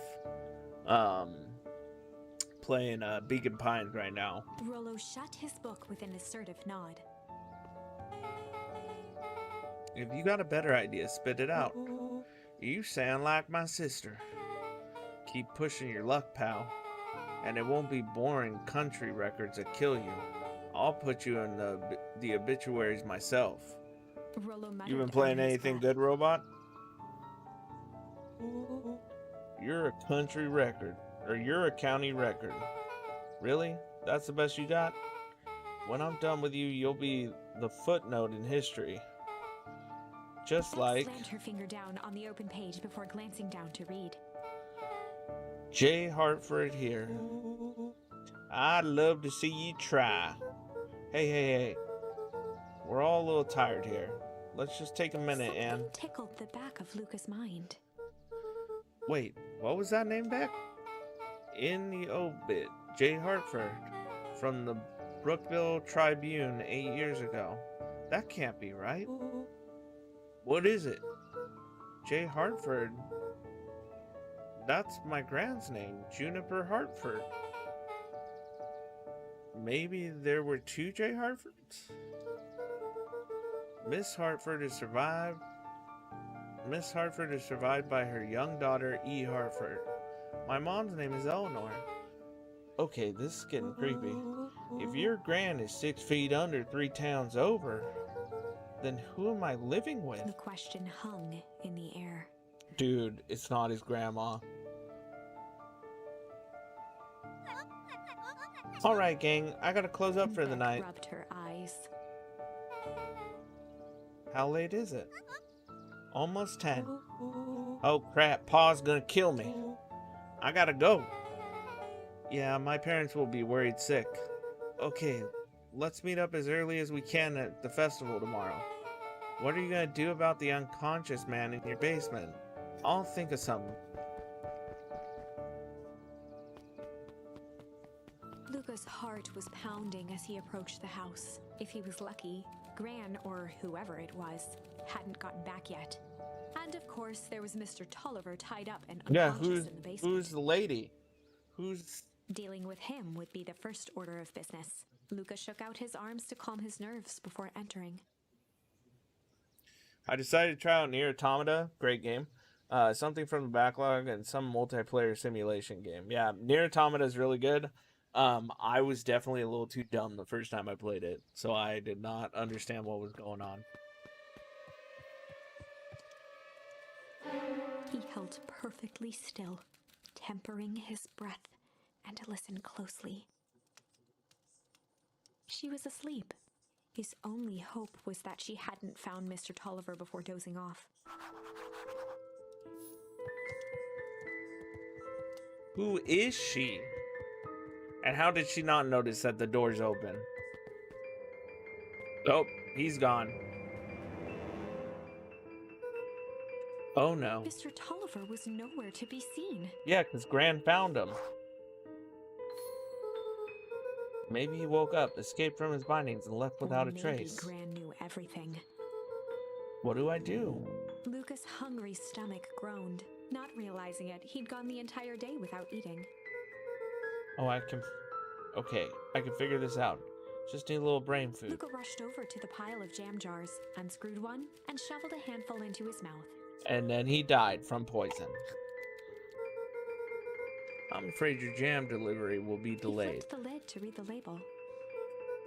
Mr. Nuncreed, Oh, now Okay, now I can think.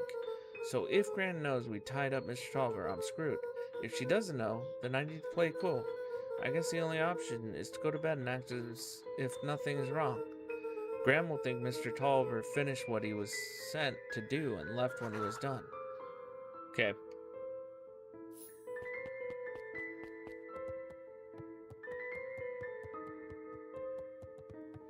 She's gone. Graham? Okay, stick to the plan. Go to bed and play cool. As Luca climbed the final stair, the emotion of the day dragged heavily on him. With each consecutive step, his legs weakened. His stride began to falter.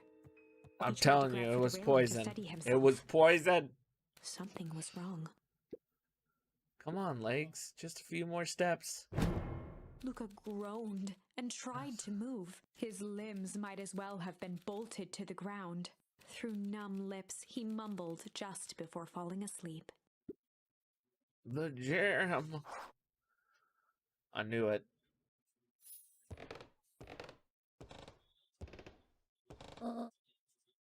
Sweet boy. What did you get yourself into?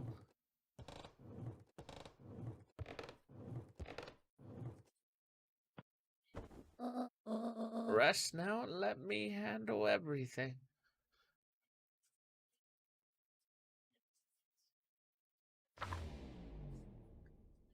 Chapter 9. A speech to end all speeches. Luca awoke to find himself face down in bed. He moaned into his pillow. Why would Gran drug him? Or rather, why was she trying to drug Mr. Nuncreed? Shaking the questions from his woozy head, Luca snapped back to the matter at hand. The festival. Alright guys, we're gonna end it right here because I need to go eat dinner. Robot, thanks for coming by. Kumara, thanks for coming by. Bran, thanks for sitting behind me. I can hear your phone. Just kidding. It's not really, but I can hear it. And thanks Hunyan and everybody who stopped by. Tizzy, thanks for buying me this game. It's awesome. We will probably finish this, I would assume, kind of soon because I don't think we have too much left. We have a couple different routes to take still. We gotta do, well, hard hasn't finished. We still gotta finish hard, then come back and do chill. We gotta do flight. I haven't decided yet if I'm gonna stream tomorrow. We'll see how tomorrow goes. But I will for sure be back on Thursday. So let's see who we can let me go to here actually. Here we go. Chapter 9. A speech to end all speeches. Luca awoke to find himself face down in bed. He moaned into his pillow. Why would Gran drug him? Or rather, why was she trying to drug Mr. Nuncreed? Shaking the questions from his woozy head, Luca snapped back to the matter at hand. The festival. We gotta stop Gran from blowing up the festival.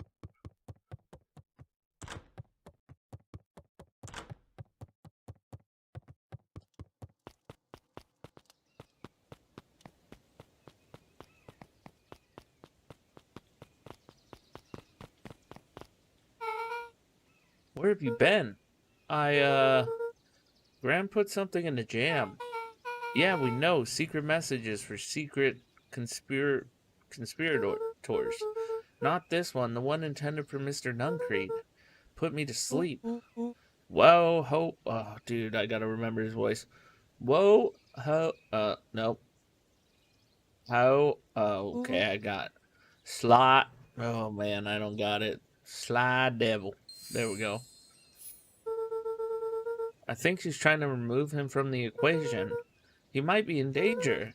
Have you found anything? We looked around but haven't seen anything odd.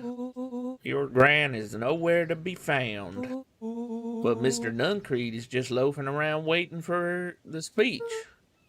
What speech? Mayor Gus just got up to the podium. Everyone's gathering at the stage. Let's get moving.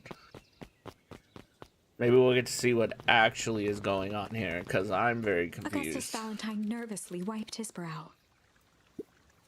Ahem. Is this thing... Ooh, that hurt. Hello, Beacon Pines. I'm Augustus Valentine, your mayor, and... I suppose you already know that. Yes, before we get started, I just wanted to take a moment to recognize someone who couldn't be here today. The town wouldn't be where it is today without my father, Sharper Valentine. So I thought we could begin with a round of applause befitting such a great man.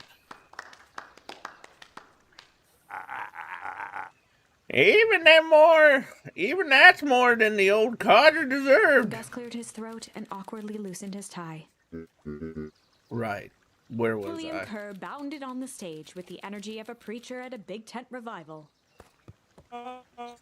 Gus Valentine, He everybody. gave Gus a hearty slap on the back and motioned him off the stage. Let's hear for our mayor. What a great turnout. Ah, heck, I didn't prepare anything. But I suppose I could say a few words. Would be a shame to waste such a beautiful podium. Mr. Kerr pulled a big stack of note cards out from his vest. Community, conviction, commitment. These are the things we celebrate at Perennial Harvest. For us, these are the pillars of the bridge to a better tomorrow. But I think it's time to add a new pillar. Change. Change is a powerful thing. It's dude, I don't know that word. Unavoidable and undeniable, and I am dadgum thankful for it. Change is the reason we're all together today. It's hard for me to believe that it was only 4 years ago when fate brought me here. A simple business trip which brought me to a small town which would change my life Mr. forever. Kerr took a moment to survey the crowd. You know what? He wiped away a single tear. From the second I set foot in Beacon Pines, something about this place has held me captive. You see, change represents opportunity. It represents potential. It was change that helped me recognize the potential of this place. To see that the people of this town, despite suffering loss, still held on to the things that made them special. He thumped the podium to emphasize each word. Community, conviction, commitment. Change. Mr. Kerr nodded confidently, biting his lip. The crowd was silent, in rapt attention. Fate made a perfect match that day. Nothing is more important to you all than community. And Perennial Harvest is a community first and foremost. Mr. Kerr methodically made eye contact with each section of the crowd. The only way you made it through the foul harvest was an unshakable conviction. A conviction that a better tomorrow was just over the horizon. Perennial Harvest was founded on the conviction that we are the horizon. The festival is a symbol of our commitment to each other. His voice began to build to a crescendo. We now walk hand in hand into a future we will shape together, and that is what change is all about. Grabbing the future by the scruff of the neck and making things happen. Change is a choice. I am tickled pink that we will all be making that choice together. How great is that? Just imagine what we can accomplish. And explosion? What was that? The crowd began to look around nervously. Don't worry, a little thunder isn't going to ruin the day. Everyone remain Mr. calm. Kerr quickly flicked through his note cards. Where was I? Through all my travels, I have learned one true thing. One always reaps what they sow. We have all planted a lot of good in this town, and so it is with a happy heart that I can proclaim, He raised his hands up to the heavens. our harvest awaits. Okay, and they all frosted again. At that moment, a merciless wall of impossibly cold air ripped through the crowd, instantly freezing everyone and everything it touched. For a man like William Kerr, this was a fitting way for things to end. On a stage, with an entire town frozen in rapt attention for the rest of time. The end. That's a real crappy ending. There's that ice again! Whenever I think we're getting close, it comes along and ruins everything! Maybe we should just quit? Maybe you should just close the book, walk away, and never think of me again! No, I don't mean that. We got a little closer this time. We just need to try again, please. Okay. Okay, let's go through this. We're gonna try this way. We're gonna do flight. Luca drew himself up and decided to take the only option they had left. Flight. Luca drew himself up and decided to take the only option they had left. Flight. He squinted down the barrel of the mission control defense cannon, aiming it through an opening in the dense tree branches. He looked up with surprise as it struck true and taut. Wow, I can't believe that worked. Hey, Mr. Kerr, we'd love to hear your thoughts, but I'm afraid we have places to be. Come on, Iggy. See ya, jerks. Fine, we know where that leads them. This way, we'll take the tunnels. So there's tunnels? Luca and Iggy winced as they sprinted through the thicket. The branches clawed at them, reluctant to give passage. After what felt like a marathon, Luca stopped in his tracks as they reached the clearing. What the? That was all he was able to say before Iggy slammed into his back. The boys tumbled down a steep decline and crashed with a wheezing thud on a surface as hard as ice. In fact, it was ice. Chapter 5. Signs. They stood silently, catching their breath. The sky was like sapphire. With each breath, a plume of steam escaped from Luca's lungs. Let's keep moving. Luca pulled Iggy to his feet as Why they is gazed it across ice? the snowy terrain. What the heck? That was actually pretty badass. Uh-huh. I think we lost him. Are we up in the mountains? I don't think so. If anything, we went downhill. Then what's up with the Winter Wonderland? All I know is there's no going back the way we came. Let's see if we can get our bearings. Follow me. Find a way home. A disc of smooth metal was lightly covered in snow. 2 faint seams were visible along the surface. A manhole cover? If it is, I've never seen one like it. Oh no. What's the readout? Sitting just above 258 Kelvin. That's down a bit from last time. Should we report this to Mr. Kerr? Meh. Still within safe ranges. Maybe spreading, but it's under control for now. Even a small nudge in equilibrium could cause a cascade. Dude, relax. Just a few more sides to hit before we can punch out. Let's get this over with. We're in Beacon Pines. What's all this? Hard to say with all the snow. I think it's a town sign.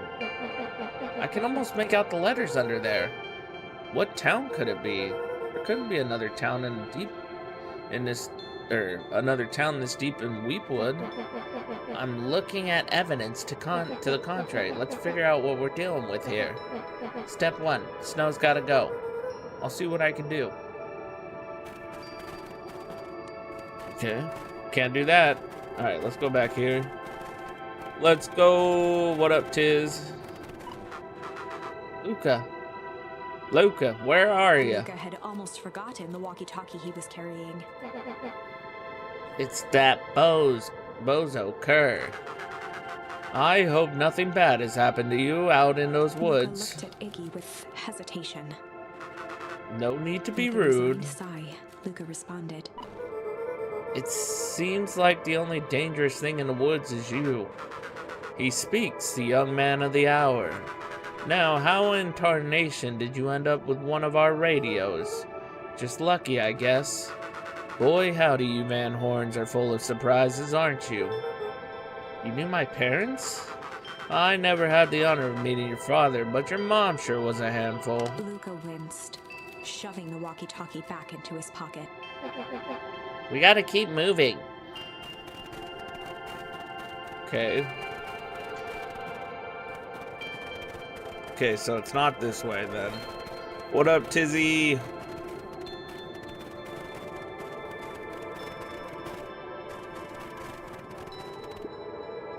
In situations such as these, I find it best to chuck stuff first and ask questions second. Yeah, but what am I supposed to chuck?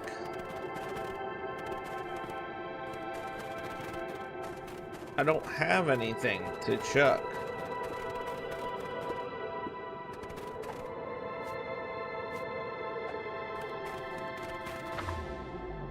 Oh my gosh. I don't have anything to throw. Oh, right there. Okay. Welcome to Beacon Pines. The boys stared in disbelief at the sign that now clearly read, "Welcome to Beacon Pines." Okay, what the heck's going on? This doesn't make any sense. We're in Beacon Pines? How's that possible? We ran away from town. How did we get back here? I guess we got turned around? Where did all this snow come from? Well, it's been colder than normal lately. There's a pretty big difference between sweater weather and this Arctic hellscape. The puddle we fought at before, it was cold too. Maybe all of it leads to one source. You think it's related? What the hell's going on?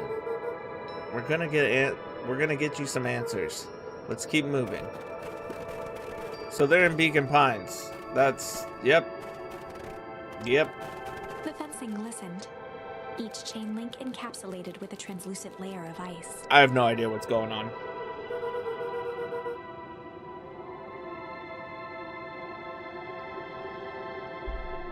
Looks like the stuff they put up at the Wheatwood.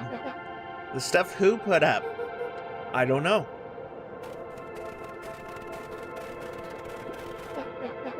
This stuff looks familiar to you. It looks like the barrel near the puddle I shoved me into, yeah.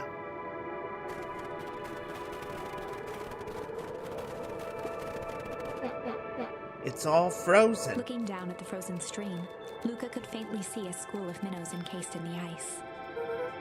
Whatever happened, it happened fast. The fish didn't even have time to run. Oh yeah, or, swim run. The crunching of footsteps trailing Luca went hush. He looked back to see Iggy's face twisted with confusion. Everyone's gone. What? There's nothing here but more snow. There must be an explanation for all of this. We have to keep looking. You can look all you want. I quit. Iggy, we have to keep going. You don't get it, do you? This isn't one of your pathetic Hank Atomic stories. We aren't going to save the day.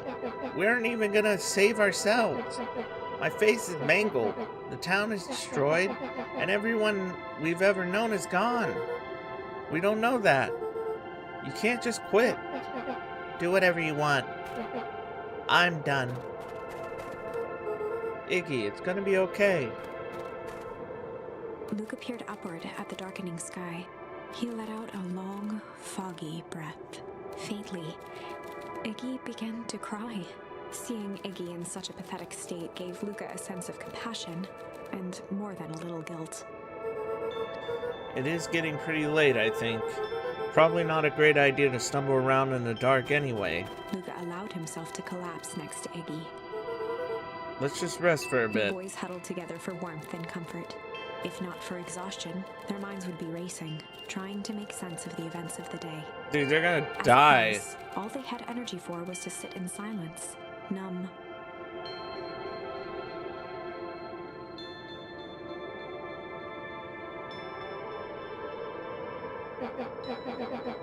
The way the snow covered everything over.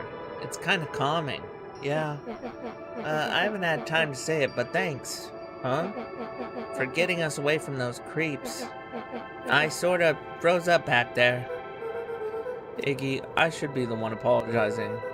This all happened because I lost my temper. Nah, that's bull hockey. First of all, you didn't know what that gunk would do. You didn't, right? Of course not.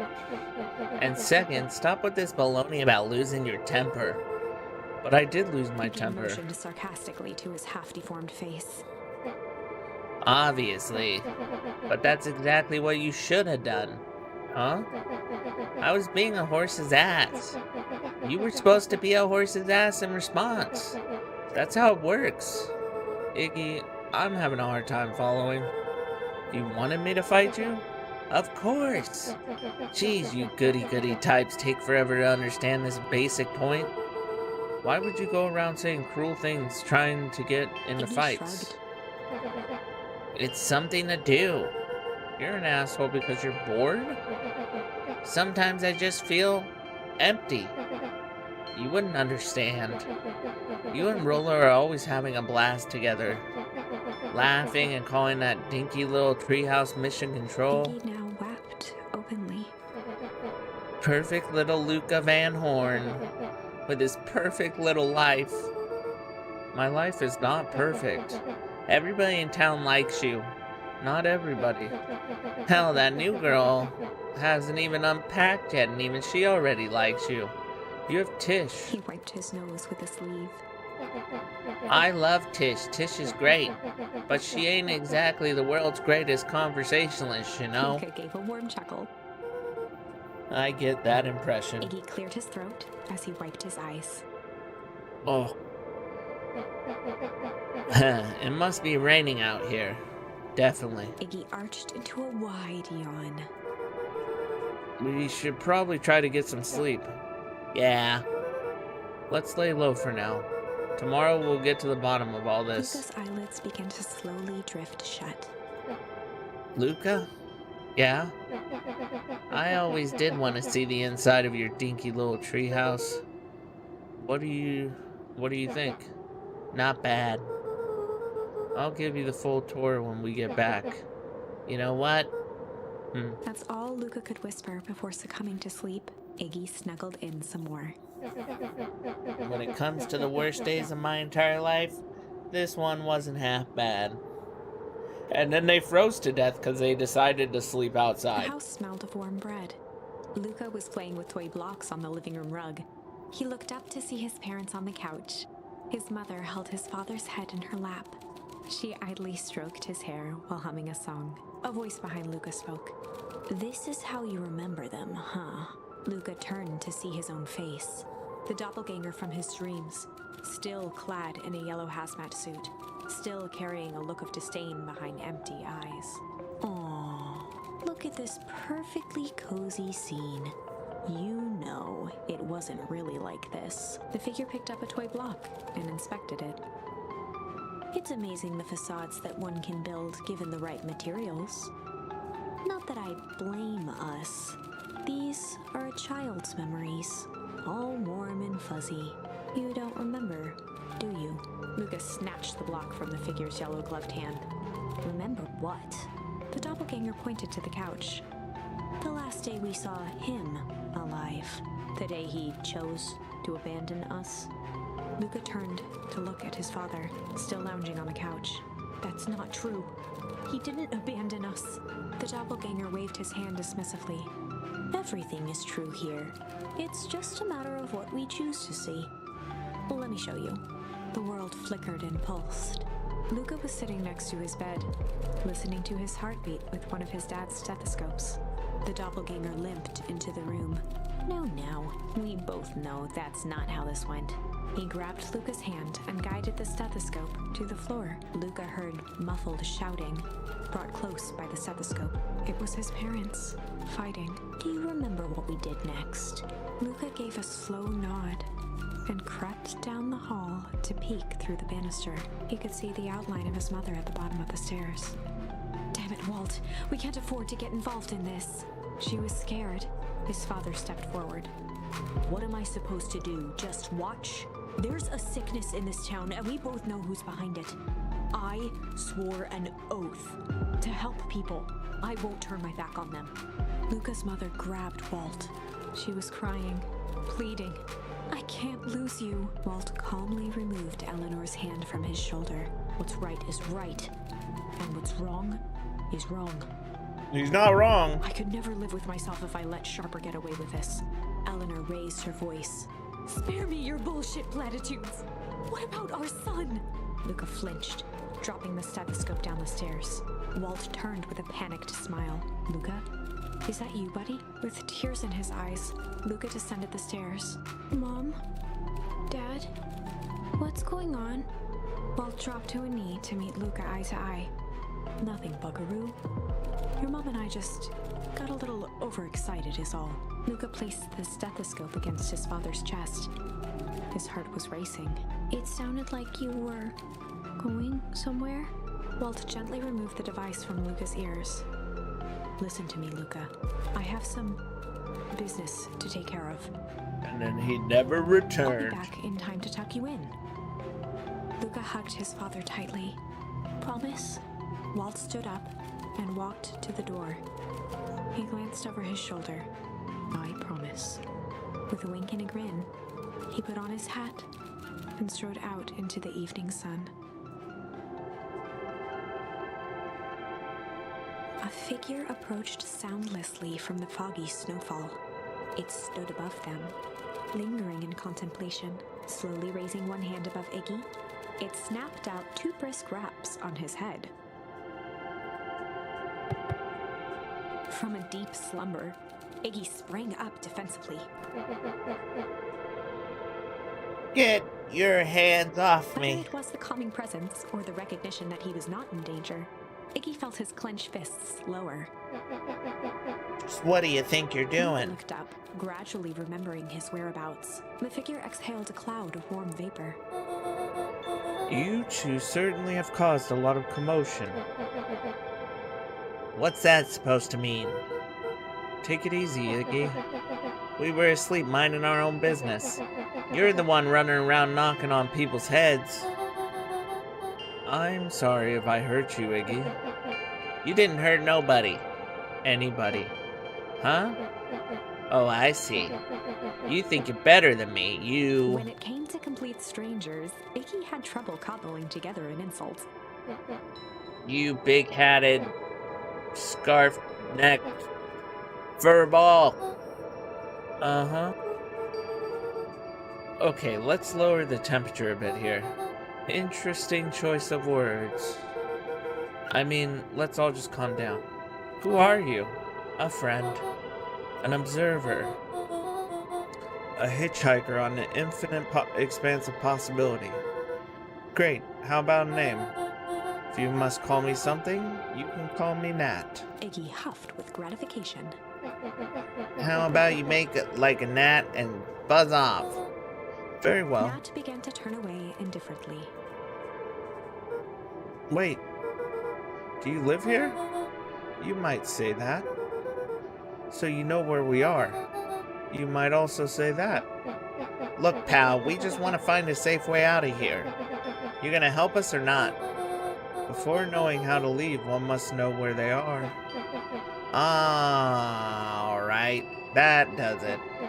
Luca, I don't know about you, but I'm getting out of here one way or another. Iggy turned sharply and began to stomp off. Enough with the riddles. Iggy, wait up. Realizing he'd worn their patience then, Nat relented. Very well, I suppose this isn't the time for metaphors. I'll show you how to get back home. Luca and Iggy turned around with hope in their eyes. Come here. Nat took a deep breath in. Close your eyes. Nat exhaled slowly, then snapped his fingers.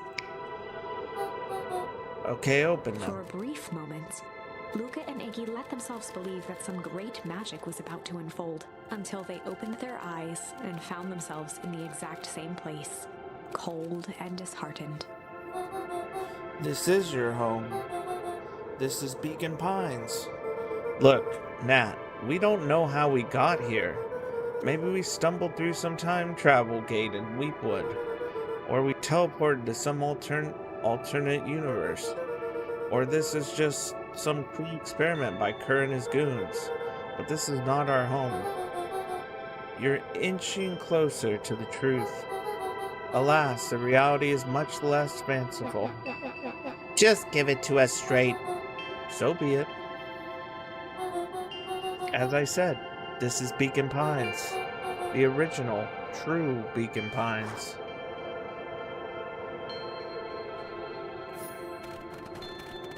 Are they experiments? You both grew up here. But the town you've called your home for the past several years is a replica. A remarkable achievement of engineering, to be fair. But so they're clones. They're fucking clones. That's crazy. But a replica nonetheless. That's impossible. It's too much work. You need a whole town to replicate a whole town. Indeed, to pull off such a feat would require immense labor power. That which could be moved would be moved. That which could not would require a precise duplicate. We would have noticed. Someone would have noticed. You think so, unless the auditing was impeccable. A mind-numbing attention to detail. As for the innumerable trivialities which complete the tapestry, well, you can leave that to this miraculous thing we call brain. It has a real version of discontinued, revulsion even. The brain has a wonderful way of smoothing out the rough edges, keeping us sane. Luca and Iggy looked around uncomfortably. So you're saying that someone made an entire new town and moved us all, and no one noticed? Precisely. Okay, they're not clones. But why? Why is the one question that can never be answered with certainty. The best one can do is to uncover. Nat narrowed his eyes, furrowed his brow, and uttered, The source. Why'd you say the source like that? Why indeed? Luca began to laugh uncomfortably. It's all ridiculous. There's no way they He could. looked down at his feet. His eyes started back and forth in contemplation. But with a sudden pain, a thought struck him. If this really is home, He sprinted off into the pale distance.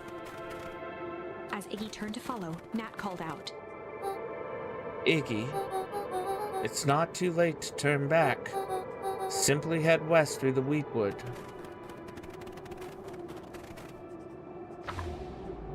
What the fuck Chapter is 6. going on?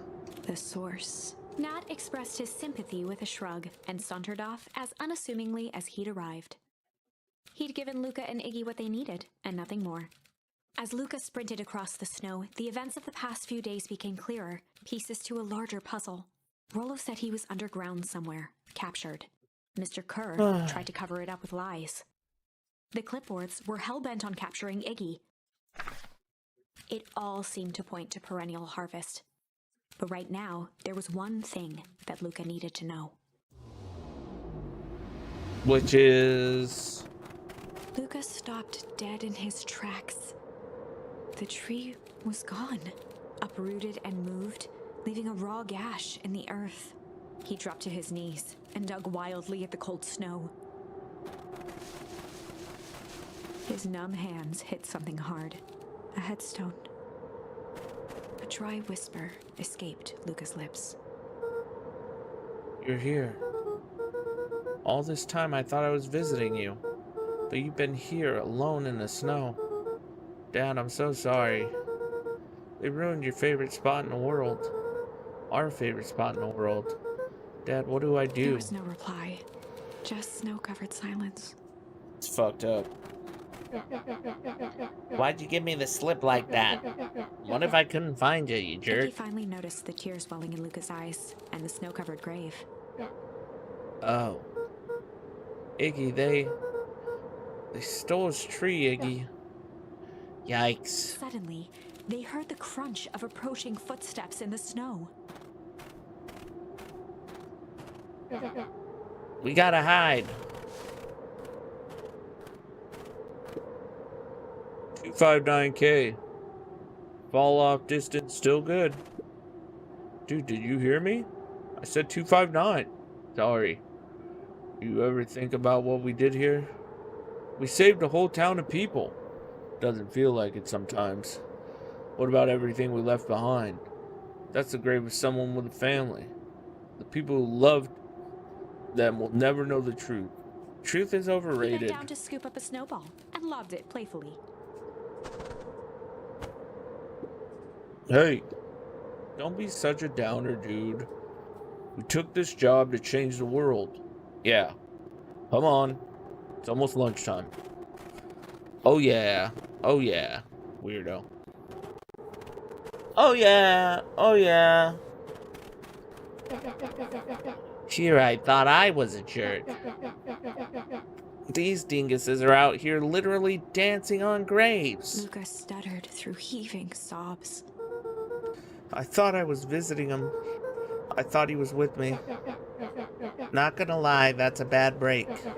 Here's some Iggy gave advice. Luca a solid smack on the back of his head. Hey, who's any of this helping? What?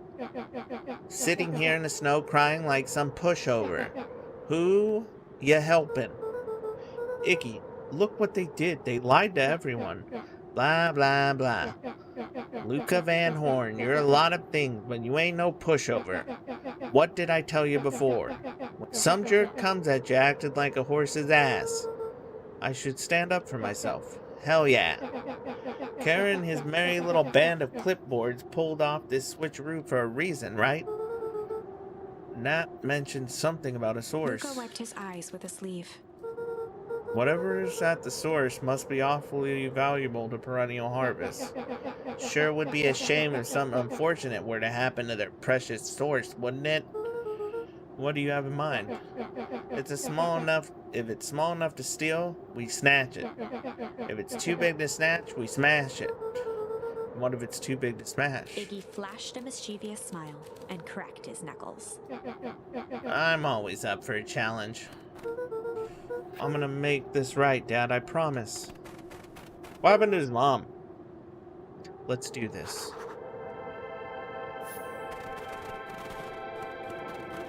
So his house should have been right here, but they uprooted the house. It can get awfully cold out there in the woods, Luca. Probably best you two stay put and conserve your energy. Help's on the way. Where's Rolo? Where's my mom? Did you kill her? Oh, heavens no. Do I seem like a killer to you? Iggy and Luca shared a skeptical look. Well, do I? Aw, shucks. Now that hurts my feelings. Screw that guy. Okay, we can't go that way. We're gonna go this way, and that way, and this way. Wait a minute. If this is the original town, then that means... Iggy darted behind a large pine and began digging furiously. He emerged holding a shoebox with a crude skull painted on its lid. What's that? Long story. So a few years back, I came into possession of some premium grade fireworks. Not that wimpy firecracker stuff they give kids. The good stuff. So why did you bury it under a tree? That's the long part of the story. You and Rolo were doing chores at Rolo's chicken coop, and you guys pissed me off for some reason or another. Luca rolled his eyes with realization. No, you didn't. Iggy stifled a chuckle. Yep. I just wanted to give you guys a little scare. But like I said, these were primo fireworks, so I might have underestimated things. You blew up the chicken coop. I prefer to think of it as oh my gosh, why can't I speak? Incendiary redecoration. Sorry, but you should have seen the looks on your faces. Rolo got grounded for months, which is why I needed to stash the evidence and lay low. So I buried him under a tree. When I came back for him later, they were gone. I figured some grown-up found them and tossed Iggy them. triumphantly raised the shoebox. Turns out it wasn't the fireworks that got moved. It was us. Unbelievable. So they moved a whole freaking town without anybody noticing. Do you think this is a game? Newsflash, boyo. You're not a hero. You're a little brat who's in way over his head. A hero is just someone who refuses to give up. Comics these days are rotting children's brains. Everyone thinks they're a spaceman superhero. I was always partial to Hank Atomic myself. Is that so? Do you really think you have a chance against us? You have no idea how powerful we are. Prepare for blast-off, loser.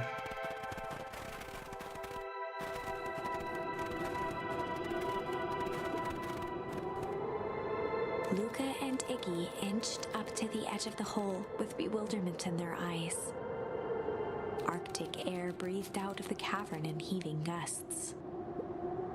Echo, echo, echo, echo. Whoa. I can see why they wanted to move us all out of town. But why would they dig a giant hole? I think this is it. This is the source? It's a dang hole. How do we smash a hole? Oh, it's much more than that, my annoying little friend. Her. Where's Rolo? I wasn't lying before. He's safe. Well, safer than you two at least. Rats, it's cold. You just had to drag me all the way out here, didn't you? Mr. Kerr gazed down the abyss in contemplation. It really is something, isn't it? What did you do to our town? What is this? What is all this? Well, that's a doozy of a question. This is the source where they collect the unrefined, Kerr scratched the back of his head. Honestly, boys, I don't understand any of this well enough to explain it. Fact of the matter is, I'm not paid to know. What do you mean you don't know? Ain't you in charge? Oh, heavens no. My role is merely to flash a winning smile and manage various complications. Complications like us? You are a smart boy. His face contorted into a saccharine grin. It really is nothing personal. Some people are destined to strive for greatness, and others are simply obstacles along the way. Seemed like you were destined to be a creepy lackey. The point is that we all play our part in life. Mine just happened to be a lead in the role of a lifetime, and you happen to be extras ready for your curtain call. We aren't giving up without a fight. Your smile's not gonna be so winning after we're done with you. Now, boys, there's no need for melodrama. It makes even a professional such as myself embarrassed for you. Hello. Hi, Bran. Let's change the mood a Kerr bit. snapped his fingers. Scene change. There, that's better. Hey, Onion. Deal with them. Iggy turned to Luca with a sly glance. Onion! Why are you smirking? Because I have a box full of fireworks and you don't. Iggy waved the box into the air, threatening to drop it down the hole. Stop! Let's not do something regrettable. Joke's on you. Regret is one of my specialties. Yes, we have oxygen in Norway before you asked. Oh my god, I hope so.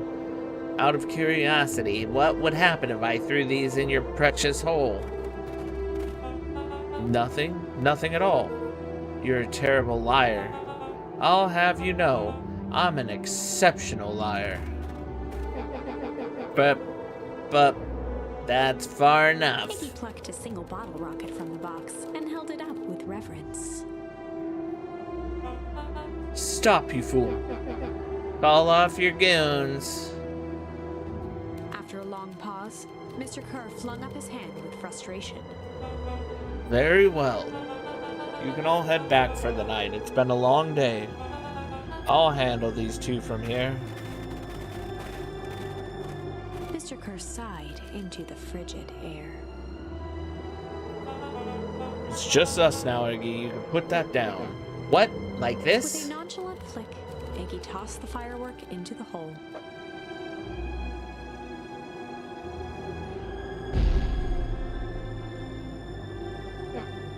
Ooh.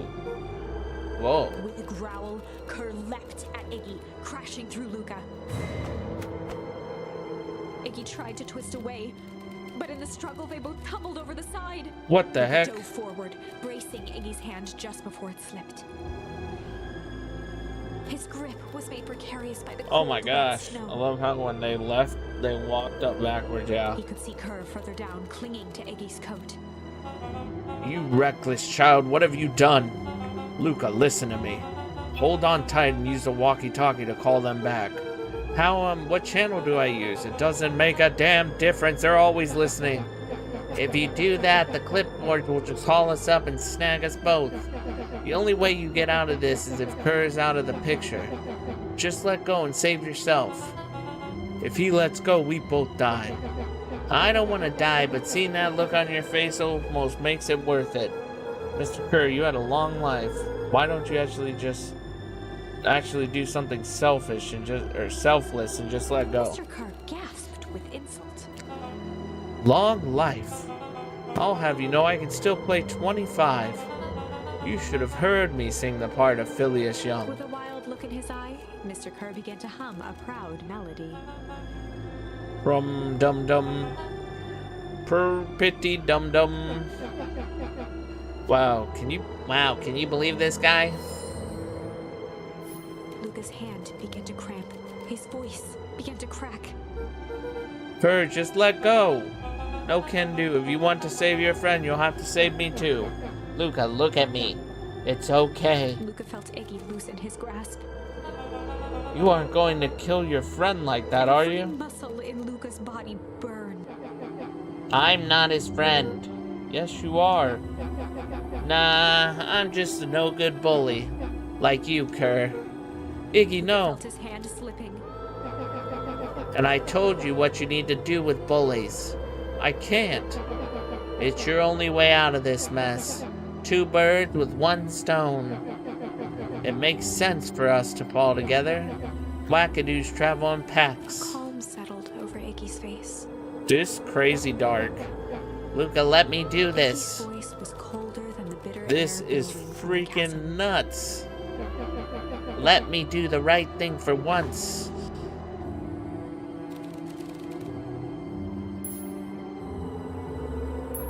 Oh no. This is so dark.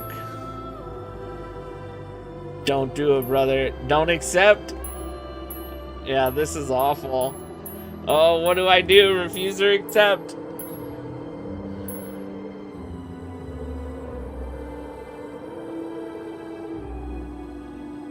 I'm accepting. Luca had no choice but to accept Iggy's request. With a quiet blink, Luca watched a teardrop sail down into the howling void. As his fingers slowly gave up, he met eyes with Iggy. Good. You wouldn't punch a policeman, so you don't do it. The 2 silhouettes were swallowed by darkness. No, Iggy.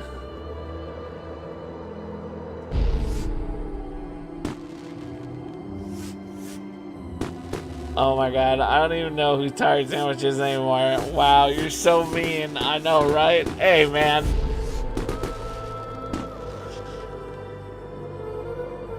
Hell of a goodbye, Iggy.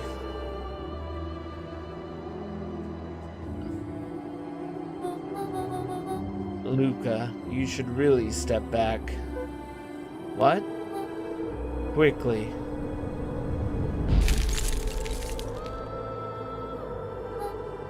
Curious. Ah, but of course, those fireworks of Iggy's must have been just the right amount of energy. We should get out of here before perennial harvest arrives. Not until you tell me what just happened. Your friend's sacrifice just saved this town. For a little while, anyway. How? Tempest liquamine is a peculiar substance. It can change the relationship between matter and time itself, but doing so requires unfathomable energy. In a closed system, that energy can only come from its surroundings. A useful side product of this property being, by adding precisely the correct amount of energy to it, one can create a cryogenic cascade. So the gunk makes things cold and the fireworks made the whole freeze over? That's one way of putting it, yes. As dumb luck would have it, the fireworks weren't strong enough to generate a runaway reaction. I shudder to think what would have happened in that case. We have some idea what that would look like. Yep. It will take them a good while to safely break through and access the source again. If you know all this stuff, why haven't you been helping?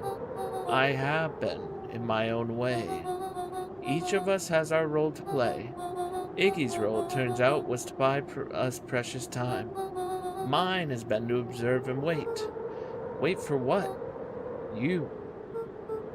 Me? Why? What's my role? A fierce twinkle flashed in Nat's eyes. Bro, this game started off about a little elk dude in his treehouse. Now we're bending the barrier between matter and time. Laugh a lot. This is so crazy. Yeah, I know it is crazy. Luca Van Horn, you are going to save the world. What? With a chuckle, Nat turned and walked west. Dumbfounded, Luca followed behind him, trudging through the snow. You guys can all blame Tizzy for this. Every step He's the one who taking got him me this further game. away from everyone and everything he knew. Every choice I make, And it's not on closer me. It's to on destiny. Tizzy. To be continued in Beacon Pines, Pines Harder. What? What? Stephen Hawking was one of the writers. What? Beacon Pines 2, Pines Harder. Revenge served cold. Second Time's time's the a charm? Wait, that's it? This ends with a crummy cliffhanger just when it was getting good? I was even starting to like Iggy. No way. I refuse to be associated with some never-ending parade of sequels. Let's go back and find something more definitive. All right. See, we had to do it. I had to know what the accept was. I'm not a bad person, okay? I needed to know. Now we're gonna refuse. And again, any decision I make, it's on Tizzy. He tightened his grip and reached for the walkie-talkie in his pocket. A wild delight crept onto Mr. Kerr's face. That's a good lad. Now, radio for help. Iggy begged Luca with his eyes one last time, but Luca pressed the button and called out. We need help. Mr. Kerr is in danger. It wasn't long before they were once again surrounded by clipboards. Mr. Kerr sighed with relieved frustration. There you are. You really are a worthless lot, aren't you? Mirror, now. Oh my gosh, I hate Kerr. A clipboard dutifully produced an ornate ivory hand mirror, and Mr. Kerr began preening his tousled hair. Ah, that's better. Mr. Van Horn, I applaud your sharp thinking under duress. I'll put in a good word for you with the founder. Take them away. A swarm of hands overpowered Luca. The last thing he Mirror, saw mirror before a on the cloth bag was wall. pulled Who's the over his most head beautiful Kerr of was them the all? defeated look on Iggy's face. The end. I think this was one of those times where doing the right thing was the wrong thing. No, we did the other thing, and that was not the right thing, but we were gonna save the world. I'm just saying. Okay, we've done all those, that. So we're back over here, and we have to do chill or sly.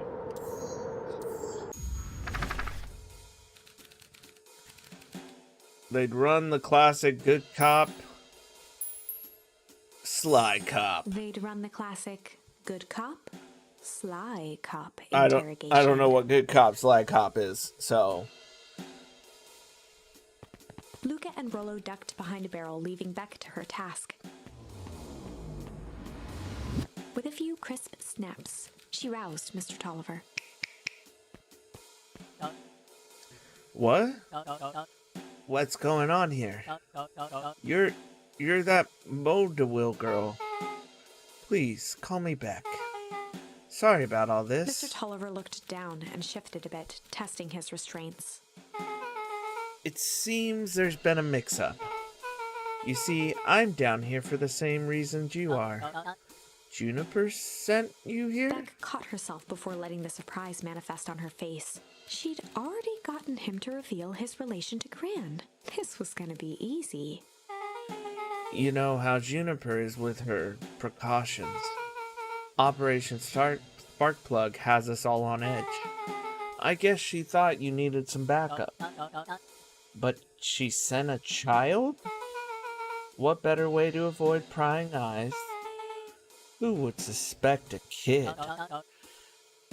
I suppose that makes sense. Mr. Tolliver wriggled a bit in his restraints. Oh, I'm sorry. Beck quickly removed the ropes.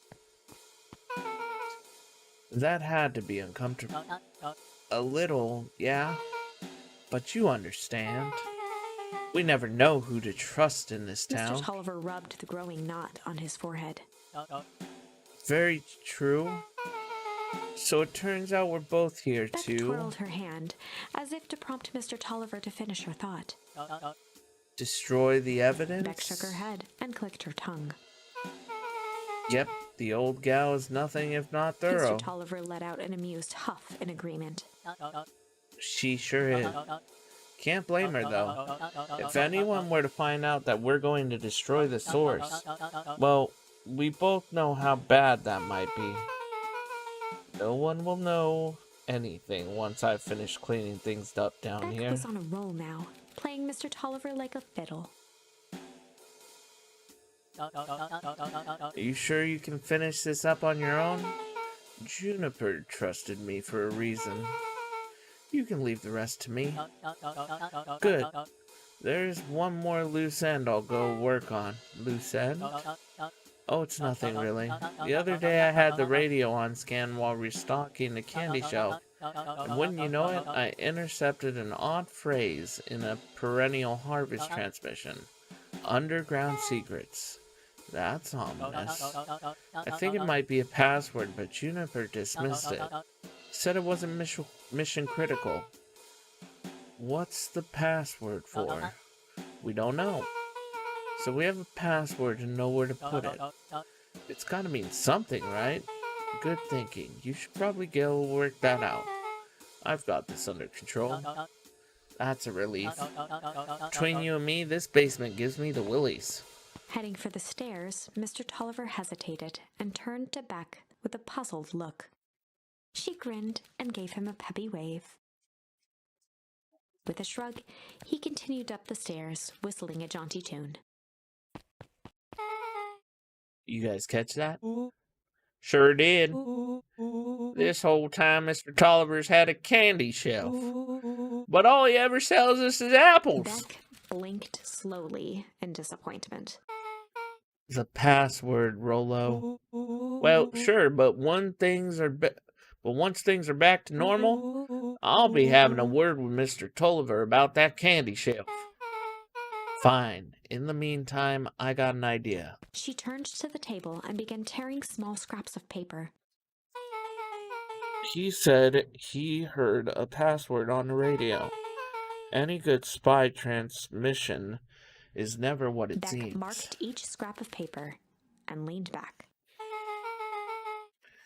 We just need to find the hidden meaning. Okay. What's another word for underground? Buried? Covered? Could it be cover up? Maybe it's one of those each letter is a number thingies. So U would be 21. N would be 14. D would be... Oh, it's an anagram. Nuncreed's Luca drugstore. and Beck looked at Rollo with amazement. Rollo, that was incredible. Well, it's either that or Kren's Nug Rug Store.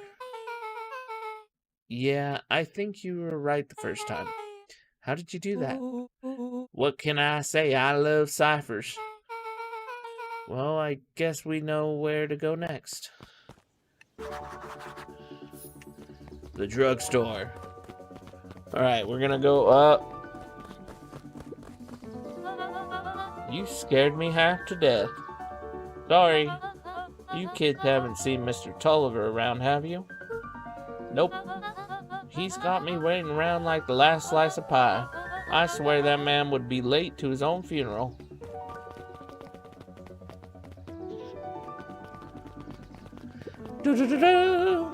Bunch of nerds deciphering stuff. I know, who deciphers stuff? Oh, you're late, Augustus.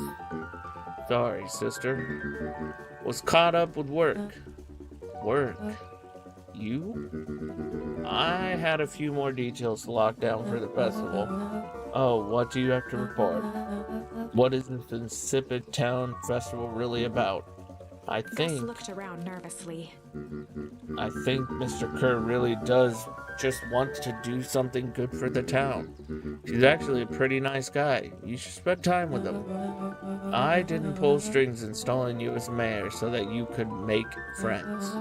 Your job is to help me figure out what Kerr and Perennial Harvest's true intentions are with this town. We have a responsibility. Sister, that's wild. Yep. That is our father's town. Was. Excuse me? This was our father's town. He's gone, Eris. He isn't coming back. Father left us with nothing but problems. Mr. Kerr came here and offered to help us. We accepted that help. We didn't agree to them turning Father's warehouse into a toxic dumping ground. That is just a temporary arrangement. The glow can be seen from our damn backyard. They are dumping their nasty little secrets on us. When this all inevitably goes wrong, who do you think will be blamed? Eris's cry hung in the air. We have a new choice to make now, sister. The town is going to change whether we like it or not. Are we going to choose to be part of that future or be forgotten in the past? It's a shame. Father named you Augustus, but you will always just be a Gus. Good night, Eris. I'll see you at breakfast tomorrow.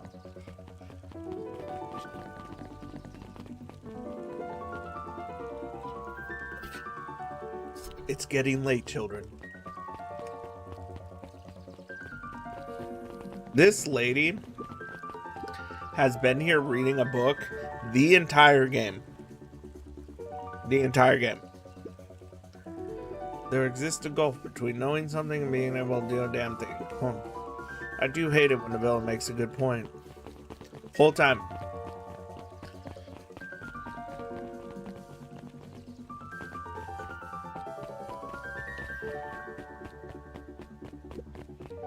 Solomon stood proudly at the entrance to the drugstore, holding a brown bag overflowing with black licorice. Hey, Solomon. We're looking for Mr. Nuncreed. Is he still in there? I'm afraid not. Then where'd you get the candy from? You might say we have an arrangement. Solomon shoveled a surprising amount of licorice into his mouth. Sometimes it's the small pleasures in life. Thought we might always have family to rely on. We might not always have family to rely on. Licorice has never let me down. Well, I can't say licorice would be my first choice, but whatever floats your boat. Where the stream? What do you mean, where the stream? What happened? Is it not there?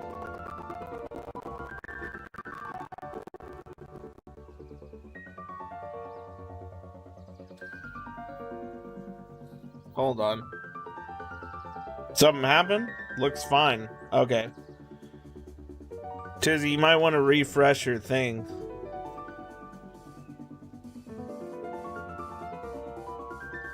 I'll give you a second.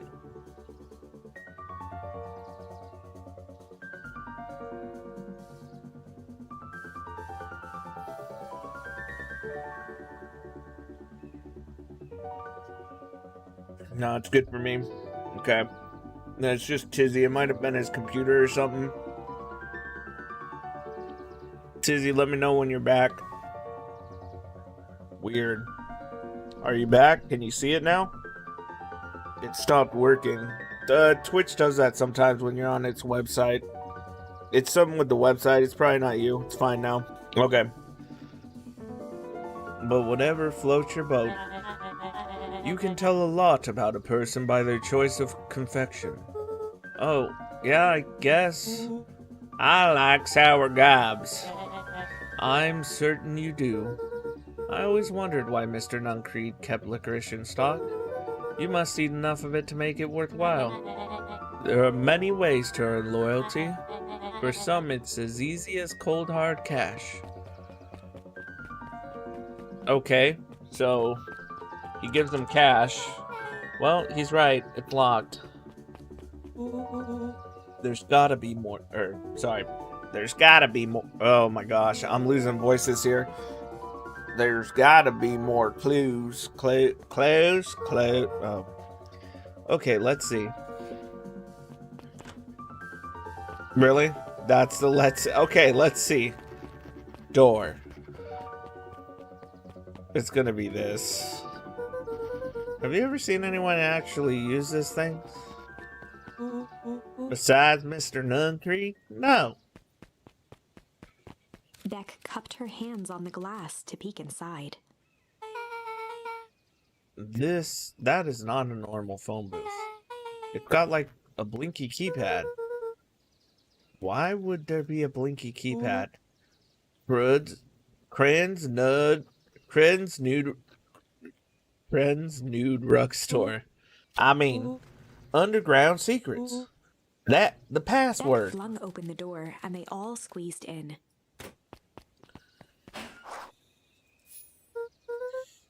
All right, let's see here. Luca cracked his knuckles and entered the letters into the keypad.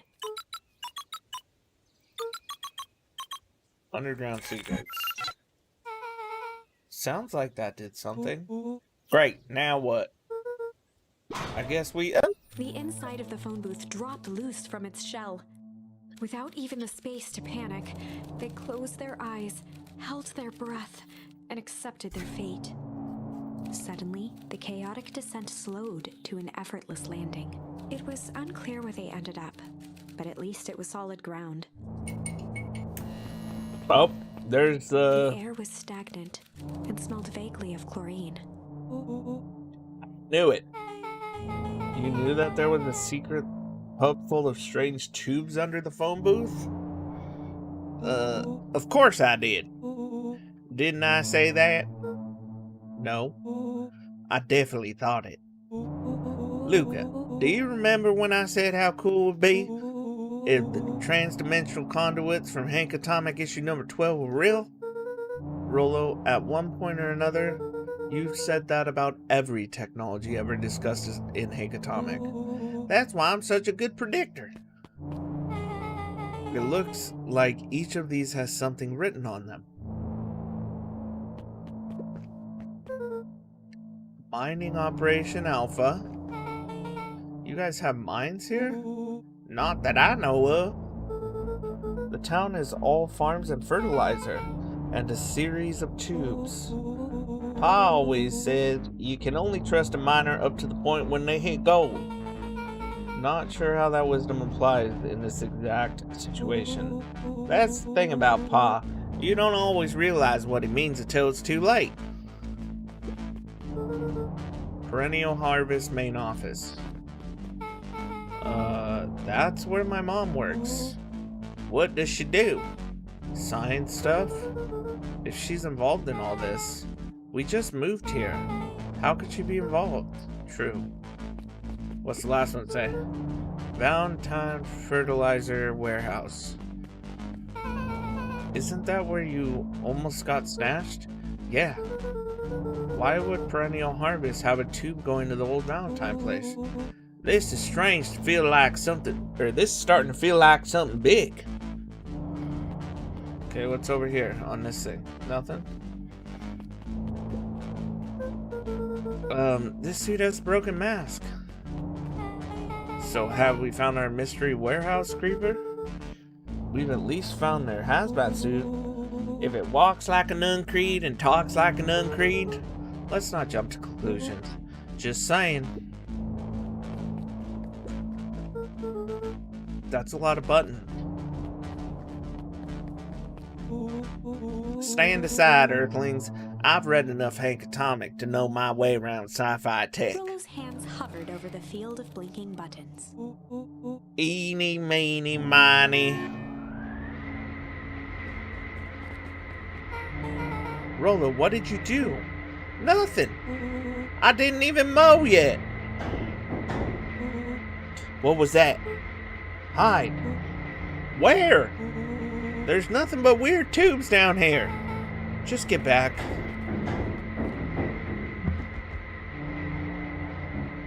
Shit. Shit. Shit. Awesome. You all need to come with me now. We aren't going anywhere with you. Not until we get some answers. Mr. Underground Secrets. I told them it was an absurd password, but they love anything that makes them feel clever. They who? That's no matter. If I can keep you hidden until after the festival, I might be able to save your skins. We don't care about our skins. Hold on now, I like my skin. This all stops now, Nuncreed. Joseph waited for a moment in silence.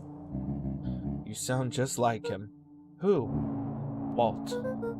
You don't get to talk about my dad.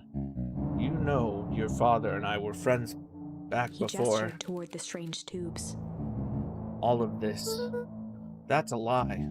It's true. I used to bounce you on my knee. What happened?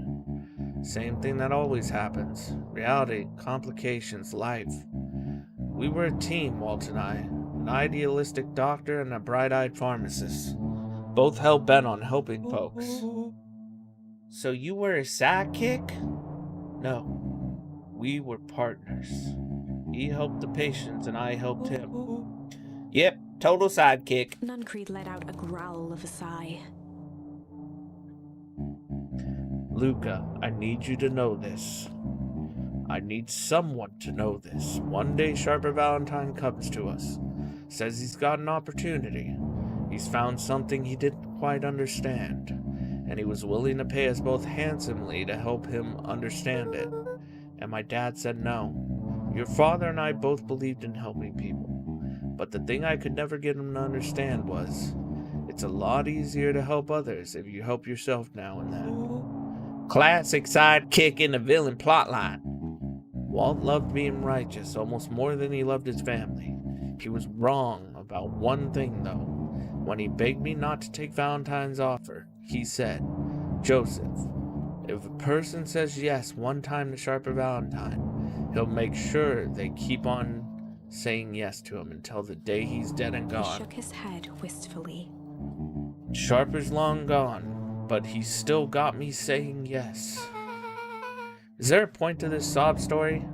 Not really, no. Just an old man trying to delay what needs doing. Nuncreed took a menacing step towards the children.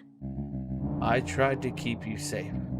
I tried to keep you and Juniper out of this, but you forced my hand. Luca began to laugh. What? You really don't know. My gran isn't out of this. She's been scheming right under your nose. Juniper? Seems like she's planning on crashing the town's party. She's going to disrupt the festival. Why would she? The color drained from Nuncreed's face. How does she know? Apparently she knows a lot of things. What? Let's just say this isn't the only underground lair we busted into today. And honestly, hers is way cooler. She's got maps and explosives and bad intentions, big man. Nuncreed grabbed Luca by the shoulders. His eyes were frantic. You need to tell me what she's going to do right now. She doesn't understand what it is she's messing with it. Tell me now, she's in danger, boy. I don't know. She had a map with a mark on the fountain in town square. The fountain, by why would she... A jolt of realization struck Mr. Nuncreed. She knows about the source. What the heck is the source? If she tries to destroy the source, it could catalyze it. Dear God, she's going to freeze us all. You all need to run. Run where? Away. As far from this town as you can get. Head west and don't look back. That did not go how I expected. So, we're totally following, right? Totally. See you on the other side. You good? Yep. I love this town.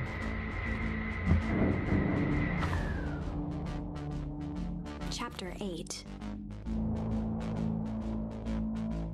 The Cold, Hard Truth. Beck leapt up, allowing the suction to yank her into the dark. Dimness eclipsed around her like the shutter of a camera as she I wish seemed we to had cover this great instead of distances in cars to moments. get places. Yeah, Her same. only points of reference were glints of upcoming turns, which approached with frightening speed, only to carom her gracefully along. She heard the tinny, distant echoes of Rollo's glee. Once she Yeehaw! stopped fighting against it, the ride was impossibly smooth.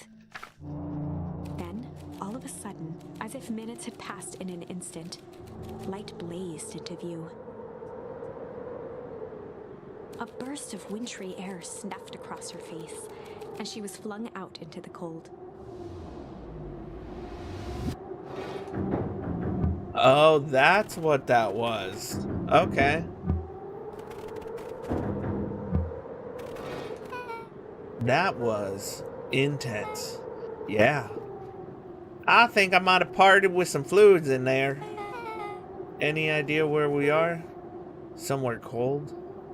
Doesn't look like it got on any of us. It doesn't feel like we traveled that far. So where'd it all go? This place sucks. Why would anyone ever want to blow something up out here? Only one way to find out, I suppose.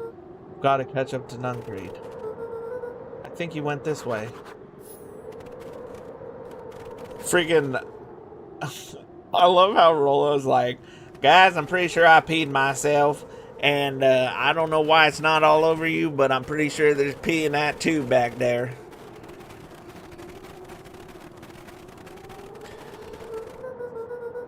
Oh, this is really starting to feel... this is starting to feel really familiar. I may not be the most well-versed on all things Beacon Pines, but this does look like some sort of frozen replica of town. Yo, man, what up, Silver? I got it. It's so obvious now. Mr. Nuncreed is an alien. Rollo, stick with me here. His species can only live in sub-zero temperatures. Oh boy, here we go. The source is their base camp dimension, so naturally they keep it cold. Other man's just chilling now. We found it by traveling through those metallic wormholes back there. The final objective, kill us all and shapeshift into a Beacon Pine citizen of their own choosing. You never really had me, but you very much lost me there. You get used to it. We should keep moving. Just chilling. As they rounded the corner to the frozen town square, they spotted Mr. Nuncreed inching cautiously toward a pit at its center. He held his arms out gingerly, as if approaching a beast in the wild. Upon closing the distance, Luca recognized what Nuncreed was after. Gran stood confidently at the edge, one arm outstretched over the abyss. Nearby, a wheelbarrow had been emptied out. She held a lit torch, which flickered in the bitter wind. Juniper, I don't know what you think you're doing, but I assure you this is not going to solve anything. If you drop that, you're doomed this whole town. Oh, if it wasn't me who doomed this town. I've been watching you, Joseph. I know what you've done. You and your co-conspirators. Grand, what's happening? Luca, you and your friends need to leave right this moment. Mr. Nuncreed turned back toward the kids, desperation in his eyes. Listen to your grandma, Luca. This is between me and Juniper. Back held steadfast in awe. Luca approached closer. Mr. Nuncreed spun back toward Gran, his voice growing louder. You've got it all wrong, Juniper. Just hand over the torch. You don't understand what you're doing. How could I possibly trust you to do the right thing? Walt told me everything. He trusted you and you betrayed that trust. Luca, did you know that this man's entire life is a lie? If it weren't for him, your father might still be alive. Mr. Nuncreed winced with anguish. His voice hardened. That's not true. They both now yelled, not to each other, but at fate itself, making their peace with long-held burdens. The wind howled with encouragement. Walt was like a brother to me. We just had different ideas about how to affect change. Very convenient that your way just happened to line your pockets.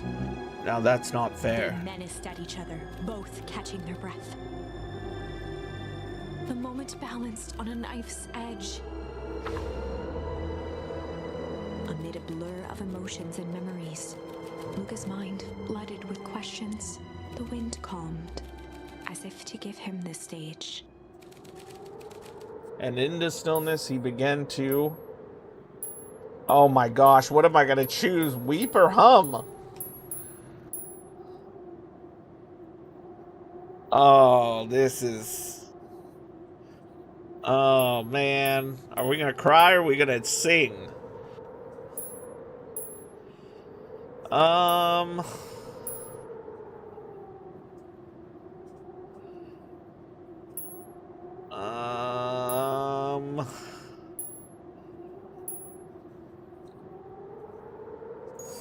And in the stillness, he began to hum. After the death of his father, Luca had trouble sleeping. Each night, his mother would sit at the foot of his bed and hum a gentle melody. It was the only thing that could calm his mind. The only thing that, however briefly, could make it all seem okay. That melody pervaded every memory Luca had of his mother. Shivering in the raw snow, he began to hum it out loud. Are we gonna hear the song or is it just gonna... Oh yeah!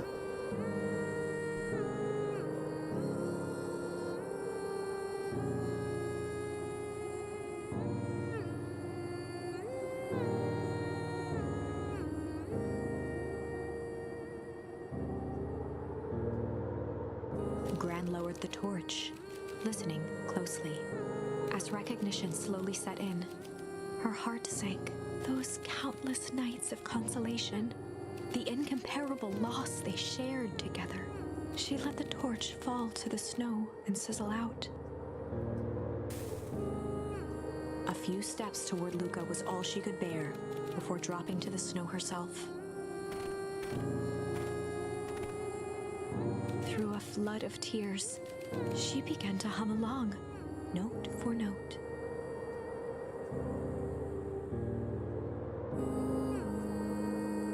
Is that his grandma or is that gonna be like his mom? And she's got old age by the goo. Luca lifted his head in astonishment. The last time he heard that melody was the last night he saw his mother. How do you know? I'm so sorry, my little buckaroo. It is his mom.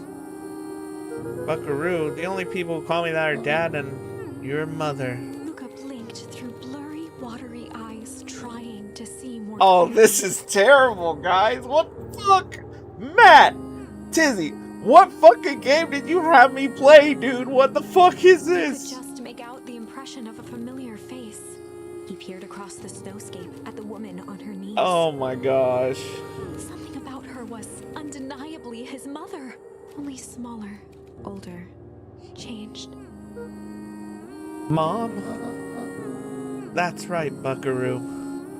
Mom! Luca sprinted as fast as he That's could why the toward his grandmother mother. was dead. Oh my gosh, They dude. held each other close, and the cold retreated from their bodies. Eleanor, I thought you were gone. You should have known I would never abandon my son. Eleanor looked down at Luca, tightening her embrace in an appeal for forgiveness. Told you, not bad for a furry game. Yeah, no, it's pretty good. How? You're a smart man, Joseph. I thought you'd have pieced it together by now. You were exposed. Mom, I don't understand any of this. What happened to you? Where did you go? Why did you leave me? I never left you. I was always right here, Luca. Why did you lie to me? It tore me up, Luca, but I did it to keep you safe. I thought that getting answers would help us both move on. But the more I discovered, the more I realized the danger we were in. Until perennial harvest was stopped, it was better if everyone thought I was gone. You could have trusted me. These are bad people, Luca. They won't stop until they get what they want. Until they get what they... Yeah, I don't know. And they don't care who gets hurt in the process. Then what do? We have to stop them. Joseph slumped into the cold, wet snow. This can't be... They can't be stopped. This is too big. I tried beating them at their own game. I'm done fighting fire with fire. For the first time in a long time, her voice felt like her own again. No more lies. I see now. There's a better way to stop perennial harvest. The cold, hard truth. Luca gazed down at Nuncreed with pity. He looked small. Joseph stared into the snow, as if searching it for answers. Come on, everyone. We got a party to crash. Dude, that's crazy that it's his mom. What the heck, man? You don't understand. He always wins. Chapter 9. I'm starting to think that that other guy, whatever his name was, the guy who ran the fertilizer company, I don't think he's dead. The devil you know. 7 months ago, Eleanor Van Horn crept down the maze of sterile hallways under perennial harvest. She stopped in front of the large steel door marked Deep Engineering. No turning back now. She raised a trembling hand. The stolen keycard worked as promised, and the door buzzed open with mechanical efficiency. She was immediately hit with the smell of disinfectant. It was some sort of laboratory. In one corner was a desk covered in papers. Across the room stood a tall metal pod with hoses protruding from its base. She rushed to the desk and began shifting through the piles of papers. They were experiment reports on something called Tempus liquamen. There were dozens of them. Every one stamped failed. Eleanor heard the sharp echo of footsteps approaching. She was out of time. Her eyes scanned the room, eventually landing on the strange pod. Muttering a curse under her breath, she dashed over and dove inside.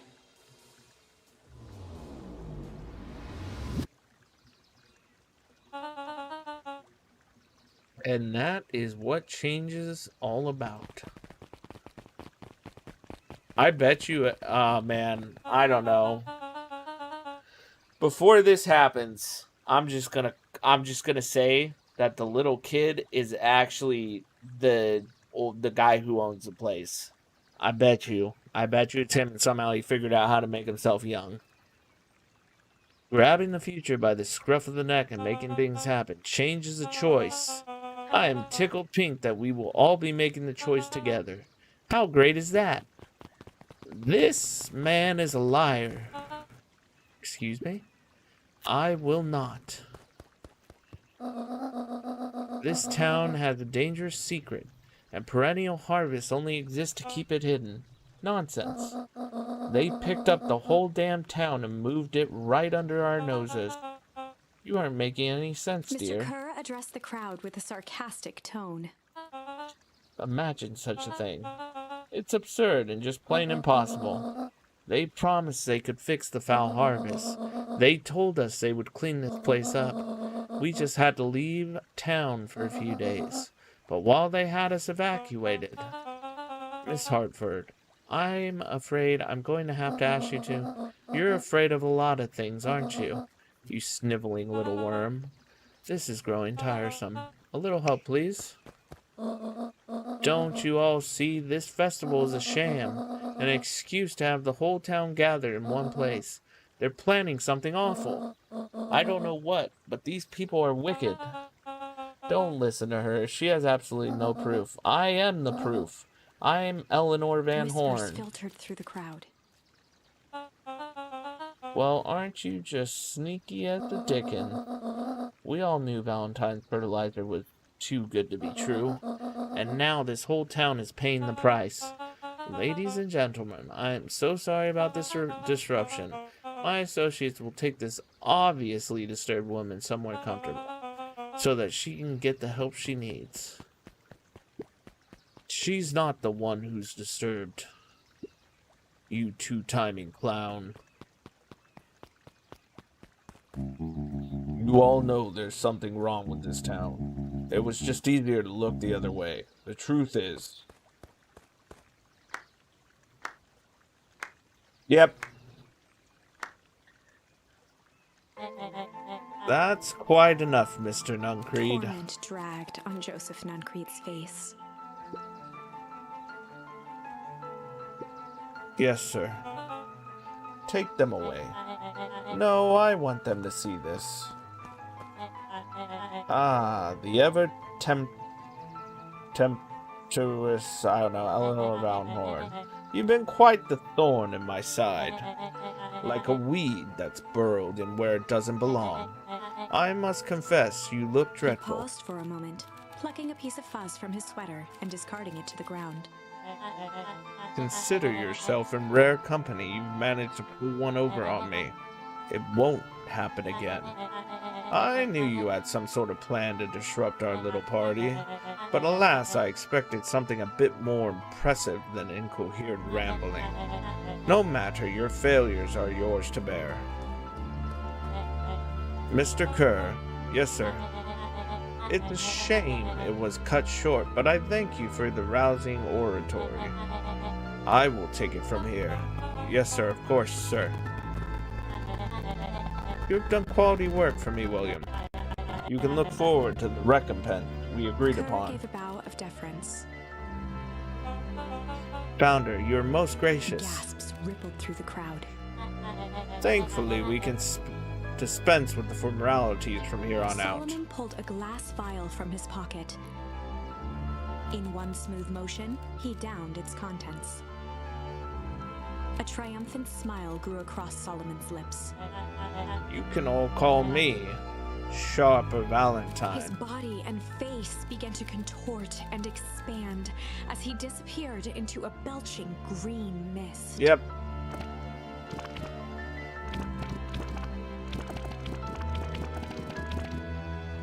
A hushed horror gripped the crowd. This is a story about change. What? No. Ah, so you didn't see that coming. Good. Sharper examined his new hands. Well, this is quite the improvement. Everything looks so much smaller now. Eleanor was right about one thing. The festival was a ruse. I wanted you all to witness my glorious return with your own eyes. Why does everyone look so downtrodden? This is the celebration, people. Maybe it would help if we set the mood. Mr. Kerr, be it to reveal the sign. Sharper Valentine Festival. Ha! Wonderful. Sharper choked out a crude squawk of a laugh. Frustrated grumbles sprinkled through the crowd. Sharper, you malicious bastard! Malice, okay. I'm glad you're back, so I can tell you to your face. You destroyed this town. We ain't gonna let you get away with it again. Sorry, this is not the time for audience participation. Some assistance, Mr. Kerr. William Kerr gave a subtle nod to the clipboards.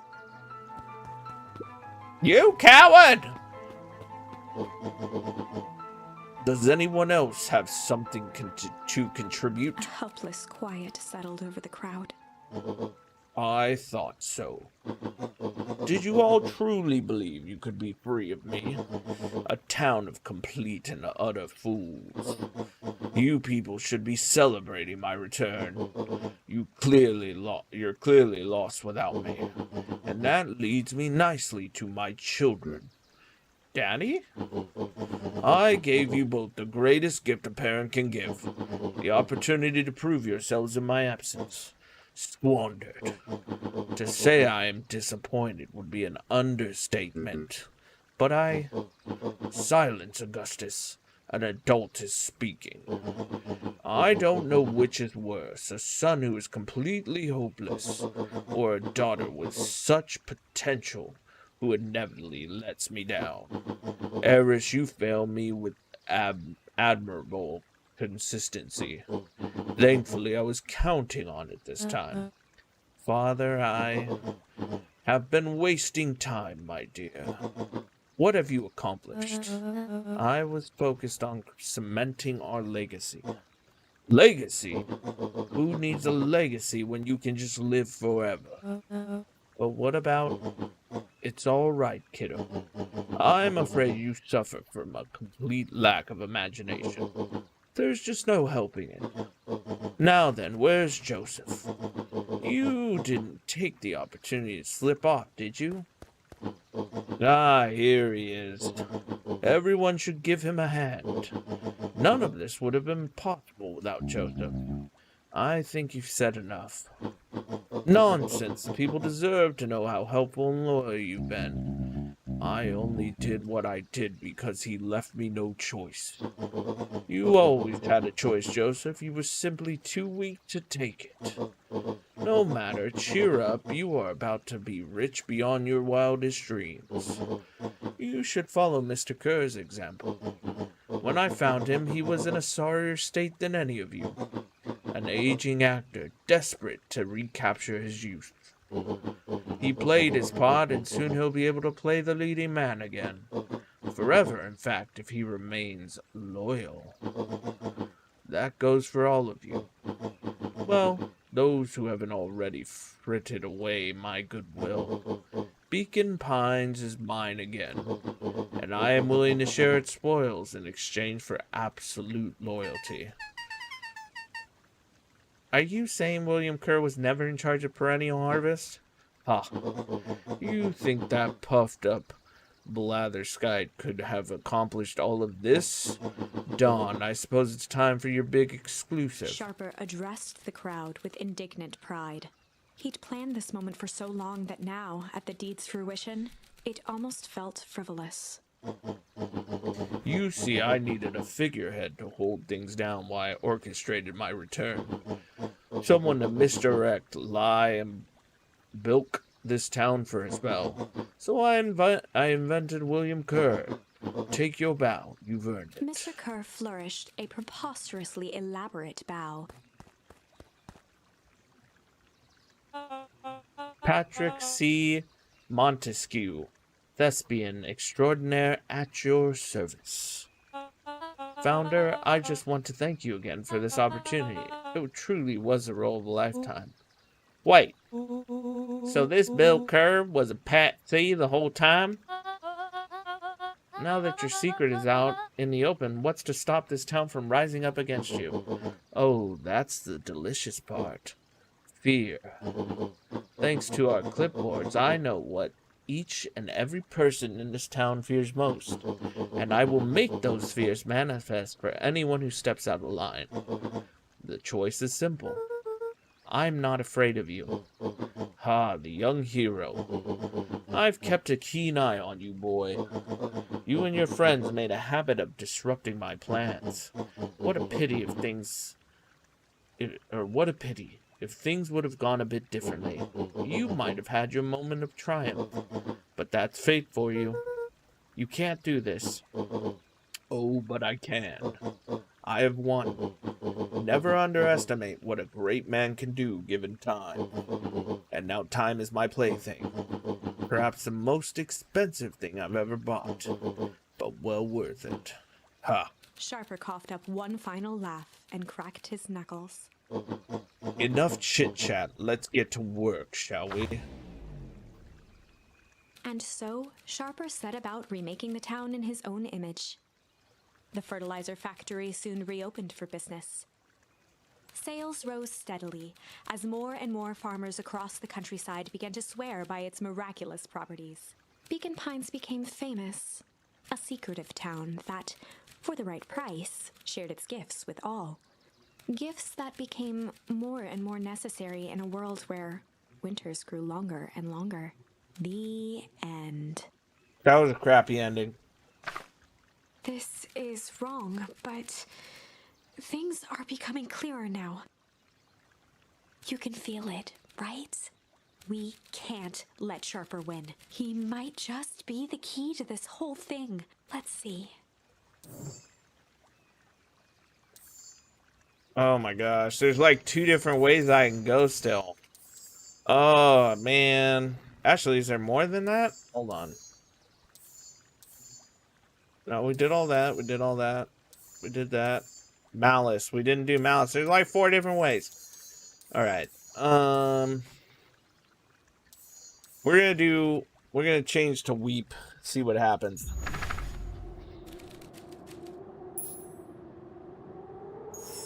And in the stillness, he began to weep. It was all just too much. Falling to his knees, Luca whimpered softly. The tears crystallized as they hit the snow. Gran stared at Luca for a moment with warm sympathy, remembering why this was all necessary. This will make sense soon, Luca. Then everything can go back to normal. I promise. She stiffened up and brandished the torch at Mr. Nuncreed. You can't hide behind those people any longer, Joseph. Once their precious source is destroyed, we'll see where their loyalties fall. Juniper, don't. Ignoring his final plea, Gran flung the torch into the deep darkness. She smiled and exhaled in relief. Mr. Nuncreed moaned in resignation. The torch echoed as it ricocheted down the hole, punctuated with a thunderous thud. You see, Joseph, I've learned one very important lesson in life. If you want things to change, then you must be willing Before to... Gran could finish, the ground shook her to silence. And then they all turned into ice again. Yep.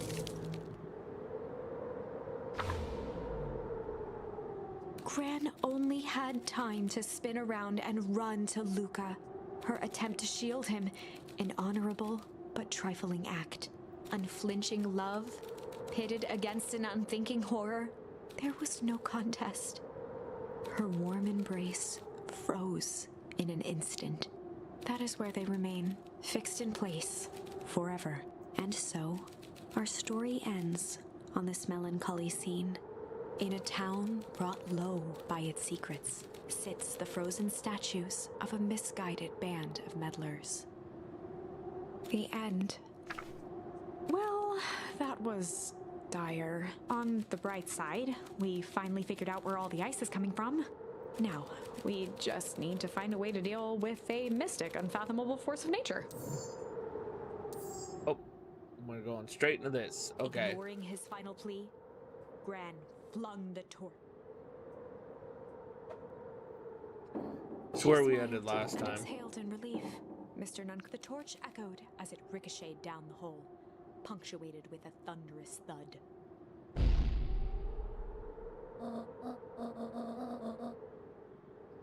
You see, Joseph, I've learned one very important lesson in life. If you want things to change, then you must be willing Before to. Gran could finish, Yep, and then they all turned nice. We saw this ending.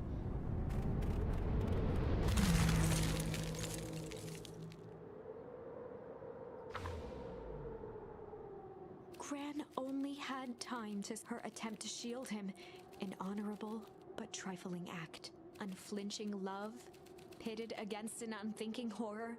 There was no contest. Her warm embrace froze in an instant. That is where they remained. So in case you don't fixed remember, in we place found out last time forever.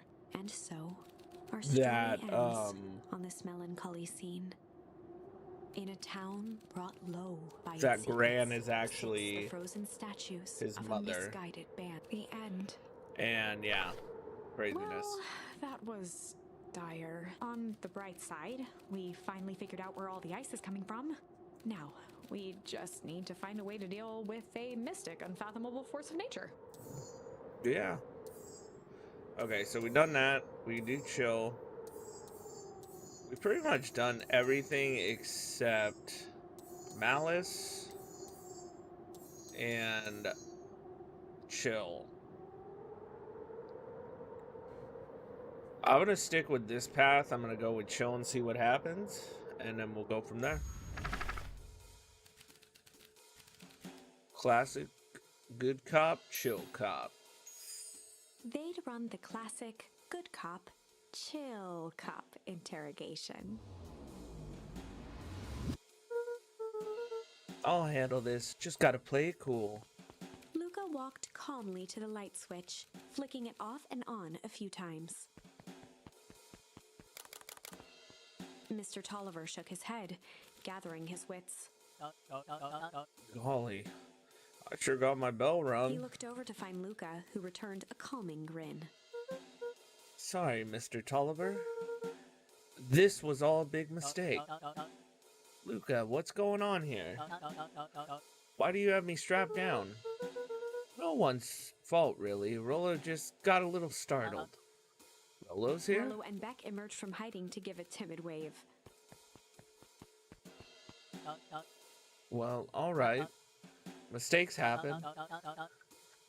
You got you kids gave old Hiram a good scare. Let's just get me out of these ropes and call it even. Luca glanced over to Rollo and Beck, who replied with skeptical looks. Mr. Tolliver, why are you in my grand's basement? I'm here to help, of course. Help with what? What's my gran up to? If you'll just cut me loose, I can show you. How do I know we can trust you? Mr. Tolliver exhaled with disappointment. Luca, have I ever done wrong by you? No. And since your gran moved to town, haven't I been nothing but welcoming? Yeah. So why would I turn my back on your family now? It's just, all this stuff seems pretty weird. A board with names of people from town, an archive of my dad's disturbing patient notes. Luca gestured to the corner. Barrels of explosives. I can explain everything. You just need to untie me. You kids deserve an explanation. Luca looked again to Rollo and Beck. This time they shrugged. Might as well. Luca began to slowly loosen the bindings. Mr. Tolliver gently rubbed his wrists. That's a good lad. This will all make sense in time. He edged imperceptibly toward the stairs as he spoke. You see, this town has secrets, Luca. A very dark past indeed. Before the kids had even noticed his movement, Mr. Tolliver was at the light switch. A past that must be brought He punctuated his to final words by flicking the switch and rushing up the stairs. light. Son, what was his voice again? Son of, I can't do it. Yeah, holy crap, why can't I do his voice? Son of a, Beck darted whatever. to the wall and turned back on the lights. It was too late. Rollo confirmed what they all heard. He just locked us down here. Okay, Mr. there we go. Tolliver's muffled voice came from behind the door. I wasn't lying, you know. This is for your own good. You kids just keep tight down there and let the adults handle this. They looked bewildered at each other. Play it cool, huh? Not now, Beck. And then they died. They heard the staccato thump of quick steps exiting the house. The kids looked down in resignation. This isn't how it goes in Hank Atomic. For some reason, they'd always assumed it was up to them to save their town. Luca opened his mouth, hoping to conjure some magical words to make this right. Only a hollow croak escaped. The end. Well, we certainly aren't going to find a grand resolution to a tale locked in a basement. Back to the drawing board. Okay, well that was anticlimactic. So I guess what we have is malice, because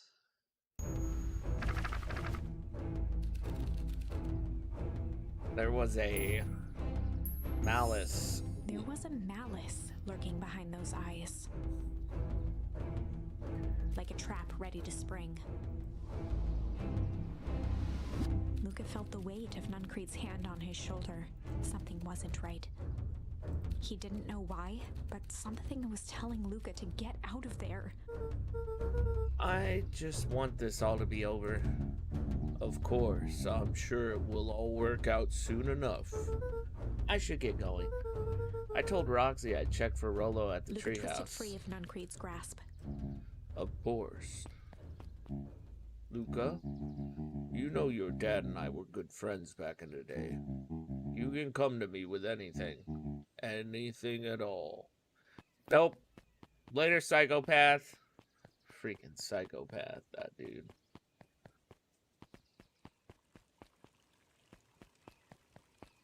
And I know you're a liar. I know who you are, Sharply. These festival decorations are a bit humdrum. Now, if I were to throw a festival, it would be a thing to behold. I agree. This all more than a little sad. It's worse than sad. It's boring. What if we did a little something to spice things up? I'm listening. You know that festival sign waiting to be unveiled. It would be a shame if someone... The two scurried off, eagerly formulating a plan. I know who you are, you friggin' liar. Okay. Let's talk to this person again, I guess. He looked down and muttered in a gruff voice. Mama always told me my problems would look smaller once I grew up. My problems always seemed to grow right along with me. Heavens, I sense a big trouble ahead. Yep, me too, buddy. Me too. Hey, Don. Is it true about Rollo? Yeah, he didn't come home last night. I wonder if it's connected. Connected to what? I was checking in on reports and increased activity around town. What sort of activity? Windowless trucks, mechanical noises, strange lights. Your typical shady stuff. Who would be doing all that and why? Well, I have a few leads. The Valentine family is always suspicious. Perennial Harvest certainly has the resources. Do you have any idea where Rollo could be? The best place to start looking is where the trail went cold. Where did you see him last? We were in Weepwood, right by Valentine's fertilizer. I'll check out Weepwood when my shift ends. I do my best work at night. Guess Miss Fratelli is getting ready for the festival. Or to explode something.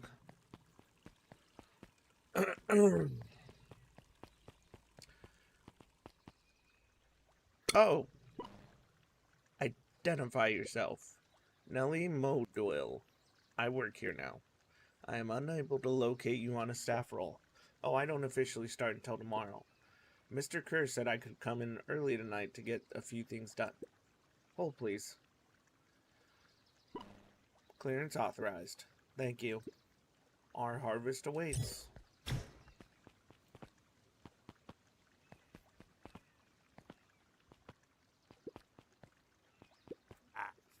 Well, you could get a wrench to the noggin sneaking up on a guy like that.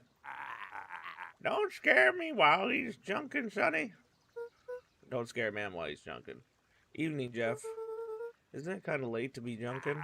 I might as well ask the same thing of you. Find anything good? Bah, ever since perennial harvest moved in, even the junk is trash. You can learn a lot about a person by looking at what they throw away. With this bunch, it's all shredded paper and coffee cups. Well, I better get going. I didn't see nothing. If you didn't see nothing. See what? Exactly. Z. Oh, wrong one. Okay, I can't talk to him. Hey, Judson. Have you seen Rollo come this way by chance? Afraid not. As elusive as the fish in a pond here.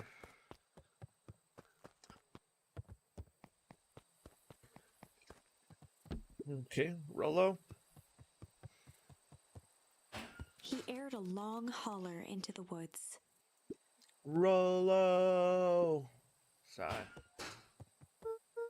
Rollo, wherever you are, I hope you're okay. Luca felt his eyes getting heavy and plopped into the beanbag. He conceded to its lumpy embrace. And then he fell asleep. Once again, Luca found himself in a vast black expanse. This time, he knew exactly where to go. He took a single confident step forward. The world flickered and pulsed. He found himself standing in front of the frigid air of a blazing campfire, the source. He plopped down cross-legged and gazed into the cold flame, waiting. Soon enough, the fire began to die out, popping sporadically, until all that was left was a single ember. Luca stood up and dusted himself off. He plucked the glowing ember from the cold ash, examined it, and slid it into his pocket, a keepsake. The voice of his father spoke behind him. "You made me proud, Buckaroo." Luca turned to face him. "Dad, what is this place?" A warm grin grew across his father's face. "A place where everything that has been and everything that could be all wait together." Luca found himself staring at his father's face, trying as hard as he could to memorize every single detail. "Wait? For what?" Another voice spoke out as Luca's doppelganger stepped forward. "That's up to you." Without knowing why, Luca began to weep. Is any of this real? Are you real?" Luca's father bent down to smudge away a tear. "Of course. I'm as real as the part of you that misses me." Luca turned to look at the older version of himself. "And you?" The doppelganger choked back tears. "I'm as real as the part of you that's angry he's gone." Does that make sense? Through his tears, Luca laughed. "I think so." His father pulled him in for an embrace. "Time to go, Buckaroo." That sucks. That's Luca was sad. startled from his dream by a banging on the floor. Are you in there? A commanding voice rumbled from below. Just as Luca sprang to lock the entry hatch, the door knocked open. Chapter 5. Who is it? Dangers big and small. Luca stumbled back. He heard the rope ladder creak under significant weight. Keeping his eyes fixed on the hatch, he inched backward to the balcony.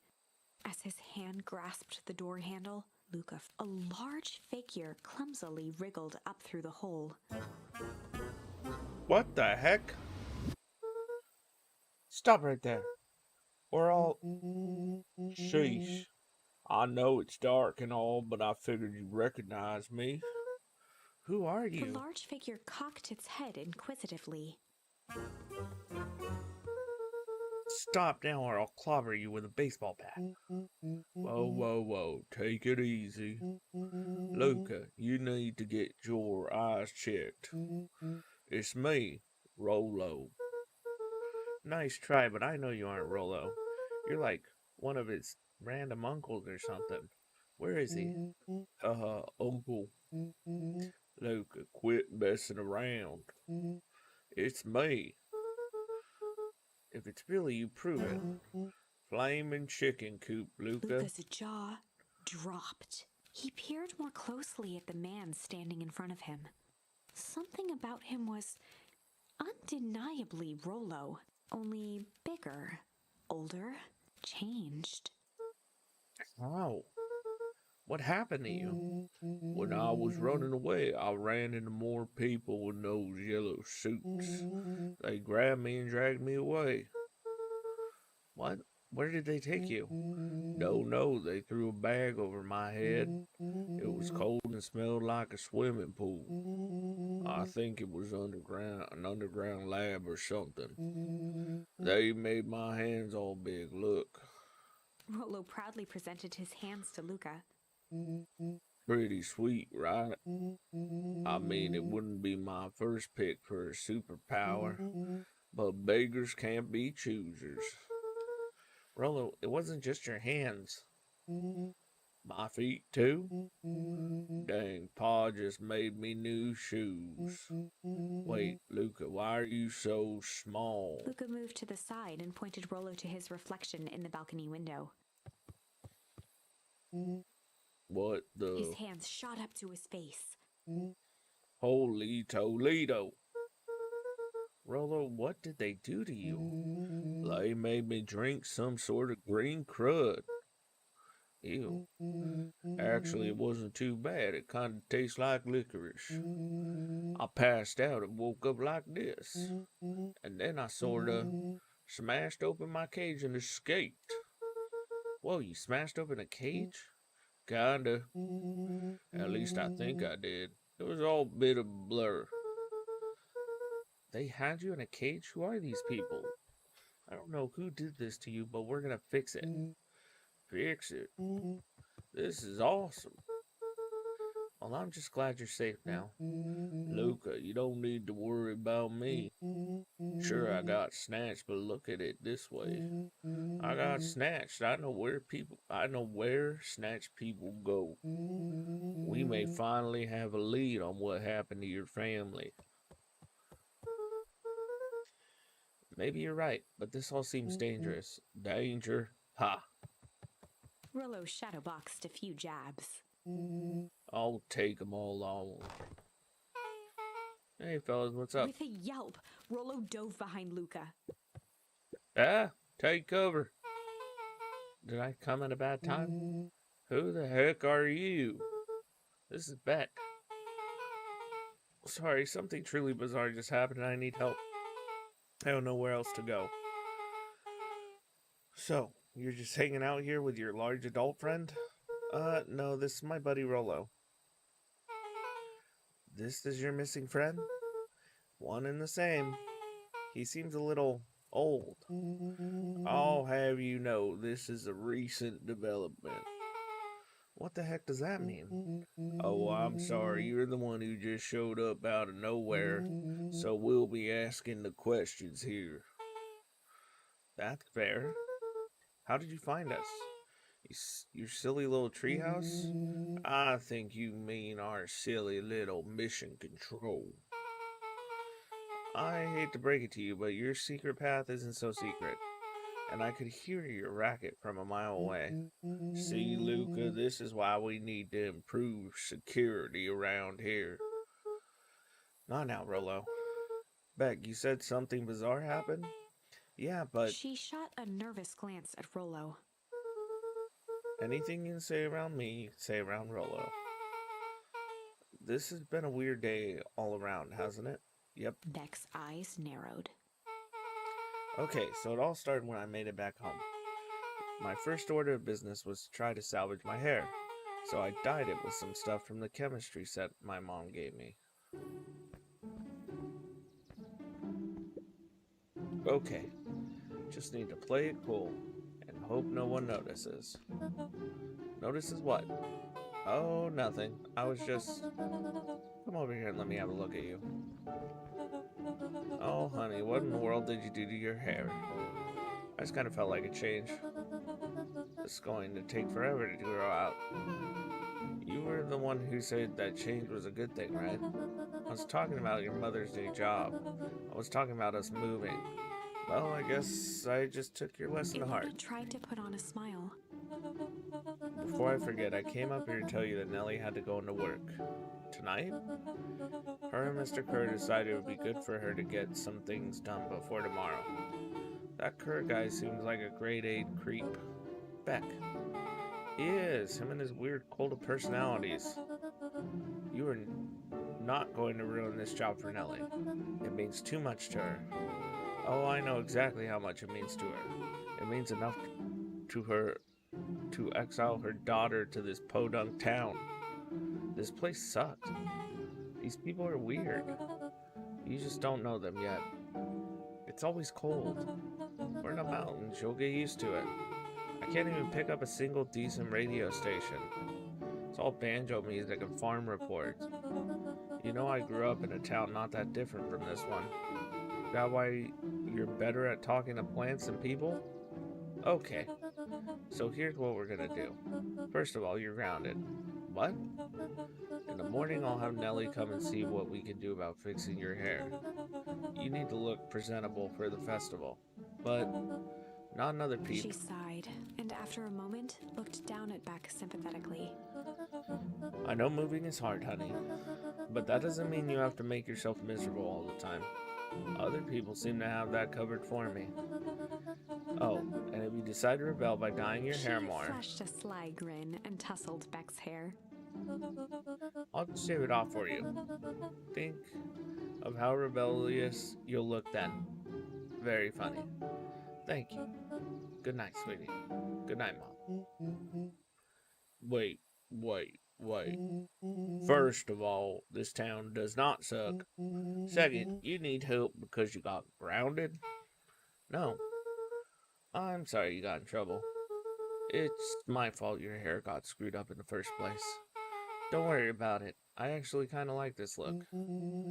Great. Can we go back to the story now? Next part is the important bit.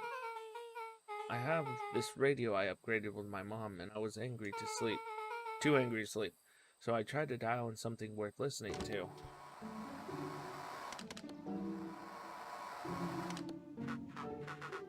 Mr. Kerr, are you there? Mr. Kerr? Yes, I'm busy. What is it? Apologies, I have the founder on the line. Patch him through immediately. One moment. Hello, sir. It's so nice to hear from you. Skip the pleasantries. What's your report on our new lead researcher of deep engineering? Nellie Modwell seems to be integrating nicely. At this very moment, she's working to help us meet our deadline. She offered to work overtime before I had even had the chance to suggest it. Excellent. And you have faith that she's capable of finishing the work left by her predecessor? Her work must be complete before the festival. I will make sure she stays day and night until it's accomplished. Good, you know how I feel about loose ends. Yes, sir. Once she has finished the work, we need to make a determination regarding her long-term prospects in the company. Immediately, sir. Usually have more time to fully bring people into the fold. We are in the end game, Bill. After your failures with Dr. Prescott, I can't afford to take any risk. Of course, sir. No loose ends, sir. Once she finishes the work, she will either leave the office completely committed to perennial harvest, or she won't leave at all. Perfect. Sir, if I might suggest, maybe we should delay just a bit. Oh? It's just we seem to be rushing to hit the festival deadline, and rushing in things has caused some issues in the past. I see. Please understand that I just want what's best for you. I'm eternally grateful for all that you've done for me. Bill, I'll make this very clear for you. I brought you in to make things run smoothly, not to have opinions. Of course, sir. Chin up, Bill. You are only a few days away from having everything you ever dreamed of. Yes, sir. Thank you, sir. Whoa. Yeah. Just so we're clear, when they said loose ends, they were talking about murder, right? Like actually killing somebody? Capital Luca gave murder? Rollo a quick elbow to the ribs. Who is this founder? I was hoping you guys would know. Now, as far as we know, Kerr is the top banana at Perennial Harvest. He sounded scared of this founder guy. So we have an even topper banana on the field. What the hell is my mom caught up in? Has she talked much about her job? Not really. She said she was going to come in and continue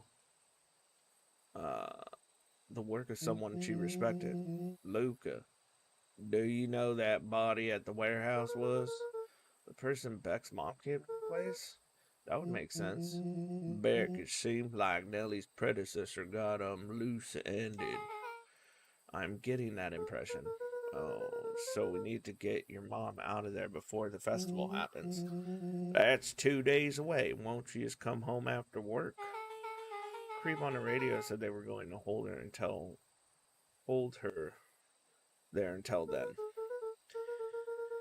If she's not coming out, we gotta go in and get Beck her. flicked a large sheet of paper out of her pocket and slammed it on the floor.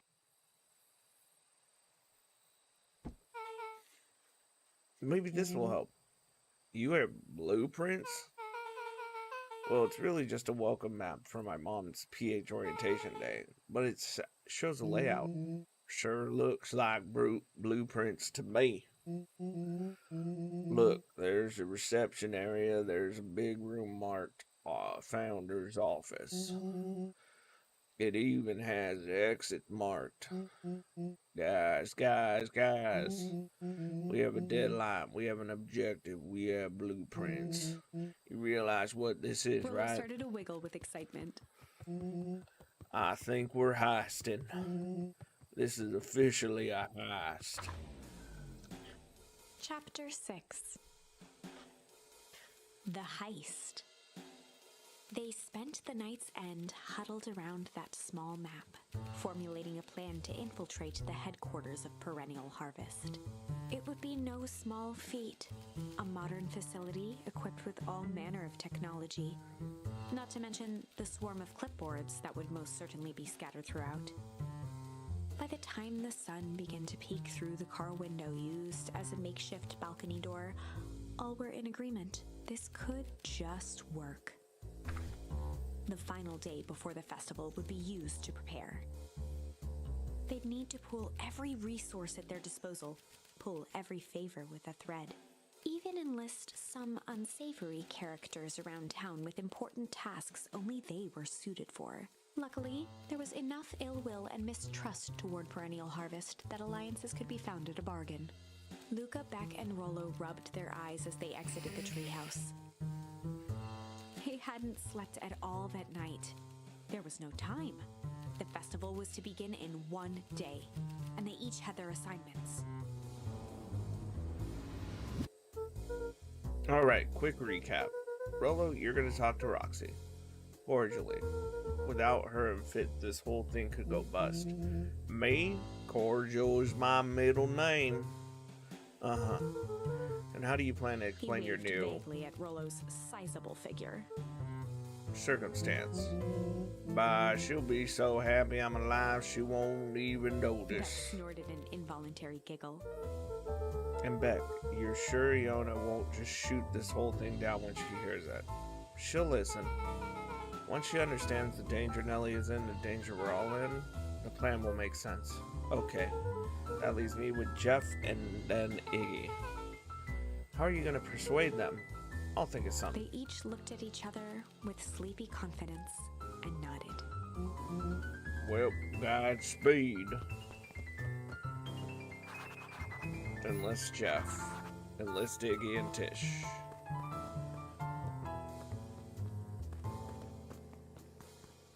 I don't even know where they're at.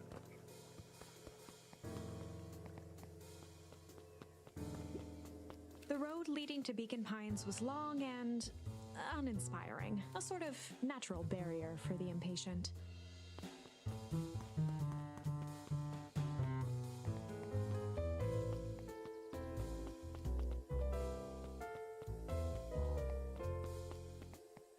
Okay, so no, that leads to there, so they're not gonna be there. Where would they be? Choo. I love having a green screen, but man, it gets so hot when I have the green screen because there's no like air. There's no like, it's covering when I get air. It's crazy.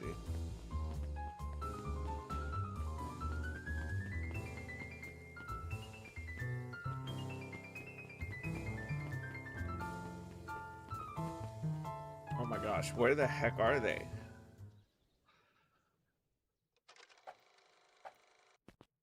Okay, so that just does that. I thought maybe you could go in there and, like, I don't know. Let's go up here first, see if they're up here.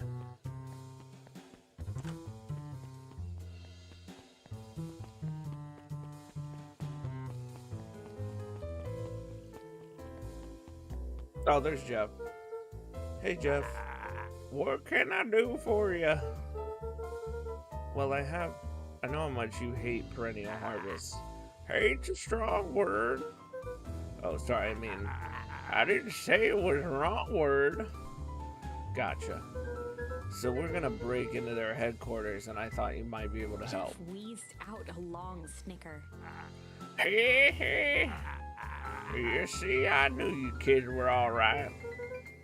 Great, so you'll The help? joy in Jeff's face drained instantly. Not a chance.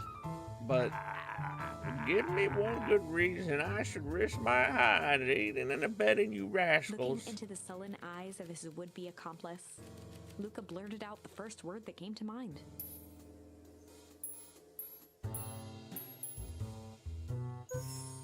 Junk. Yeah, what of it? Sonny, I got more junk than the king has copper. Ain't interested. Oh, darn it. Luca wasn't ready. He shouted out again. Shit. Yeah, it's all shit. I still ain't helping. Ain't that some shit? Dude, I'm not good at this. I thought the junk would work. Fight. I've done enough fighting for one lifetime and more than my share of losing. Time's come to hang up the gloves. Oh my gosh, really? It was hide? Hide. Jeff's brow perked up. What'd you say?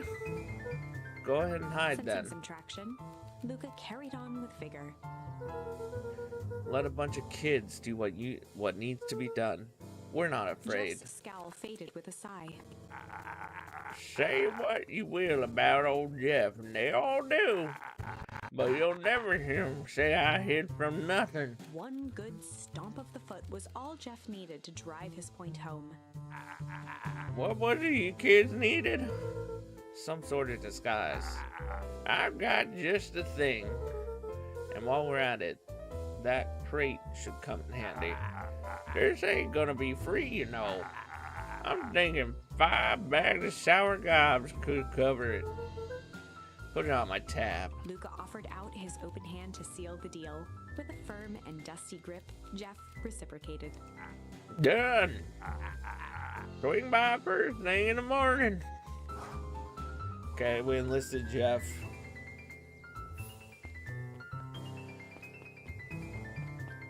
Five sour gobs, that's a lot. It's a lot of sour gobs. Hey Tish, look who it is. Luca, are you here to try and tickle us to death again? Look, just hear me out. Iggy raised an eyebrow suspiciously. We're listening. Iggy, I know we've both been giant bags of shit to each other. Iggy gave a reluctant shrug. Yeah, you're not wrong. But lately life has been kind of strange. Strange, you know? Iggy considered the point. Things have been weird around here. So I'm offering truce and asking for your help. What do you say we break our hostilities, at least for now? We do like breaking things, even if a truce means less breaking things. What if I told you there was a way to have truce and break stuff? Go on. I need you to cause a distraction so I can sneak in the Perennial Harvest HQ. A wild-eyed grin spread across Iggy's face. My, Luca Van Horn, I'm impressed. And after this is all done, maybe you and Tish can come hang out at the treehouse sometime. Iggy glanced over to Tish, who nodded in agreement. Fine. But not because we want to see your crappy treehouse. We just like to cause chaos. With a quick nod, Luca was off. Alright, we got both of them. That one was easier than the first one. Did you hear that, Tish? Iggy gazed up at Tish with a smile. He invited us to hang out at the A single treehouse. tear ran down Tish's cheek. I never expected this day to come. How wonderful. Oh, they just wanted to hang out with them. That's so cute. Okay, what happened? Did my controller die? I don't know what just happened. Hold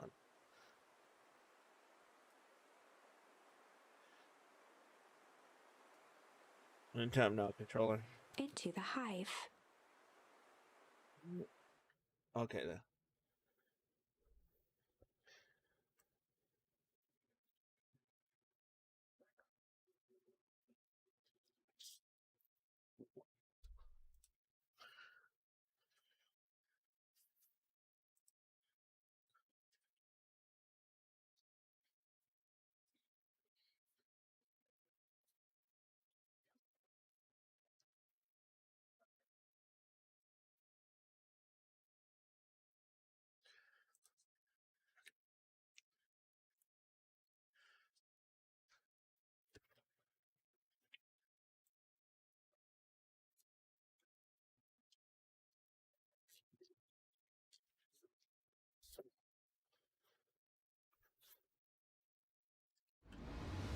Rollo took a few vigorous breaths and shook out his arms. Just stay calm, Rolo. You can do this.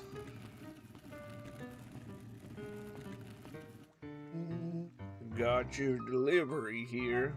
A delivery? I don't have anything in my notes about a delivery. One moment.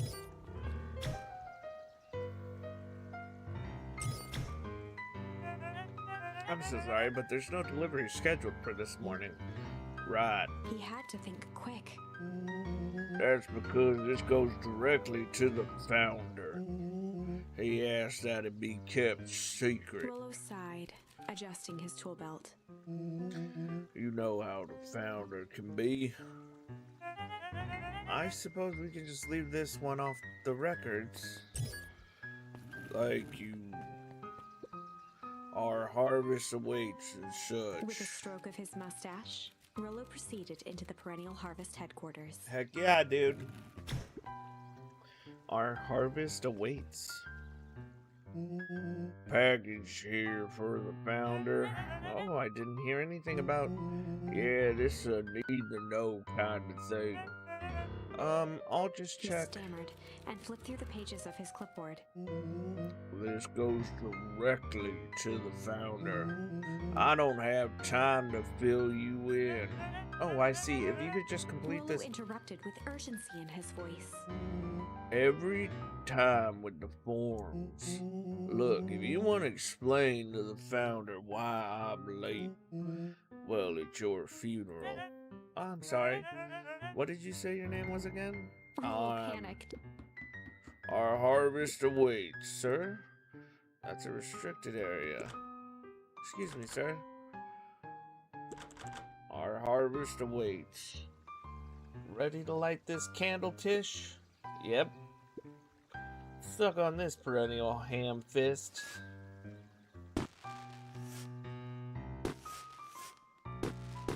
What was that? The distraction was enough for Rollo to regain his confidence. Just open the damn door. I got a job to The do. board fumbled around in a frenzy. I should check out that noise. Oh, come on. Just buzz me just buzz me in already. Okay. Ha ha. Whew. That was close. Our harvest awaits? Hey, I figured. When in doubt, stick with the classics. Well, that was a close one, but you pulled it off. Nice work, Rollo. All right, everyone knows what to do. Yep, deep engineering is to the north. I'll go with Beck, in case she needs some muscle. I'll head east to the founder's office. You two be safe. Okay, I guess I'm going the other way from where they went. Perennial heart. Oh, reception. Well, how was I supposed to know that was the reception office? That's odd. There's not even any cups for water. They drink straight out of the water thing.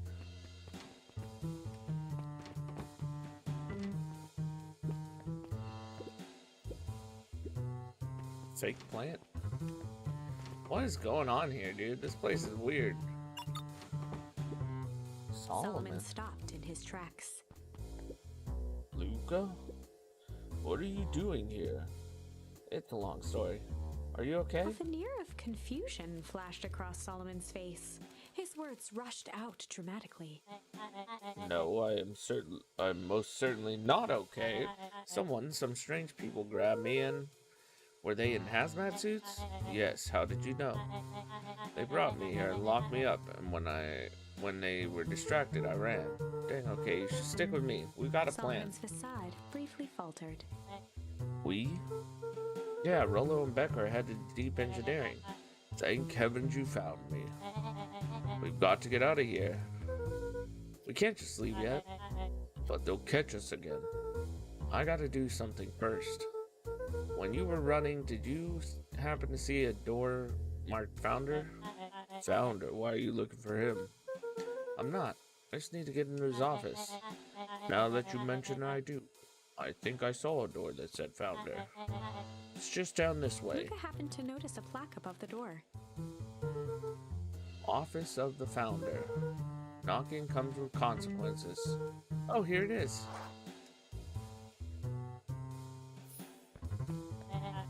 So it is. Very lucky I ran into you or else I might have missed it. Truly Luca fortunate. tried the handle. Locked. Solomon leaned forward to examine the mechanism.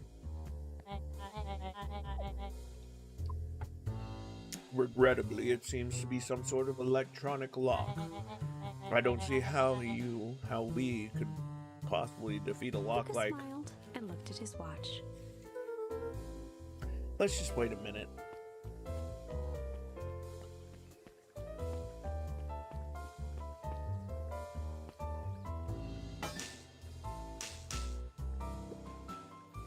I don't know what sort of funny business you're up to, but I like it. She mimed a quick hat tip and ambled off with a whistle. Howdy. Good afternoon. The light on the keypad changed from red to green. Dude, he's screwed. How did you do that? It's good to have friends. Quick, let's get inside before someone spots us. Sigh. Luca switched on his walkie-talkie. Rollo, I'm in. As expected, there's a control panel. Great timing. We're stuck at a locked door, number 24601. Need you to get us through. What if someone catches us? We should get out of here. I'm not leaving my friend Solomon. On the computer screen, a green cursor blinked in a password field. Surely you don't have a way to get around the password. Luca pecked out his best guess. Underground secrets. The screen blinked to life. Columns of green numbers glowed on a black background. How did you just guess that? Oh, it's this absurd password Rollo heard when he was down here before.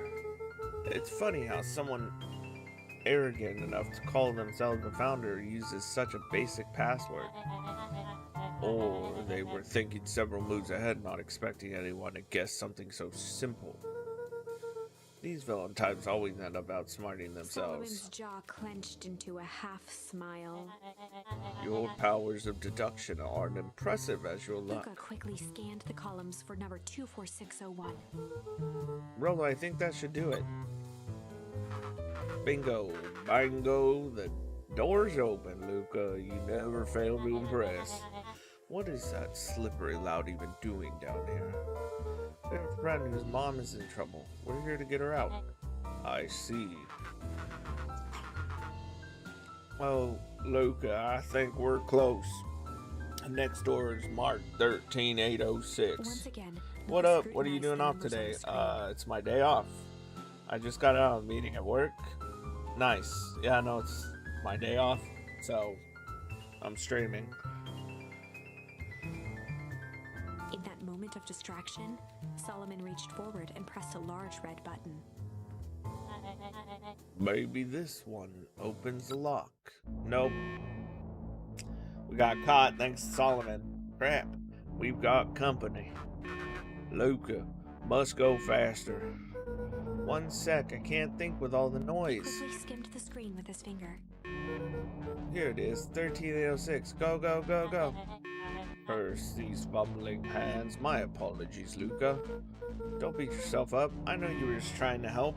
No, he wasn't. He's a piece of garbage. I'll have to go back and watch the first 45 minutes. Game's going good. Oh, man. No water cups. Rollo. It's good. We'll see. I don't have any more things other than this, so... Rollo, are you okay?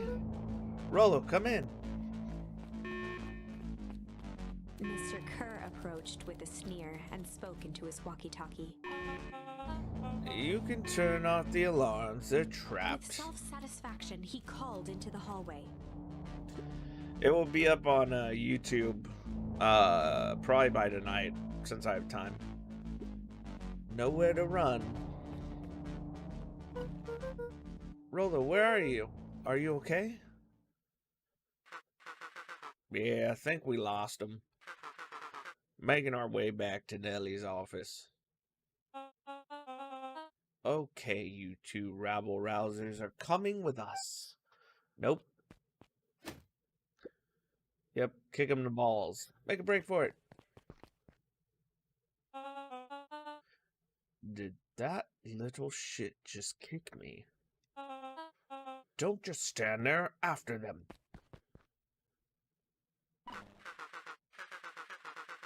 Okay, I think it worked. Roxy and Fitz have them on a wild goose chase. I am having trouble following what just happened. Like I said, it's good to have friends. Rollo, how long do you think Roxy can distract them? How long can Roxy keep someone so pissed off they can't see straight? Let's just say we've got time. Enter Nellie's office now. Mom. Oh, honey, what did you do to your hair? I thought you'd be happy I finally used the young chemist lab kit.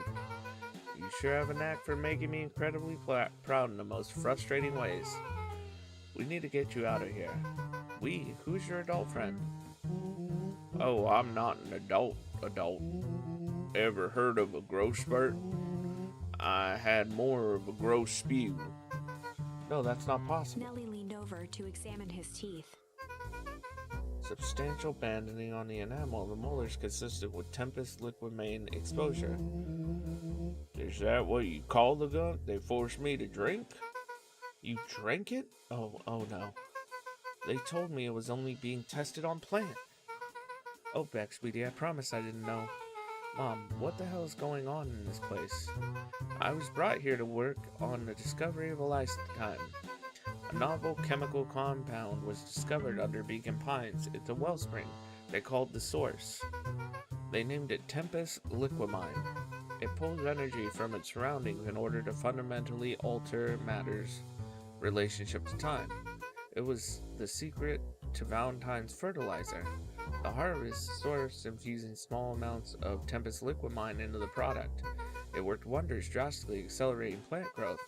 Crops would be ready to harvest in a fraction of the time, but it led to complications.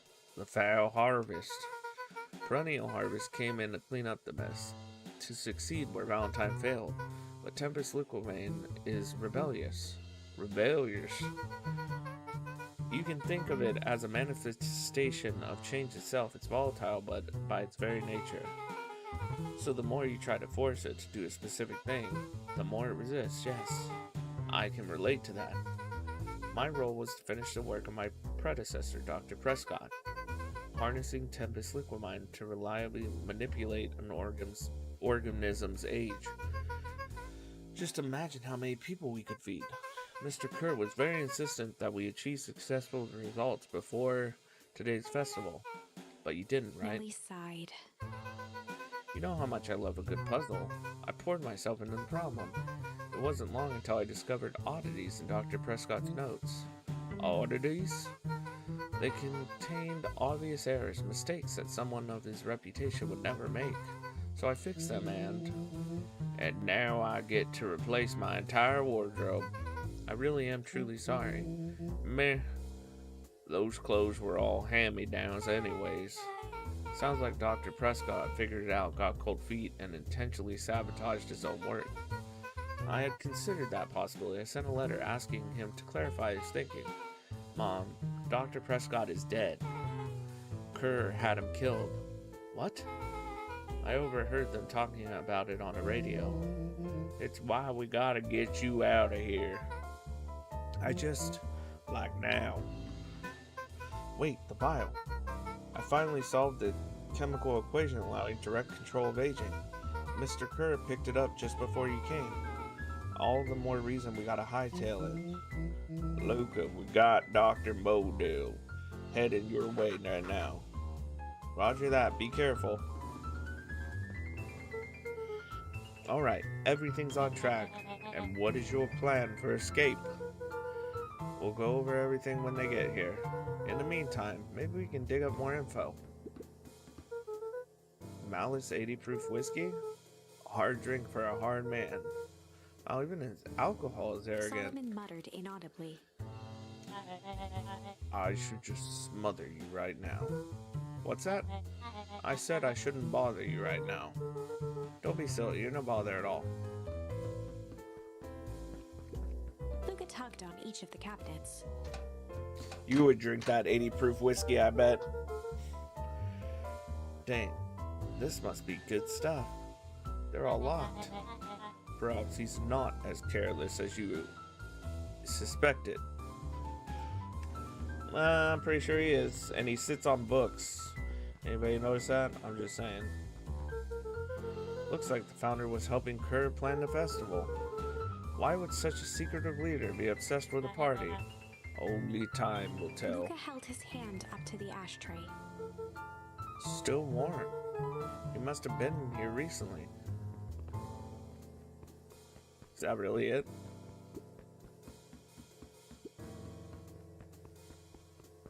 There's gotta be something else in here. Let's see what else this bad boy has on it. Security systems, time card logs, payroll. You know, for being so evil, this guy sure is... Solomon once again muttered under his breath. Just you wait. Huh? Oh, nothing.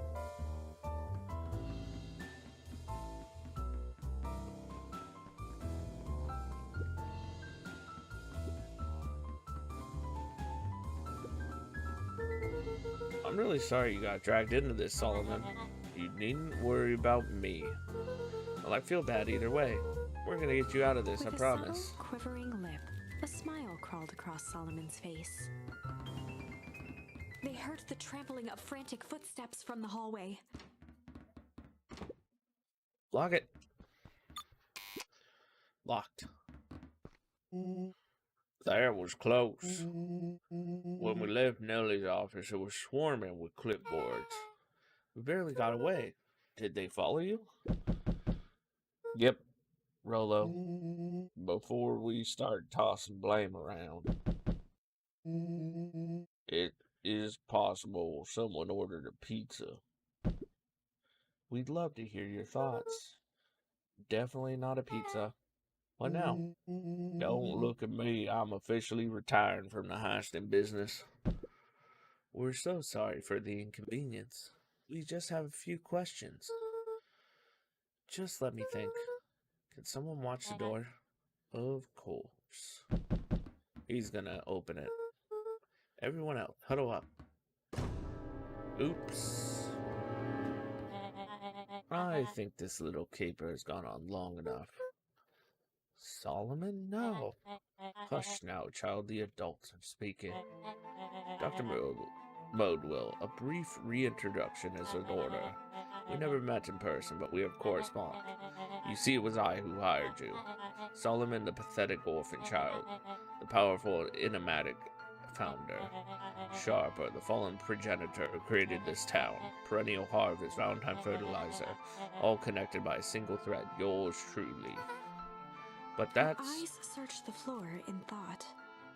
Solomon watched eagerly, waiting for the flicker of epiphany. With a sickened look, she peered into his soul. Haha, yes, now you've got it. Tempest Liquimine, you've discovered how to reverse the process. Solomon clapped with genuine delight. Very good, Dr. Modewell, very good. Though the discovery wasn't intentional. Solomon glanced down, examining his youthful form. And the effects went a little too far for my taste. That's why you needed me to finish Dr. Prescott's work, which you did admirably. Mr. Kerr, the vial, please. Kerr presented it with a theatrical twirl of the hand. May I present to you the eighth wonder Before of the... he could finish, Rollo snatched the vial from Kerr's palm. Wow, this stuff sounds pretty valuable. Be careful, you fool. You have no idea what you have in your hand. Actually, we do. You just did the whole evil monologue thingy about Rollo it. casually tossed the vial to Luca. Gosh, maybe I'll have a Luca taste. tickled the vial mockingly. Seize him. Luca, over here. Move another inch and I smash it. She held it tightly behind her back. Solomon sighed, speaking in crisp, measured syllables. You have no plan. I'll smash it, I swear. Fine, risk killing us all. Oh, if you're lucky, nothing happens. Then what? We capture you and grant you much less He leniency. pursed his lips with feigned sincerity. But I give you my word, if you hand it over now, none of you will be A harmed. deep uncertainty washed over Beck. You're a smart girl, Beck. But there's no shame in being outsmarted by someone smarter than you. We both know there is only one way this ends. She looked to Nellie shakily. With a dispirited nod, Nellie sighed in defeat. Beck slowly approached Solomon. That's a good girl. Beck, don't do it. We can't trust that jerk. I'm sorry, he's With right. apprehension, Beck conceded. Solomon pocketed the vial and brushed off his shoulder with a sharp flick. Mr. Kerr, you've allowed yourself to be oh my gosh, what is going on with me? Humiliated by a group of children. Report to my office tomorrow for a performance The review. blood drained from Kerr's face. Of course, sir. But first you have to make a speech. You have a speech to make. Trot out there and give me the introduction I deserve. And don't forget to smile. Yes, sir. And to think all of this is thanks to the efforts of Mr. Van Horn. I don't understand. How is this all because of me? Aha! I said Mr. Van Horn, silly child. Dr. Walt Van Horn, your father was always a thorn in my side. I offered him an opportunity to be part of something great, but the fool was blinded by righteousness. He even broke into my laboratory in an attempt to sabotage my work. Solomon shook his head with gratification. But the universe has a funny way of correcting course. By meddling with a force he didn't understand, Walt showed me its true potential. As fate would have it, Luca, your father's dying act was to grant me eternal A life. muffled applause resonated faintly through the walls. Well, that's my cue. After the festivities and my subsequent ascension, I will return to deal with you all. Until then, I suggest you use this time to reflect on the magnitude of your failure. You three, keep post outside the door. We still have the freaking thing. That's dumb. Well, crap. I can't believe Beck sold us out like that. I'm not sure she had any other choice. So what now? What's the plan? I don't have one. Of course you do. You always have a plan. Rolo, you just need some time. Rolo, it's over. We lost. Nellie was staring at the floor, deep in thought. Sorry, Luca. Give me a minute to calm my mind. Hey, I'm sorry, Luca. I did what I had to do. I know, it's just, we were so close. I got a feeling that eventually Solomon will get what's coming to him. Time wounds all heals. Well, time seems like less of an issue for him now. Okay, is there anything else that we can do? We have a control panel. I don't understand why we're not going to use it. Nope. Okay, so all I can do is talk to her mom. Luca, there's something you should know. About after Mr. Kerr locked me in that office, I had nothing but time and curiosity. I poked around a bit, hoping to find a means of escape, but I found something else. A note hidden in a false drawer. What sort of note? Dr. Prescott must have sensed his time at Perennial Harvest was growing short, so he left behind a letter with the hope it would be found by his successor. It was a confession of sorts. He left it for me, but its contents... Luca, I think they were meant for you. Why? What does it say? It was about an incident with your mother. Dr. Prescott found her in his lab with a stolen keycard. It was an accident. She had been exposed to extreme amounts of Tempest liquamine. The color dropped from Luca's face. She survived. Dr. Prescott decided to help her recover. He no longer trusted Perennial Harvest, so he kept her whereabouts a secret. Over time, your mother led him to reconsider the purpose of scientific discovery. Science is often at the vanguard of change, but that doesn't mean it's always right. He realized that no one should have control over something as powerful as time itself. I now believe that's why he began to intentionally sabotage his own work, and it cost him his life. That's a reasonable conclusion. Luca was overwhelmed with emotion. But if she's alive, where has she been? Where is she now? A sudden explosion sounded from the hull. Chapter 8.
Heck yeah. Grand's coming.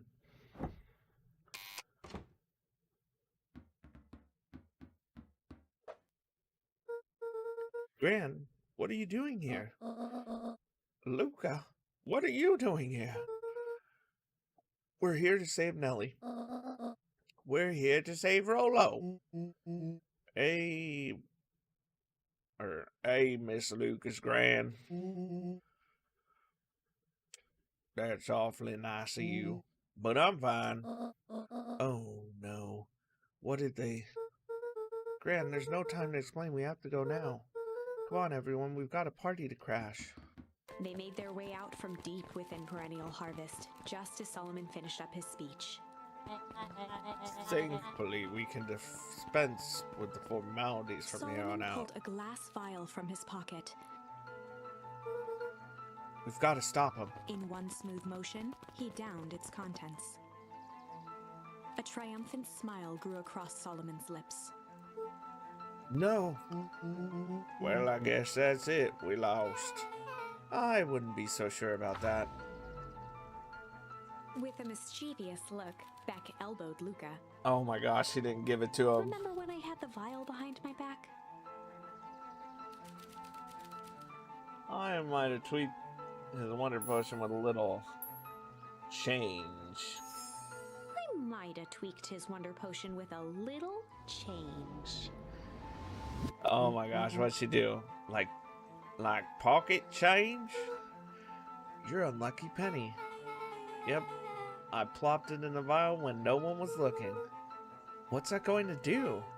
No idea. That's the beauty of science. Now we observe. You can all call me Sharper Valentine. His body and face began to contort and expand as he disappeared. This is into gonna a be belching interesting. Green mist.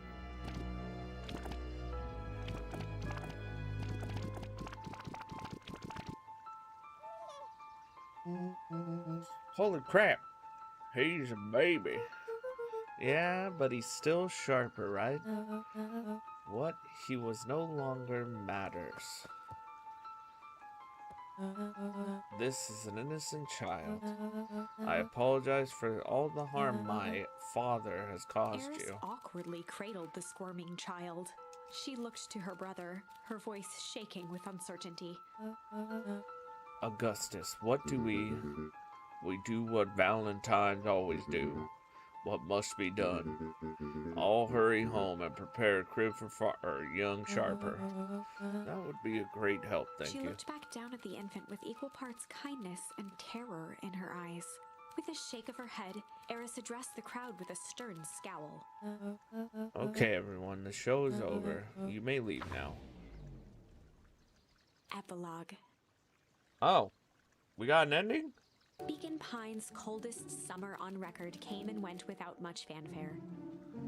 Folks shared what they had, and none were left wanting. The new school year was ushered in by the falling leaves of autumn. After everything Luca, Rollo, and Beck had been through, middle school was bearable. The chill of winter didn't seem to bother people much. They kindled a hope for a better future in their hearts. When spring arrived, farmers planted their crops with a sense of joy and optimism. Okay. And as the dawn of the first day of summer came again, its light slowly spread through the shallow valley. It crept over the town He didn't even square, find out that was his mom, across though. the river, past the neglected welcome sign, and came to rest on a young boy sleeping at dawn. His mind at peace, knowing he is here for a reason. Okay. I'm so confused. Well, are you up yet? Roger that. It's a beautiful day in Mission Control. You gonna swing by? Be there in a minute.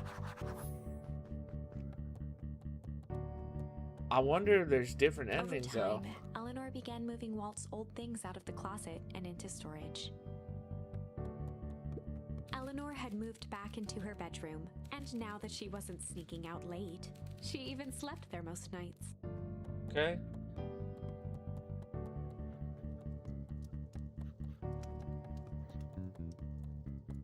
Oh, well, can't go that way. Mom, I'm ready to go now. You go on without me. I'll meet you there. I got a batch of jam to finish jarring. It's funny. I only started making jam as a way to send messages without anyone noticing. But now I enjoy it. Okay, so you did find out that it's your mom. I'm actually going to go up here so you can say bye to his dad. I feel like there's going to be something. Oh, no. Never mind. They took it out because it's not the real town. But, interesting. I hear you and Rolo have big plans for that little treehouse. Yeah, it started getting crowded after we revoked the max capacity 1 Rolo and 1 Luca rule. So we decided to expand, but at least we've got some help with that. How's the internship at Nellie and Neona's shop going? It's been great. I'm hoping it helps me get into the School of Agriculture up at State. Also, Nellie said she'd write a letter of recommendation, which would be huge. I just can't help but worry about leaving Rolo. He's grown up so fast, but he's still my little brother. Yeah, he had a heck of a growth spurt. I don't just mean growth, literally. This morning he was up and finished his chores before I even had breakfast. Well, some of that might be his excitement about the treehouse renovations. Don't tell him this, because it'll go to his head, but I'm really proud of that little punk. I'm sure he feels the same way, but he's just too dang proud to tell you. I know. What's weird is since he's older, doesn't mean that he's gonna die sooner. I'm just saying. Hey Gus, how's the tree planting going? Couldn't be better. I'm so grateful to Yona and Nellie for letting me help. I just wasn't built to be a mayor. Too much bureaucracy. Gus, we finished cleaning up the sidewalks. What's When next? perennial harvest collapsed, most of the clipboards skipped town. But some stuck around and dedicated themselves to making things right. Anyone with a knack for art can help paint the new offices. You can count on us. Well, it looks like you really found your calling. I never really felt comfortable telling people what to do. Now this right here, this is something I can be proud of. Okay. How's the napping this morning? The most underrated part of a good nap is the view. And the view's getting greener every day. Nice. I see you decided on a name. Yep. We have to clear out all the old stuff before putting on the final touch. Slow and Dirty Harvest is now official. I like it. It was actually Nellie's idea. There's still a lot of work to be done. The name serves as a reminder. Just because progress is important doesn't mean change should happen fast. In fact, I learned that the more you care about something, the more important it is to take things slow. Our motto is go slow and fix things. Amen to that. Okay, so they took over the old harvest place. I better not dilly-dally. Gotta go to the treehouse. What do you mean I don't get to see Okay, that sucks. I was hoping I get to see, like, what everybody's doing. Like, what happened to the one dude? Luca, get this. I managed to reel in an actual fish this morning. Seriously? Yeah, an honest to goodness, flip-flopping, swammin' fish. I don't think I've ever caught an actual fish here. Been at least 7 years since I caught one. I'd say it's a good omen. What'd you do with the fish? Oh, I released it back into the pond. Hoping to catch it again tomorrow.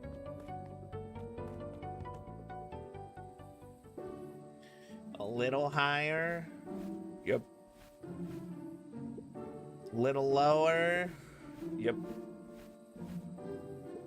Little higher. Yep. I'm telling you, the angle isn't the issue.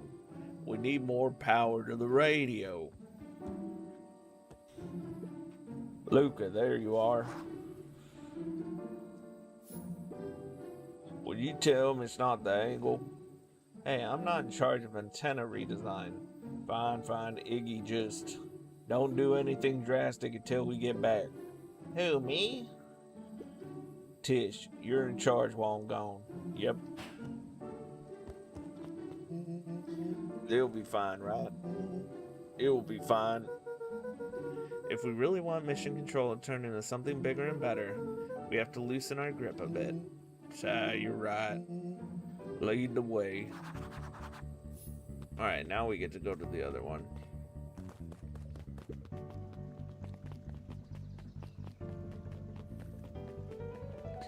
Nobody's gonna try and turn him into a kid again? Yes, young Mr. Van Horn.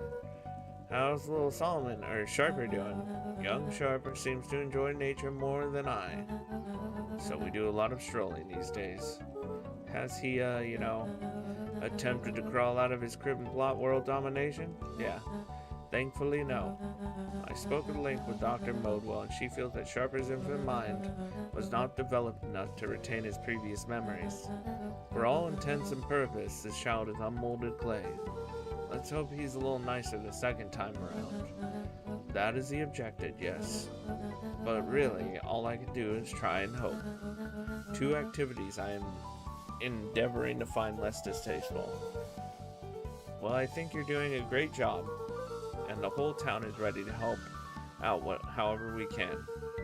I can't wait to teach them to throw a baseball. Eris did her best to ignore the tears welling in her eyes. That would be acceptable. What's today's news that needs knowing? I'll give you tomorrow's headline today. Our old friend Patrick C. Montesquieu, aka William Kerr, just performed a stirring rendition of The Iceman Cometh at the State Correctional Facility. I hear there wasn't a dry eye in the house. Well, I guess he's plenty of time to work on his craft. Okay, talk to her. Yawn. I'm glad you swung by. More follow-up questions for your story? Nope, I got everything I need. Thanks again for that. I sent a draft story to the reporter in Capital City, and they offered me an internship. Of course they did. You're an amazing reporter. I don't know about all that. A story about a phony corporation that picked up an entire town of people and moved them to cover up a massive illegal mine shaft full of incredible hazardous chemicals? Sort of writes itself if you think about it. Just don't forget us when you become a fancy big city reporter. Capital City isn't that far away. I'm gonna have to come back from time to check in and see what sort of new troubles you got yourself into. Sorry to disappoint, but my adventuring days are over. Ha, we both know that's not true. What makes you say that? Call it a reporter's intuition.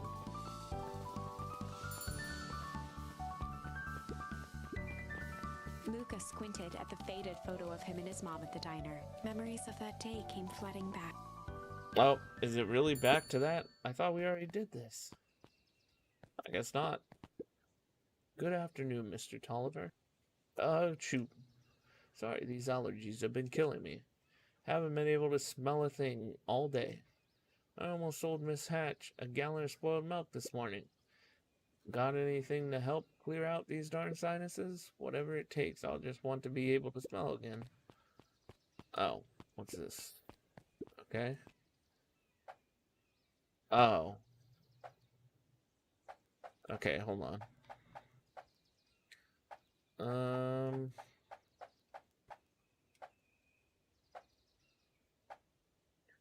What am I supposed to do? I'm so confused. Tender? Pungent.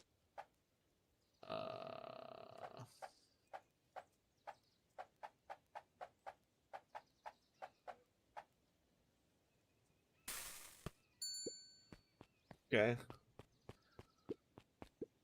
I call this one a cod for the common cold. Oh my, that's spicy and stinky. I'm sorry, I'll try again. No, don't you see what this means? I can smell again. Looks like your father isn't the only doctor in the family. Okay, that's weird. Hey, Miss Hatch, what can I get you? Oh, I'm not terribly hungry. Something snack size if you could.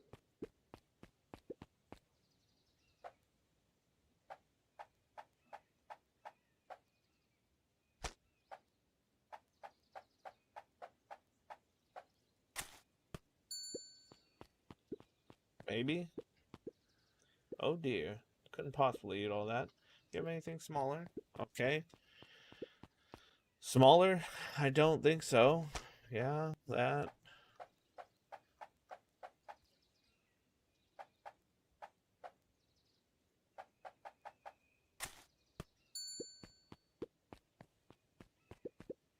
Oh dear. Okay. Oh, maybe this and that. Let's see. I didn't even see that little patty. I call it the novella. Lovely. This just in. Last chance diner overrun by gremlins. I'm not a gremlin, I'm Mr. Luca. Wilder adjusted his monocle jokingly. I stand corrected. In that case, would you believe I have a craving for a burger? You've come to the right place.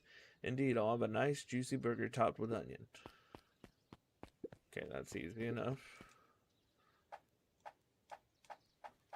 Burger topped with onion. Alright. Here you go. I call it the Wilder. You know I love a good byline. Many thanks.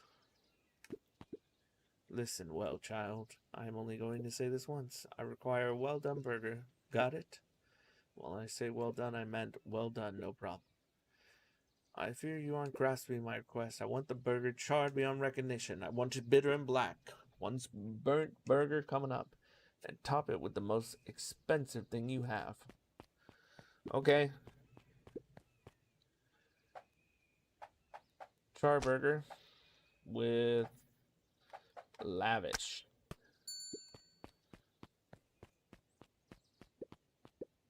May I present the row, row, row you burnt? I can hardly believe it. You've done well. Miss Fratelli has caviar stashed back there. The one is full of surprises. Very good. This will survive. Oh my gosh, my words are not good today. If it isn't little Luca. Hey, Uncle Nuncreed. How come you haven't come around the house lately? Well, your dad and I had a little disagreement is all. How's he doing? Has he mentioned me? Not really. He's been busy lately. Sometimes he doesn't come home from work before bedtime. Is that so? Well, tell him I'm thinking of him. You seem sad. Nonsense. What can I get you for lunch? Fact of the matter is, I don't have much of an appetite right now, but Uncle Nuncreed, you gotta eat. I'll make you something special. I'll cheer you up. I don't know what I'm supposed to make him. He's not very hungry.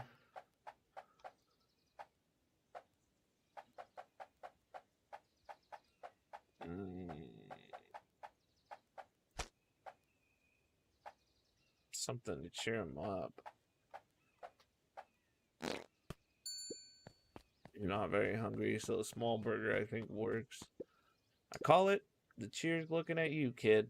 One burger with a side of good vibes. Oh, Luca, you're a Mr. sweet Nuncreed boy. reached down and patted Luca's shoulder with an enormous hand.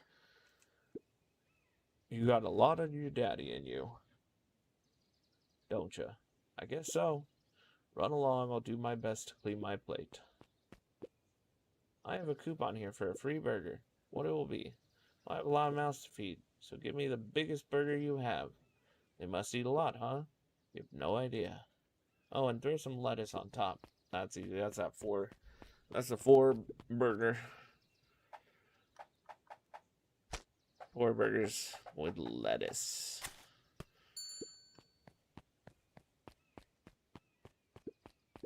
I call it the too much is never enough. This should keep them at bay. Thank you.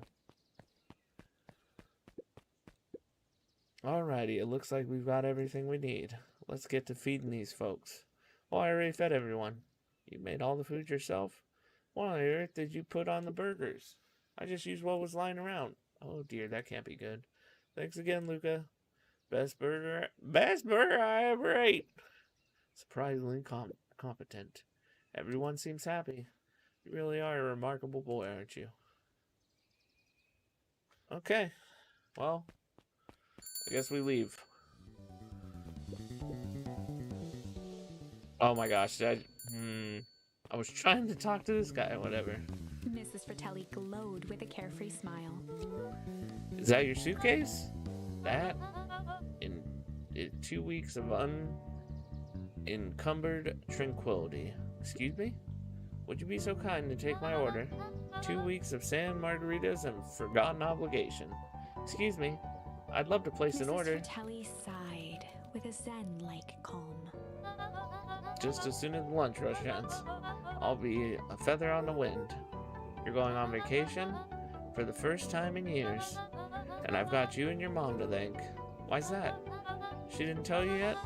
You two are gonna fill in for me at the diner while I'm gone, just like old times. It's fine, I'll wait. Alright, cool. Alright, we gotta go up to this one. I did not expect the epilogue to be this long. Luca, do you want a biscotti? On the house. I don't really have time. Zarel, you gotta come see this. I finally did it. I pulled the perfect espresso. Ah, Lumi. If I didn't know better, I would think you're proud of something. Poof, as if, no. It's too late. You're now officially a person that cares. Nice.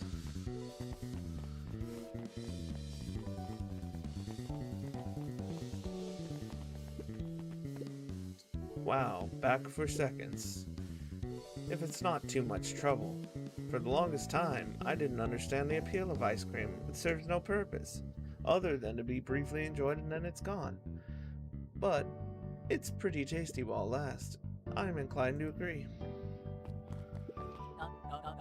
Luca, can I interest you in a delicious He apple? playfully waggled an apple. No thanks, just saying hello. Well, hello then. Mind telling your mom we need a new crate of jam? Already? It's funny, I used to hide this stuff in the back, terrified that someone would find out our secret messages.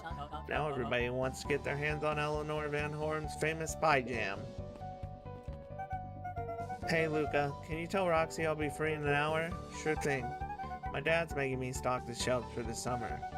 He said it builds characters. I think he meant to say it builds calluses. Builds character. Yeah, it builds something alright. Alright.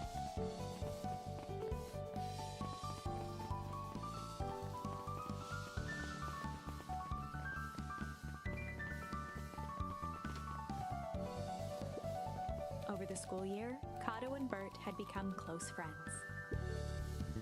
But did you know that when they covered up the source, they found a new species of fungus? Yep, and they're studying it in the new labs. Did you know that Beacon Pines is now the smallest town in the country? Yep, close to the population before perennial harvest moved in. Typically went on like this for quite some time. Okay. I can't believe it's over. Yeah, the town's really starting to turn a new leaf. The town? I was talking about Hank Atomic. I just finished the last issue. How was it? As great as always. Hank finally returned to Earth, but I just feel weird now. Weird can be cool. It just means you're ready for something new. Any suggestions? You could ask Miss Hatch about what she's always reading. She seems to really enjoy it. Huh? Maybe I'll do that.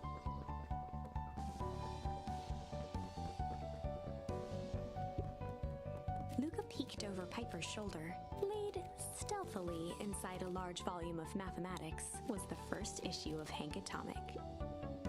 Piper, are you reading Hank Atomic? Do you mind not telling anyone? I've kind of got a reputation to uphold. Oh, it's nothing to be ashamed of. Just about every kid in town reads Hank Atomic. Honestly, I'm excited for you.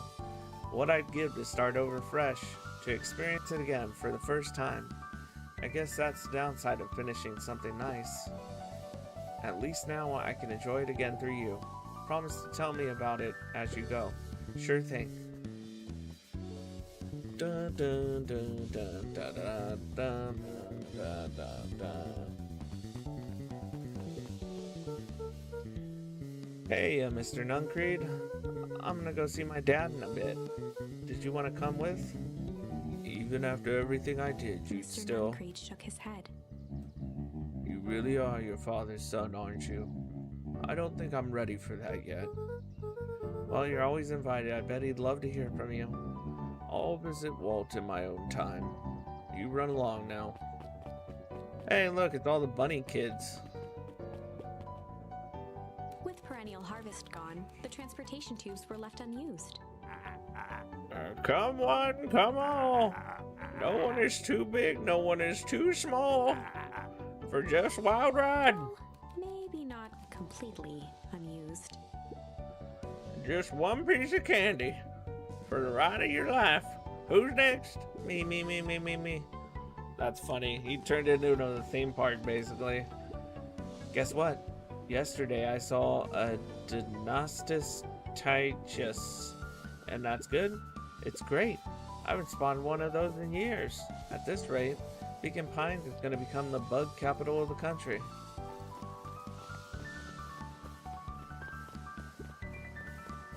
Can we go around this way? Well, nothing was over there.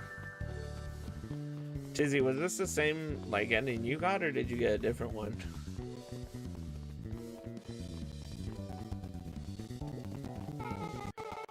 I have news I think you'll enjoy.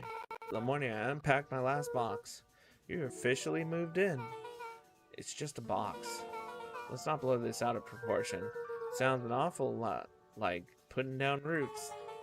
I guess I decided this place is root worthy. You're gonna be stuck with me for the foreseeable future. I do have to warn you, most years aren't going to be as interesting as this one. I think I'll manage. Ready? Before we go, there's a bit of a surprise. Okay. Oh, look.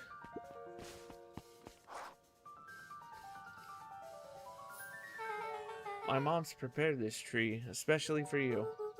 They didn't have to do that. It wasn't just them. Just about the whole town pitched in. We all owe you. It should do okay in the cold of old Beacon Pines, and thrive as things warm up. That's perfect. Okay, we're gonna go. Yeah, this. Oh.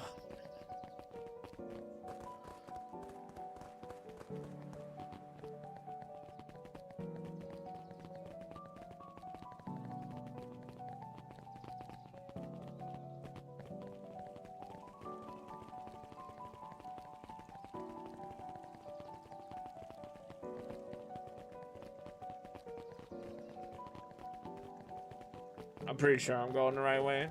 Anima, what's up, brother? Oh, cheesecake. Oh, wait, where's? Did I go the wrong way? I could have sworn that was the way to Old Beacon Pines. I guess not. I guess I went the wrong way. Whatever. Or am I like, no.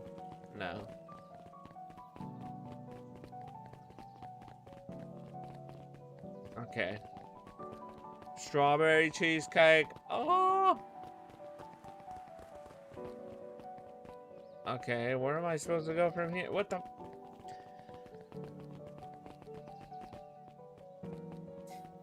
I'm so confused. How's old Beacon Pines been treating you? We beat it, pretty much. I just gotta find out how to get the old Beacon Pines so that we can do the tree. Oh, you got it. Now there's a good-looking tree. But a special occasion and whatnot, that rides on the house. You're gonna want to hang on to that little tree. That was where I was supposed to go. It was a wild ride.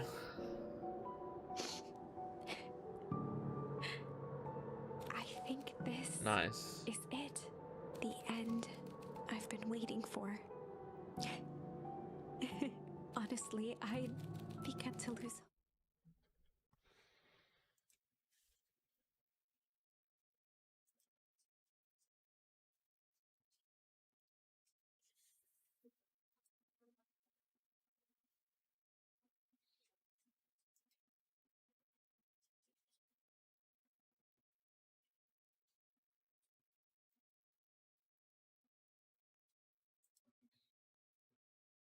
Done.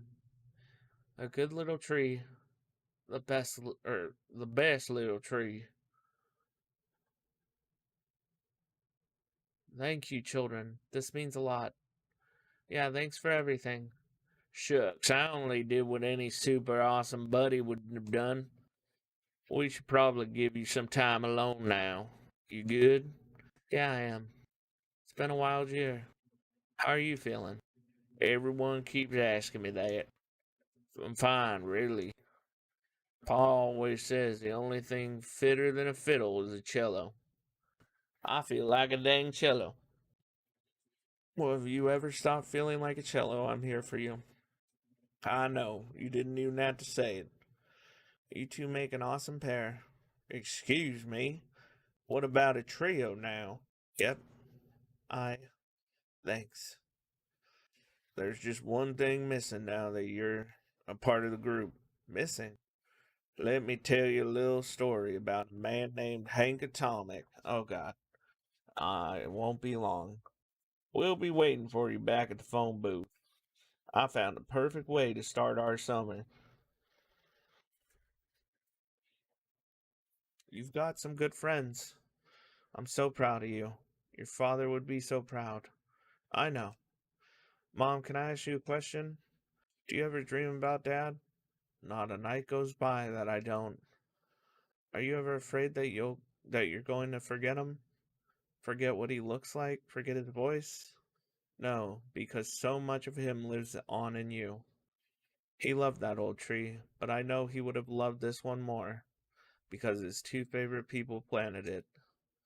I'll give you two a minute.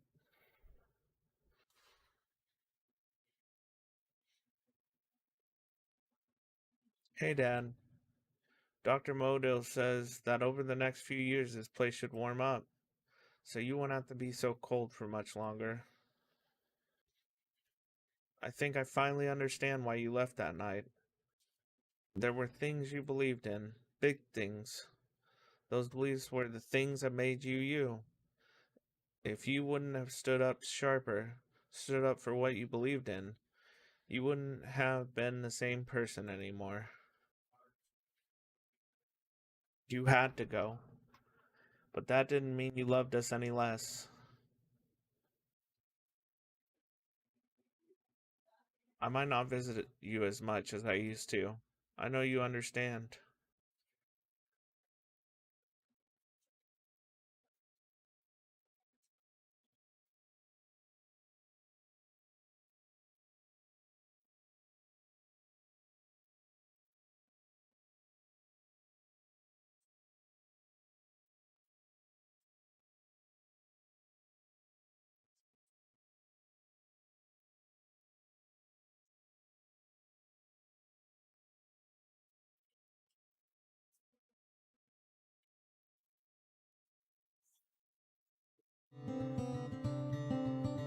That was amazing.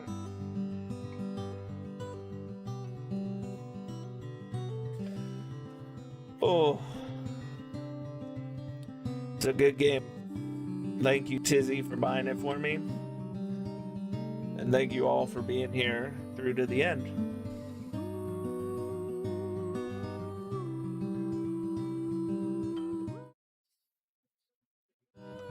We're going to stick with this because it's got the game sound.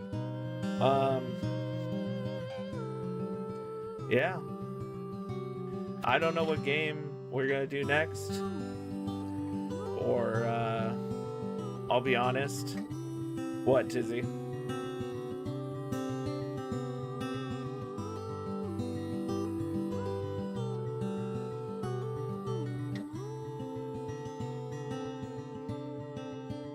After watching you beat it, I remembered something. What? Horror game next. We'll see.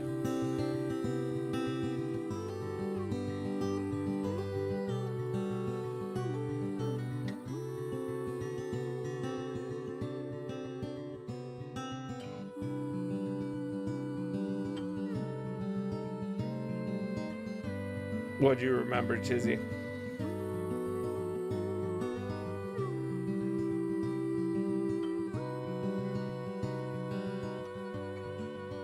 I beat it, it kind of felt like, where's the rest? Like, there were a lot of unanswered questions I had. But overall, a good game still. Well, do you still feel that way after watching me play it? Because I don't feel like there's a lot of unanswered questions. It was, yeah. What do you think now that you watched me beat it?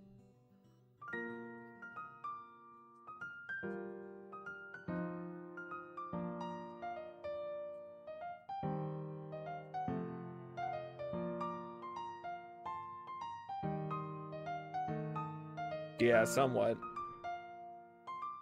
What do you feel like didn't get answered?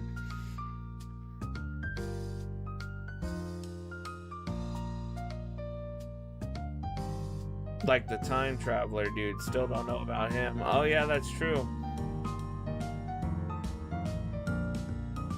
That is true. I'm not gonna lie, I forgot about that.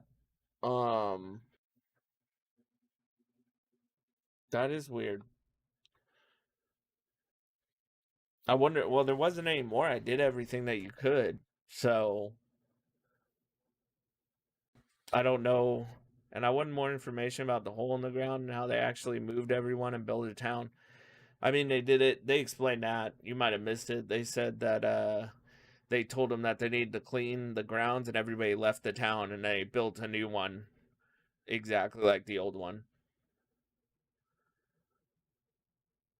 But I don't know. The time traveler dude, yeah, I don't know what that was.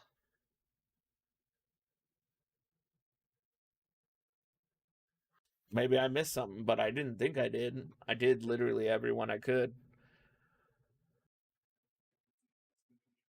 So, I'm waiting to see if there's anything after. Hold on. Let's see. Maybe. Nope. All right. That was it. End of the game. End of the road, folks. Oh, wait. What's this? Hold on. Oh. So I can go back. See, but... Oh, no, I didn't do malice or junk. Oh, no. Oh, no. Oh, well, looks like we're not done.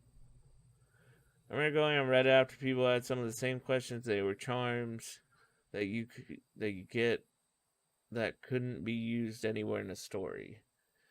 I mean, let's see.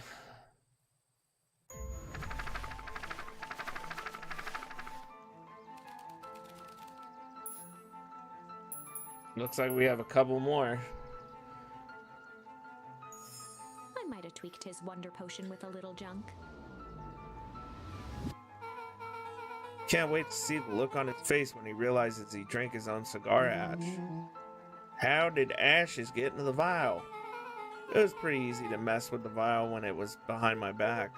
Oh, that's sneaky. Well, it's a bad habit anyways. Pa always said bad habits are like 50-yard field goals. Huh? Hard to kick.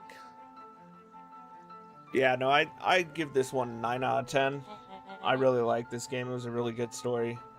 You can all call me Sharp Valentine. His body and face began to contort and expand as he disappeared into a belching green mist. Okay.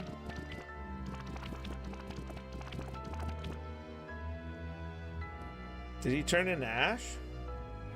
Yep. That's crazy. Well, that's one way to kick a bad habit. That's crazy. As the last of what was once Sharper Valentine wafted into the air, the crowd began to disperse, still numb from what they had just observed. Sharper Valentine was gone for good. His end would be a new beginning for Beacon Pines, a new chance to let go of the things they had lost and grab hold of a new future. The end. Well, I'd be lying if I said that wasn't a bit gratifying. That's crazy. Did you get that ending, Tizzy? If that feels to you like a good note to end on, I won't stand in your way. So the ending we got was a good ending. That was, I guess, the middling ending, and I'm gonna guess that Malice is gonna be the bad ending.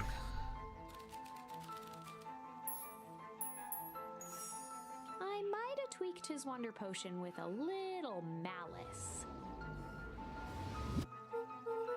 Malice, the whiskey from his office?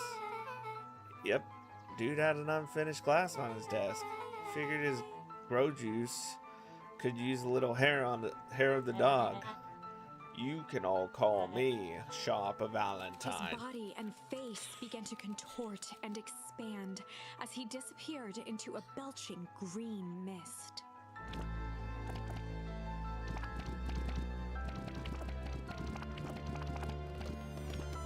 I really want a part 2 though. Oh my gosh, she turned into... What? Now that's what I call 80 proof whiskey. I'd play it. Yeah, I would too. Damn, dude. The crowd gazed in stunned silence at the now empty stage. The quiet was broken when William Kerr sprinted off stage and into the distance. He was never seen around Beacon Pines or anywhere else for that matter again. Watching the silhouette of Kerr disappear over the horizon, Luca began to laugh. First, a low chuckle that became uncontrolled, heaving laughter. Through his tears, he was vaguely aware What that up, the crowd had Flamingo? begun to laugh with him. The end. That was unexpected. Perhaps a bit of an absurd ending for my taste, but who am I to say? I'm only writing the damn thing. Okay, I think we got everything.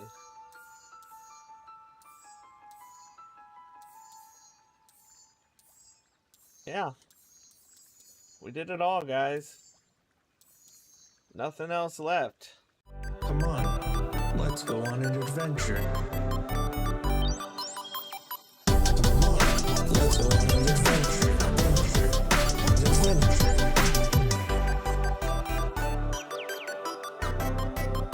Let's go on an adventure.